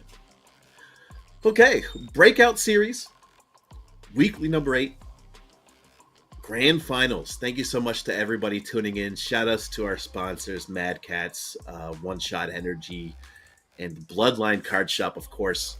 Alongside Crown of Valor Esports, an up-and-coming esports organization, graciously donated money to this prize pool, sitting at $109.75. We still have some codes to redeem on Matcherino. Matcherino.com/T/Breakout. SF6 is the link, of course. I believe you can also, there's some commands in the Twitch chat as well that you could be able to get there. We got 11 codes left, 39 out of 50 redeemed. Of course, it costs nothing. All you got to do is just sign in using your Twitch, using your Facebook, using your Gmail, whatever you'd like. And we're seeing Jazz Zero come in possibly with the Bison. He's going to try to run it back with the Bison. Okay. Bracket reset. This is the last set of the night for Breakout Series Street Fighter 6. And we're seeing Jazz Zero wants to possibly close it out. He's got his skip. He's got his food arrived. I don't know. Having food arrived during tournament, maybe he thought he was going to clear it out in one set. Who knows? But it's Mike X here. Going to bring him out to the corner right now. Good throw tech there. Now we're just kind of shimmying back and forth. Jazz Zero's a little bit more reluctant to kind of go in, and understandably so. Ken has such an amazing tool set to kind of just keep Bison from stop playing with that. EX Psycho Crusher just doing a great job here with shutting him out. Look at this conversion here. Okay, another grab. What's for breakfast? Okay, overhead. All right. First to the mind. Oh, are you back? I'm back. How we looking? Okay, I'm back. How we looking? We're looking good. We're cooking a bit with Bison right now. We decided to go back to playing Bison, but look at that catch there. Dragon Lash, Shikujinrai Kyaku level 2. That is definitely not going to kill, but it's going to put them both in burnout here. Yep. Oh, but the Jinrai again, man. Dude, he's gotten so much off of that so far. It's crazy. Mike X is just a demon. He's on one right now, and just his Ken, his Akuma, his Luke was able to close it out against Liquid, and now he's switched to a completely different character. And just the Tatsu into Shoryuken goes for a throw. Okay, great perfect parry though. Her parry was good, but again, like the damage he's getting off of these bombs is not that much, right? He's doing some meter, but again, this Ken damage is just looking. Oh, it's just catching you every move he's doing. You can't do those. You can't play the game right now against the way Mike X's Ken is operating on this table. I can't believe poor Bison's getting beat up by a guy with basketball shoes. Like it's that's actually, what I'm. Yeah, it's actually insane. And you know they're like rubbed out because it's not even making squeak. Those are not fresh shoes. Like he's not squeaking when he steps on the floor. Like those are like Ed, right? Like you hear the squeaks and everything. Yeah, those are not clean. Those are old, raggedy, like 10 years ago shoes. Maybe his dad's shoes. He bought them at Foot Locker. He's got good mileage out of it if it's 10 years ago. Oh, 100%. Yeah, those are durable. This. Back in the day when they were durable. Yeah. Yeah. No. Oh, but you know what's not durable right now? The JP? Defense right now of just Darrow. Oh, the JP. Seems like a good pick, but I mean, he's getting worked right now at the start of this. Maybe. Oh, we got some range though. This is where I get strong again, right? Yeah, but here we go. Like life, death, and taxes. Ken rushing you down is absolutely just as certain. Oh yeah, it's happening. We're seeing some resistance though.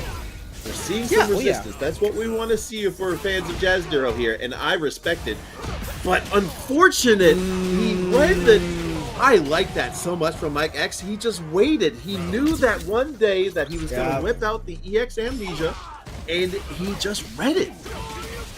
So he was ready. Yeah, he with the Contra Medium Punch 2 to start, so like less risk if he was to get countered. Like he could kind of like defensively back up for not too much leg on it, but still the pressure already in corner again. The round just started. Yeah, that's the crazy thing about Mike X and Ken. Of course, gets thrown in the corner. You're in a weird spot where you want to zone him out. And he gets the level 2 activation. I like that a lot. He activated it right before the Phantom even had a chance to hit. So it gave him so much time to mix Ken up. And we're going to his final round.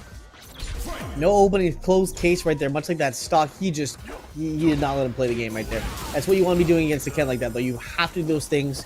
You have to press to stop him from getting any kind of opening on you. Absolutely, and we're seeing Jazz Darrow just kind of use those cane attacks to kind of keep Ken at a distance, because if you don't, this is what's going to happen. But great awareness, just a mash. I like that idea. Cute little teleport, tosses him into the corner, but even better, drive rush to punish those portals. Yeah, as you said, you got to keep Ken kind of in that area away from you. And drive impact. I'm sorry about this one. It's going to hurt, buddy. Nothing personal, kid. But he is taking all the way with level 3. Yep. Cash out. Don't risk it. Don't do level 2. Maybe level 2 could have killed. But again, don't risk it with JP level 3 when you're burnt out, right? Absolutely. And that was the round, if I remember. That's game 2. So, of course, that was a great idea to use the level 3 to close it out. And this could be tournament point for Mike X. He was in lower bracket, was able to convincingly reset the bracket 3-1, I believe. And now we're almost seeing a 3-0 for Mike X. Absolutely, yeah. We're seeing kind of how we can change up this pace with different characters, right? Each character kind of brings something new to the way Mike's been playing this game. Obviously, the Ken is just able to just deconstruct Jazz Darrow right now, and the Luke was used last match, and before that, Akuma. But right now, we're all thinking about Ken, and we're just struggling right now as Jazz Darrow to keep Ken away. This is a good start, though. We had a couple good stabs. Hey, I like that little delay there with the jab from the drive rush. Now he's got him with the throw. Misses with the jab, but still, JP's kind of a little bit scared here. But as soon as I say that, he swats him away with the game. Yeah, we're seeing kind of how he's able to evolve slowly. Now we're burnt out. See, this is where it gets scary as Ken, but still approaching forward, forcing him to use that meter. This is going to hurt a lot. Level 2. Level 1, actually. Is this going to take it? No, but he can just probably finish. Not enough, but still a good spot. Oh boy, Grand Finals reset. Pardon me, but this could be it here for Mike X. And more than just a reset, it's like the full thing. The movie's reset all the way around. We did a full 180 because right now it might be a reverse 6-0, I think, unless I'm incorrect on that. Yeah, if Jazz Darrow took game 1, that could be 6 games in a row for Mike X, which is insane. But can't count out Jazz Darrow. This is not his first time. No. Definitely can't count out Jazz Darrow at all. Just being able to play at such a high level with 2 different characters, just like Mike X here. And take cute little confirm. Gets a little teabag on the go. I don't know if he's just trying to buffer those pillars, but this might bite him. That might put him in a weird spot. Oh, you might have given an opportunity to Mike X. You might not want to do burnt out that. as well. You might not want to do that. With a critical alert, but he drops it. But Stop it, Mike. Mike, stop it. Are you kidding me, dude? This is how we're going to end the weekly? Really? Really, man? Really, Mike? I like it. Man, you didn't need to do that. That was insane. Up, Mike. Good games That was to insane. both players. Mike, that was messed up, man. Mike X takes it in convincing fashion, 3-1 into a 3-0 over Jazz Darrow. Good stuff to both players, but yeah, we're just going to see this 3-car pile up kind of in the replay, provided you by, of course, Breakout series. Of course, look at this. This is the first, organization that I had a chance to commentate with that has instant replays like this, and I gotta say, this is really kind of nice. I really like nice, this. We're able to kind of provide more insight and just look at that clinic that Mike X put on. Yeah, he had the number, right? Like it looked like every person he fought, even we didn't have the opportunity to fight Jazz Darrow winners, so obviously was able to fight him twice to really really kind of make good on that promise right there, and just dominant grand finals. I mean, it just goes to show, how having multiple characters in this game can really take you far, right? Absolutely, and like you mentioned before, like Ken, Luke, Akuma, all Shotos in a way, so they all have kind of like a nice overlap to make, and they all have their own specific advantages and disadvantages, and Mike X played those advantages quite well with Ken. It's just was able to just consistently rush down. What a read! The first time he whipped out OD Amnesia, he just waits and he gets blown up for it. I like this setup here, but I believe if this is the same setup, it was the one that costed him. No, it was not. Okay, so no, I think it was this one right here where he went for level 1 after, or is this? I don't think it was the last game. I think it was like the second last game. But he went for the oh no, this is the last part. Yeah, so he went for level 1 here. No, we're messing up. Okay, hold on. It was the last round where he went for level 1 and was counted by level 3. Yeah. So we're gonna see that in a bit. There were just so many games, so many rounds, so many replays coming at us. It's a bit overwhelming. But right here. My goodness, look. So this is where it was. So I thought we were on a different stage, but I guess it might have changed. I honestly don't know at this point. But hey, good stuff to Mike X there. Good stuff to Jazz Darrow as well. He tried with JP. Unfortunately, it wasn't enough. But that's it. Another weekly. Number 8 down in the books. I guess. Yeah, I mean, one for the books, honestly. Yeah. I was going to say, look at this bracket. I like purple. It's a nice color. Maybe not so good on me, but definitely good on this bracket. Look at this. So we're even seeing the upper quarterfinals. And so this is top 16. We saw Jimmy take out Carlos 2-0. Jazz Darrow over Mobeans 2-0 to get in the top 8. And then we got Rookie and Liquid. Liquid taking out Rookie. Jewelman, unfortunately, going down to Mike X. Jewelman is an absolute unit. Unfortunately, his Honda was not able to make the top 8. And unfortunately, wasn't even able to clutch out in losers. But hey, that's just how it goes sometimes. Hope to see you next week. And then Polynesian Sauce over Carlos 3-0. The real one. Carson clutching out over real one 3-2. Yeah. It's Carson whipping out the Aki was just so gross. And the Aki against Marissa to take it 3-1 over Jimmy DR, one of our previous tournament winners. Yeah, he did not let Jimmy get away with that. Drive rush was the name of the game, and he did not let Jimmy get a single drive rush out. He tried his best, but it looked like I obviously know DRs for Dominican Republic, but drive rush in this situation was not able to be used very much, and he just kind of forced Jimmy to react to him the whole time. And it is hard to do, man, because when you fight a character with that kind of like range where it's zoning, but also like fake zoning, she's kind of waiting for you to pick something and then just punish you for that. So it's one of those really hard matchups, and I think that just kind of overcame. So in general, Mike X and Carson is people who we haven't seen here in a minute, and they just were able to kind of take it over from the usual suspects we see in winners. So we look at the numbers here. A lot of Ken. A lot of Ken. Absolutely. This is the funny thing about the top 8 in our October events.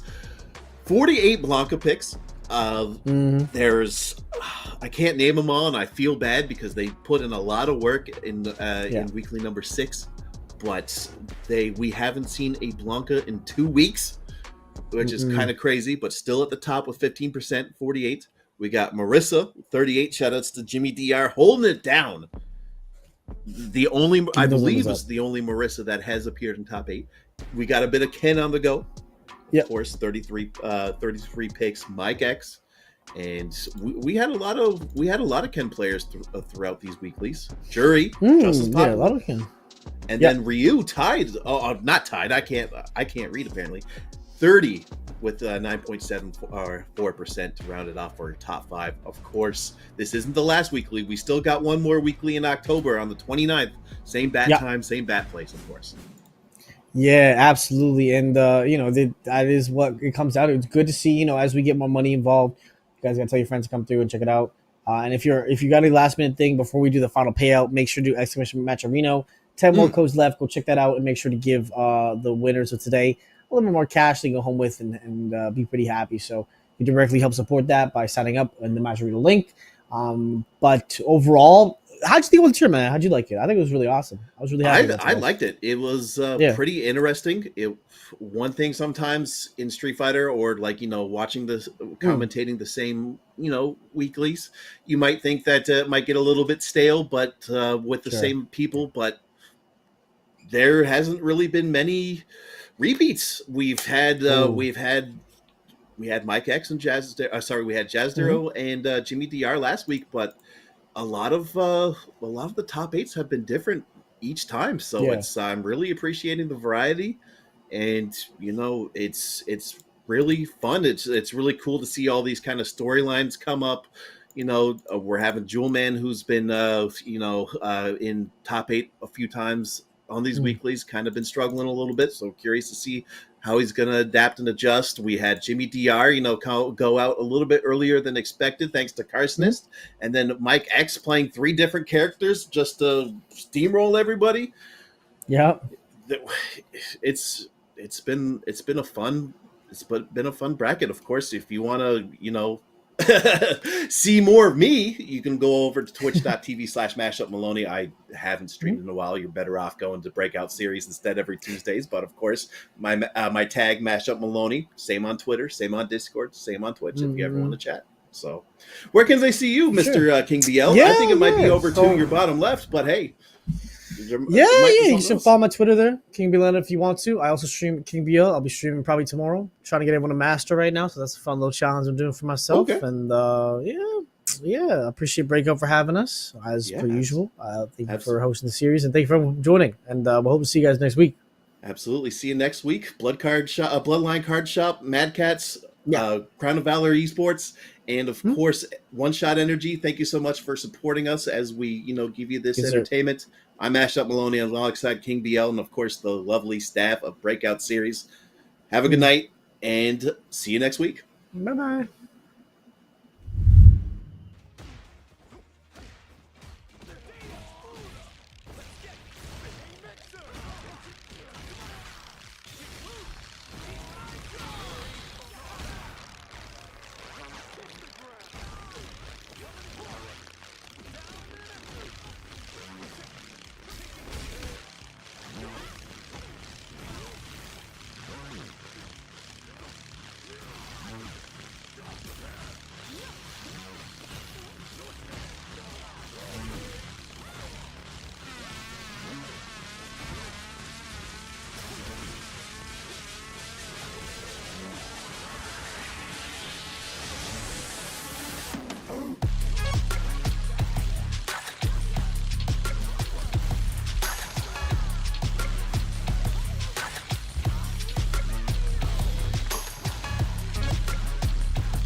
every morning with drive.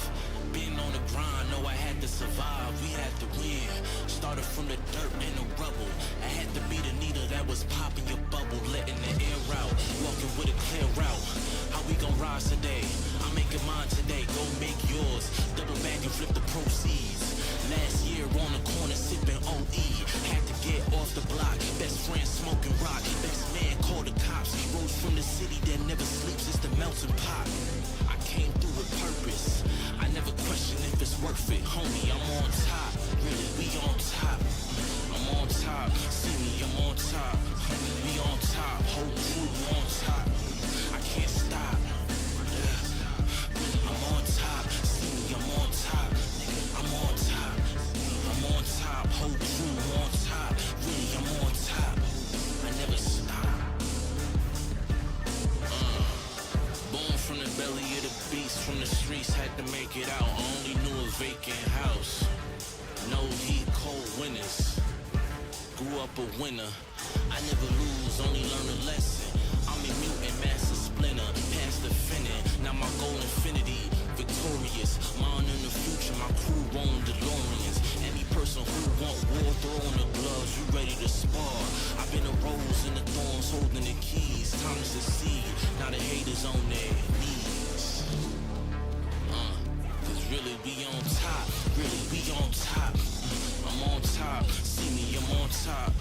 We on top, whole crew on top. I can't stop. I'm on top, see me, I'm on top. I'm on top, I'm on top, whole crew on top. Really, I'm on top. I never stop.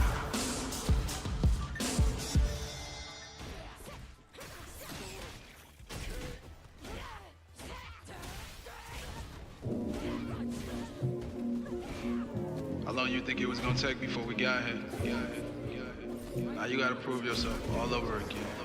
Come on. Ain't nobody coming, I've been gunning from 100 yards, trying to hit my mark, missing every time. This'll be the start of the picture perfect. Watch it when she working with no hands. I got plans, stack 100 bands, people in the stands and they fans singing every song and they comping merch. This'll work. I emerge while you falling off from perk. While you leaning, I'm even scheming to heat up like steaming demons. I left for 6 years, they feeding. I came back to make a scene and get rich. All the benefits, all the businesses, smoking mirrors to make it clearer. I'm all up in your shit. I'm like the clown from it, cause down here everybody flows. I've been bagging the baddest and everybody knows. Body blows to bring their head down. I'm ahead now. Stacking bread and cut the overhead. I'm more prepared now. Feel like Freddie to your favorite rapper. Yeah, they scared now. Kill them all inside my dreams except they really dead now. Head down.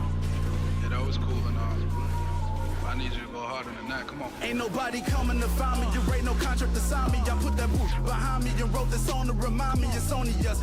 Phony plus, so we only trust if you down here in the trenches with us while we coming up. This is crime mode, preteen hard, chafing in your jeans, playing just a tip until you slip. Now we on the scene, the game, say my name like Candyman in the mirror. I pop up with a hook, you get gutted, you gotta fear. But focus now is the clearest. This is now is the nearest that it's ever been. It's music medicine and I'm a healer. Actually, I'm a dealer. You can get a QP or QT in my DM, trying to get some QT. I'm Bruce Lee, move like water out of your league. You know it, cut from a different cloth. You can't stitch it or sew it, mother. See, the thing is, they want to put you in a box. They want to tell you who you can be, how you can be, when you need to do it and why. But the truth is, you decide who you're gonna be. Stop waiting for somebody to come fix it for you. I'm gonna tell you right now, listen. Ain't nobody coming to do it, it's mostly me and I knew it. I had to bet on myself, I put the house on my music, went into debt for this shit. Sometimes regret what I did, but as a man I'ma make it. Only regret if I quit, only regret if I stop. And I can never be bought, so I ain't checking for labels less I'm controlling the pot. I mean I own all my masters and plus my publishing too. Before I sign them away, I cut back to 40 and shoot like poof. Now here's the proof, I'm Superman in the booth. The Mike Tyson, the mics, you cannot handle the truth. I'm ruly and uncouth, and cold as a front tooth. With ice cream in your face, stay in your place or get moved. Like I'm Luda, I do you bad in a second. You can't compare with my methods, my mind's a magnetic weapon. So keep relaxing, I'm coming back with an axe and a sword at your front door, declaring that we at war. We at war. And that's exactly how it's gonna be. Don't ever let them underestimate you. Don't ever let them doubt you to the point that you start believing what they say. Don't ever tell yourself that it's actually only you, because really, it's you and everybody else that ever believes in you at one time. And you gotta channel all of those people into everything you do, so you can be the face of 5, 4, 3, 2, 1. We got creative.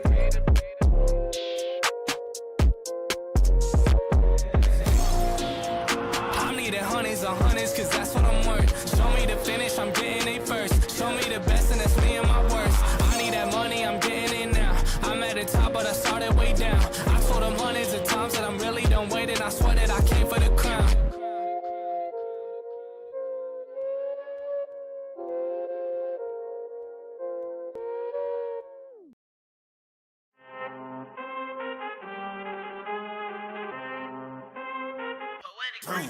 I need all the wins, yeah. Ain't no L's, I gotta get a no call and quits, yeah. Gotta keep on moving no matter how hard it gets, yeah. Better move out the way, cause I'm coming with harder hits. My head is as hard as a brick, but I'm harder than all of this. You better move, you might get knocked out, knocked out. You better move, you might get knocked out, knocked out. You better move, you might get knocked out, knocked out. You better move, you might get knocked out, knocked out. My heart on my sleeve. Shield my greed. That's how I get it. Success ain't no giving. Some days I don't eat, I don't sleep. When I'm focused, I'm dangerous. They don't wonder when I'm anxious. Ain't no limit till I tank. I'm running on fumes. The opposition don't amaze. The roads racing through the pavement. Get your hands out of my bag. I know that's because I've been in it. I don't need to brag. I guess that's what happens when you taking care of your business. But some family, you do the math. I'm out of my pocket. Houston, we got a problem. I ain't perfect. Let them watch me elevating. Got them nauseous. Cause I'm the pilot in the cockpit. Nose diving in the house. And woo. Watch out, get ahead. Watch out, get ahead. Watch out, get ahead. Woo. Watch out, set it up, bet you I shut it down, watch out, get a win. I don't think they really wanna come against the one that got a finger run up in a grenade. I ain't never been there when you think you compare. I'm a line, but the one up on the cage. I need all the wins, yeah. Ain't no L's, I gotta get a no call and quits, yeah. Gotta keep on moving no matter how hard it gets, yeah. Better move out the way, cause I'm coming with harder hits. My head is as hard as a brick, but I'm harder than all of this. You better move, you might get knocked out, knocked out. You better move, you might get knocked out, knocked out. You better move, you might get knocked out, knocked out. You better move, you might get knocked out, knocked out.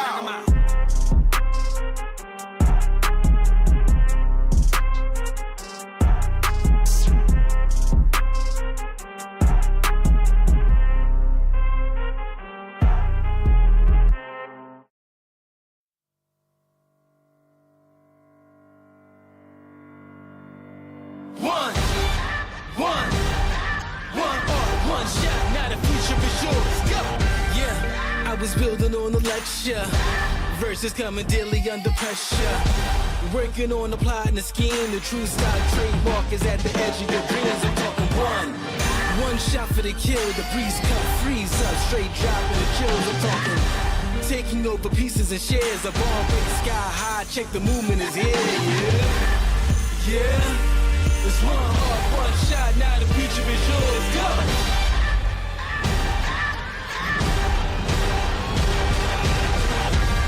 I'm turning dreams into reality. In the lab with the formula and chemistry. Your memories spark and motivate and make the industry shake. We put the bars in the brakes. I'm talking one chance at best, yes.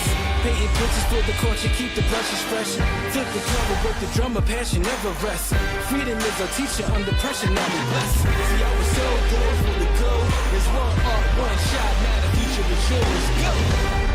Yeah. It's one art, one shot, now the future is yours. Go!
run it. I can't take no loss, I don't even know what it costs, I hit the ground then it go off, yeah. Hit the ground then it go off, yeah. I can't take no loss, I don't even know what it costs, yeah. I hit the ground then it go off, yeah. Hit the ground then it go off, yeah.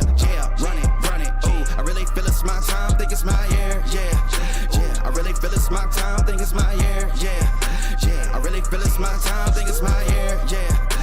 I really feel it's my time, think it's my pen ready. Used to hold myself back, my self-esteem been patted. Gotta keep on chugging, ran through everything in front of me. Might smoke bed in heaven, got a whole agenda.